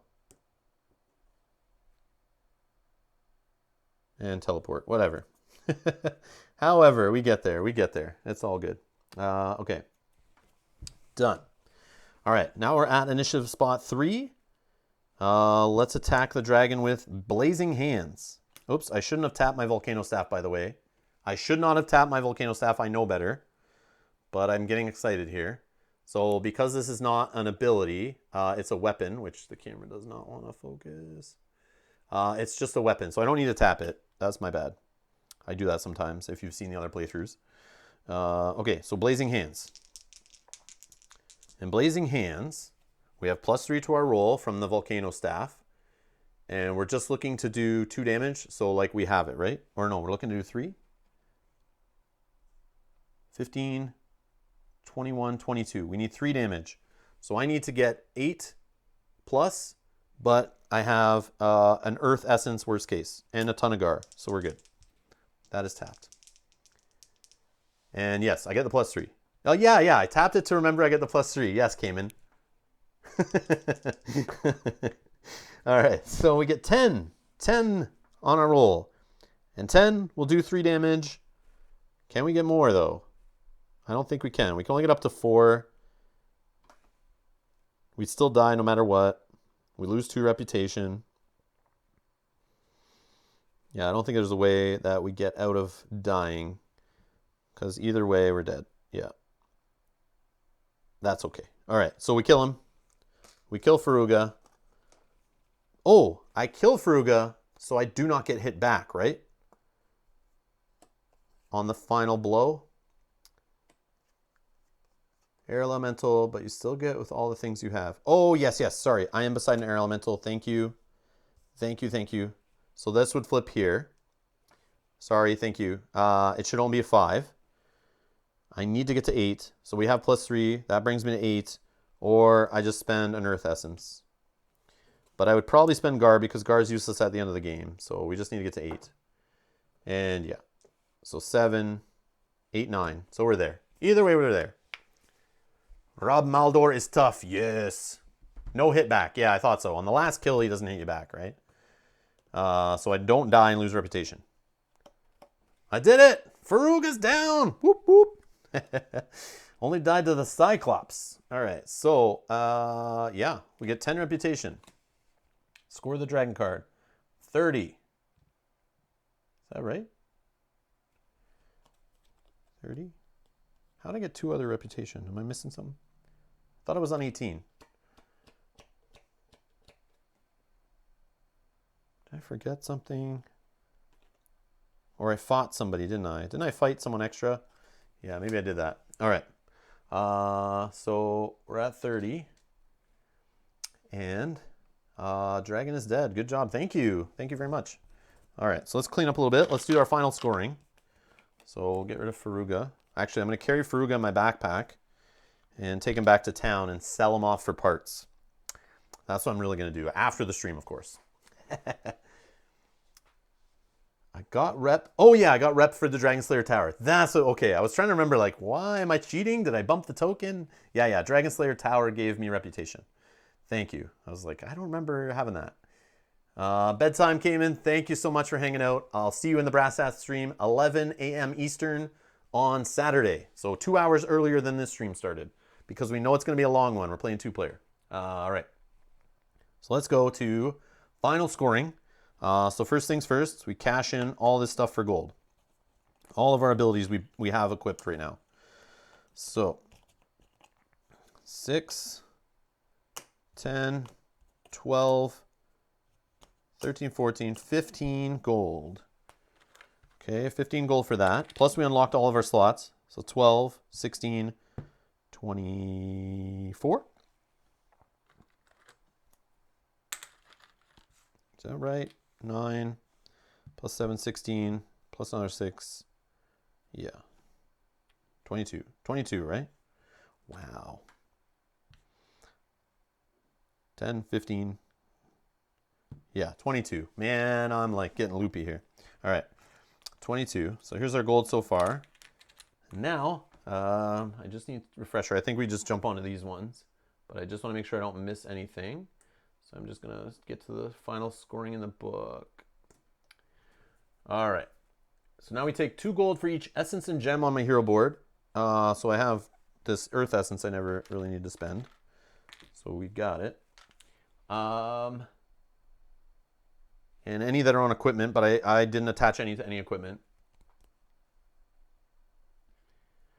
For each equipment tile still on the hero board. So now we're going to trade these in for money. So it's 11 gold. 14, 16, 22.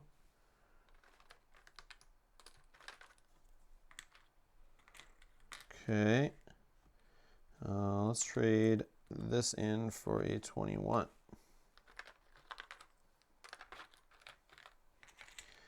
Okay. And I unlocked all 3 of these slots. Yeah. So I get another 3. Okay. Next is for each unlocked armor, jewelry slot. I just did that. Natural resources. I don't have anything. What do I get for Fruga? Nothing? No, I'm just joking. I already got that. Okay. Reputation. Nope. Now 1 rep point for each 5 gold. 4, 8, 12. So that takes me to 42. 42.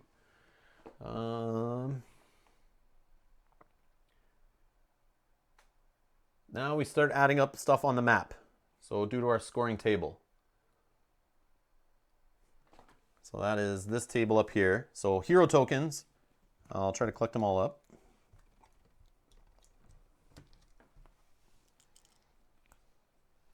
And 1 there. I think I got them all.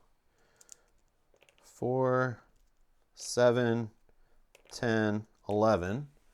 11 leads me to 9 reputation. So that brings me to 51. Okay, so use a little 50-star token there. And then interaction tokens. So that's all these little hexagon ones that are either for mining or interacting with elementals. Whoops. Ooh. I may miss some, but I don't see any. Okay, 1, 2, 3, 4, 5, 6, 7, 8, 9. 9 does, oh, only 2. Only 2 rep. Weak sauce. If I had 1 more, I would have got 5 rep. Trade tokens. 1, 2, 3. Which leads me to 5 rep. So where am I at? 5 rep. We go to 58. Hard to see. There's like glare on this for me. I see just a light shining off that. It's all white. All right. Other hero tokens. We skip that. I lose 2 rep because I died once, thanks to the monster killing me. So I drop back to 56. And quests. 1, 2, 3, 4 quests only. That's it. 4 quests only. And that gets me 5 more rep.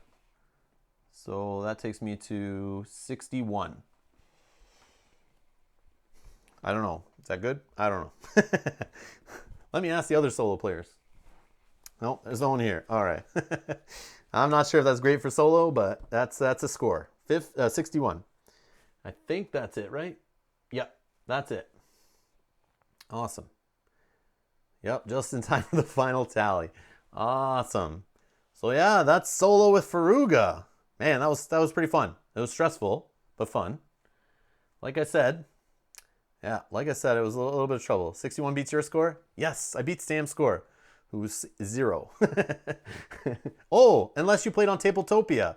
Has anyone in the chat played on Tabletopia? Solo, you can play this Faruga scenario on there. The link is on the Kickstarter page, which I've linked down below. Has anyone done it? I'm curious what your score was. Is that okay, or I don't know. I feel like it's good the way the dragon's balanced in solo.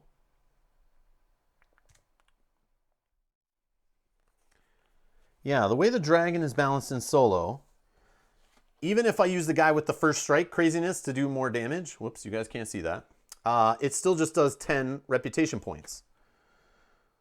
So it doesn't matter how much damage you do. It's either you kill it or you don't. So even if you're using a melee character that's first strike that hits a lot harder, they're not getting any advantage from it. There needs to be something like that that kind of balances it in multiplayer maybe. Or I could be wrong, but yeah, Maldur is crazy. He's fun. I like him. He's very interesting. I like the Lord of Portals jumping around the board. It's my favorite thing. He's got a little bit of defense if you get to his Guardian ability. He's got okay offense. It's better than some of the other guys, the casters, but not as good as the melee characters, which makes sense. But yeah, he's interesting. He's like pretty well-rounded, I think. He's not too crazy at anything. Just having only 6 ability slots is a little rough, though. I like having 7. That just feels better. But yeah, I definitely want to play him again in the future. But yeah, we're doing a Brasath scenario number 3 this Saturday live, 11 a.m. Eastern. It's already on the channel. Go down below, hit Rob's Gaming Table, jump on over to the main YouTube page. You'll see all our upcoming live streams. You can hit reminders so you do not miss it. My thoughts on this, though, now I've played 2 solo games. Yeah, monsters are a little more aggressive, throwing cards out, and guards like right away. Like they don't hold them. Humans, I hold them. I will wait. I will wait till I get a set. I will wait till they're fighting a level 2 monster sometimes to spend gold cards to really get impact. I will wait to spend guards to see if I get a better roll. But in this case, the monster player just spends guards and chaos like they're going out of style and just like starts hammering you right off the bat. So it feels a little off, but it feels different. Like I like it. But maybe after some more play, that's how human players would play a little more aggressive. I don't know, but it seems a little crazy. Yeah, so probably 16 to 18 hour stream on Saturday. No, we'll see, but it might be longer. There's no dragon rounds. It's just 20 regular rounds, but we don't know. This is going to be our first play. We're not playing it ahead of time. So you guys are going to experience it with us live. We'll be answering questions, chatting with the chat. It'll be fun. We just get to experience Brasath and the legend tiles, which we have not really seen. And hopefully we beef ourselves up. We get some crack armor, some dragon armor going. We hit the Dragon Slayer towers a bit more. Should be pretty fun. Maybe we fight some level 3 monsters. Maybe we mine in some caves a little bit more. We're going to see chapter 5 tiles, which you have not seen. So yeah, we're going to play Brasath on Saturday. It's already on the channel. Like I said, go to Rob's Gaming Table on YouTube, set the reminder. We're doing it 2-player. And yeah, I'm going to try a different character maybe. I don't know which one though. But I'll make that decision later. But yeah, so I also like the way in this one, maybe not like it so much, but like I said before, having not another player liberating places for you makes it harder to get around the map sometimes because they're not clearing monster spaces for you to run through. They're also not liberating places of trade to make it easy for you to get to many more trading spots, because I would gladly play a gold to just get to a place of trade that's near me rather than have to run all the way across the map to get back to the one that I unlocked. So that's the only problem I see, is it changes the dynamic a little bit of getting around the map. So, and what else? What else solo that feels a little weird? I like the hunter cards, the way they were different. Made it easier for me to get those quests done. So I wasn't just carrying around useless monsters. What else? I don't know. The fighting was cool. I like the cards. I like the dice roll thing. I like they're spending their tokens. I don't see why you can't just make it co-op and play with that card deck. I mean, it's a little more boring because then the other player, I guess the other player could be drawing the cards and still rolling dice and stuff. But that is one of the beauties of the game, having the other player control the monster. But if you didn't want to do that, there's nothing stopping you from taking the solo rules and just running the AI with that, or using the app that they're offering in the Kickstarter eventually, or that they're talking about in the Kickstarter. Why you couldn't just use that as your AI and play your own house rule co-op scenario. I could be wrong. I'm not a game designer. But that's something I started thinking right away. It was like, you have solo AI. Why can't you not just be co-op? But there is a semi-co-op scenario that they're talking about adding to the game. I don't see why they wouldn't add co-op scenarios to the game, but who knows? I'm sure there's some stuff on cards that probably needs to change if you do that, but I'm sure some fans will make some co-op scenarios on Board Game Geek. That I can see happening for sure when the game releases. Because there's so much good sandboxy bits in here that you could just make your own rules and play with all the symbols and the cards and stuff. So yeah, you could play it cooperative as long as you're nice as the monster. Yeah. That is true. You never attack each other directly. Yeah. Yeah, you could do that. Yeah. That's true. Yeah, everything else allows you to play solo. Yeah, true. That's true. But yeah, what do you guys think about the solo? I don't know. I thought it was pretty neat. I like it. It's fun. Oh, co-op. Yeah, co-op. Yeah, I see what you mean. Where's my mouse?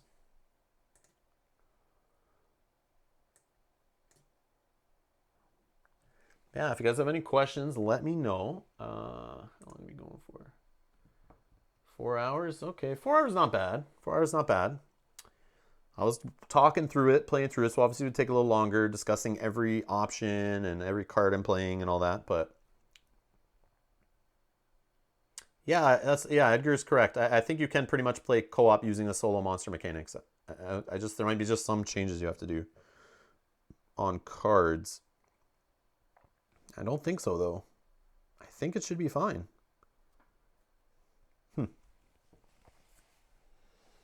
What about comparing to another solo experience? I don't know.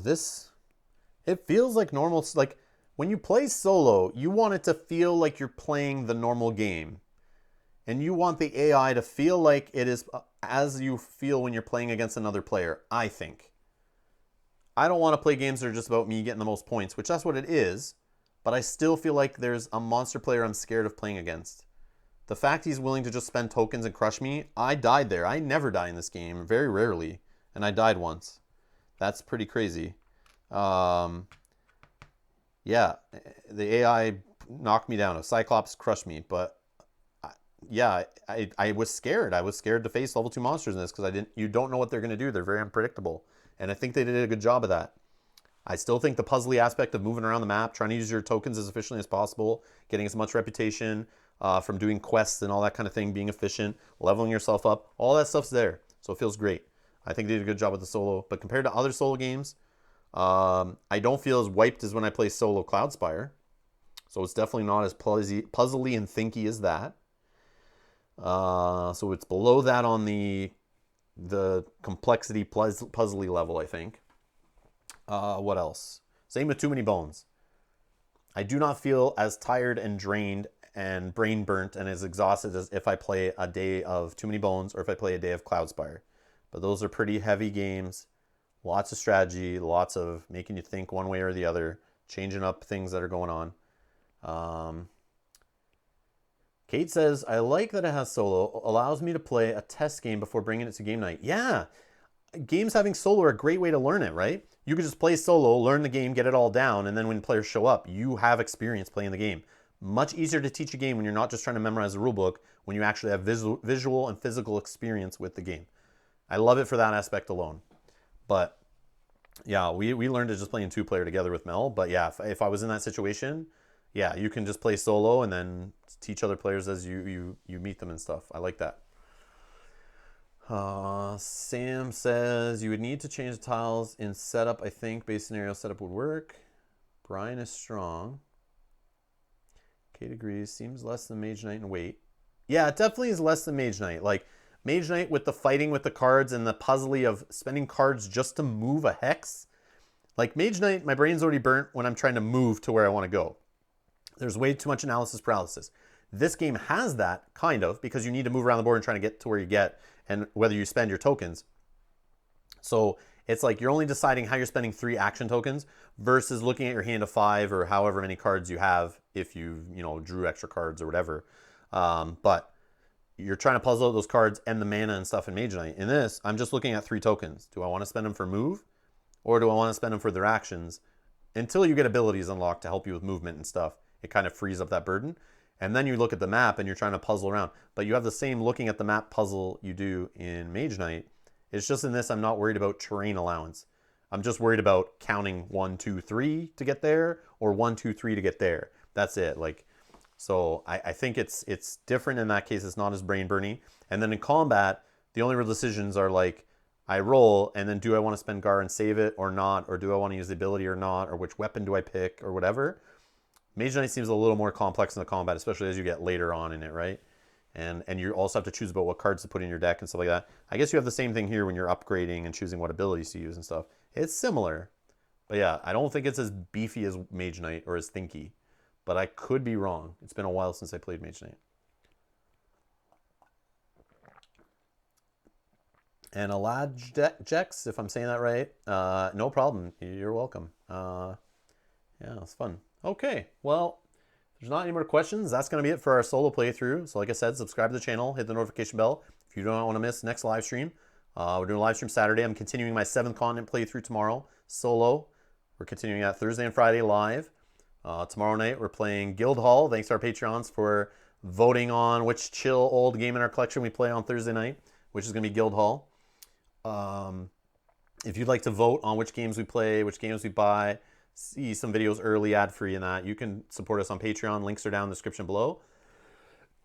Excuse me. But thanks to everyone who supports the channel on Patreon. You guys are all awesome. We appreciate it. Hopefully our gaming chairs that we unlocked with our goal get here soon. They should arrive early next week or later this week. We'll see. So that I can play on better chairs. But we appreciate all you guys' support to help us get there. Yeah, thanks again to Diea Games for sending us a copy of this game so that we could use it and abuse it and show it off in all different playthroughs and different ways and stuff to see how it works. But yeah, thanks everyone for chilling with me live and hanging out this whole time. And thanks for watching this later. Leave comments down below if you're watching this later and you have any questions. Hopefully we can answer it for you. Yeah, Mel got a chair. She found a different one that should be on its way. It should arrive tomorrow, it says, or maybe the next day. But yeah, mine should arrive next week. Yep, Mel's got hers coming soon. Man, it's hard to get office chairs and gaming chairs out there right now. They're all being bought up because everyone working from home and being out of school and stuff. But yeah, hopefully we get some. But yeah, thanks a lot everyone for helping out. Thanks a lot for the rules questions. Cayman, I know you went to bed already, but if you're watching this later, thank you so much for your help with the rules stuff. And yeah, we'll see you guys in the next stream. Thanks a lot for watching and enjoy the rest of your day. Bye-bye.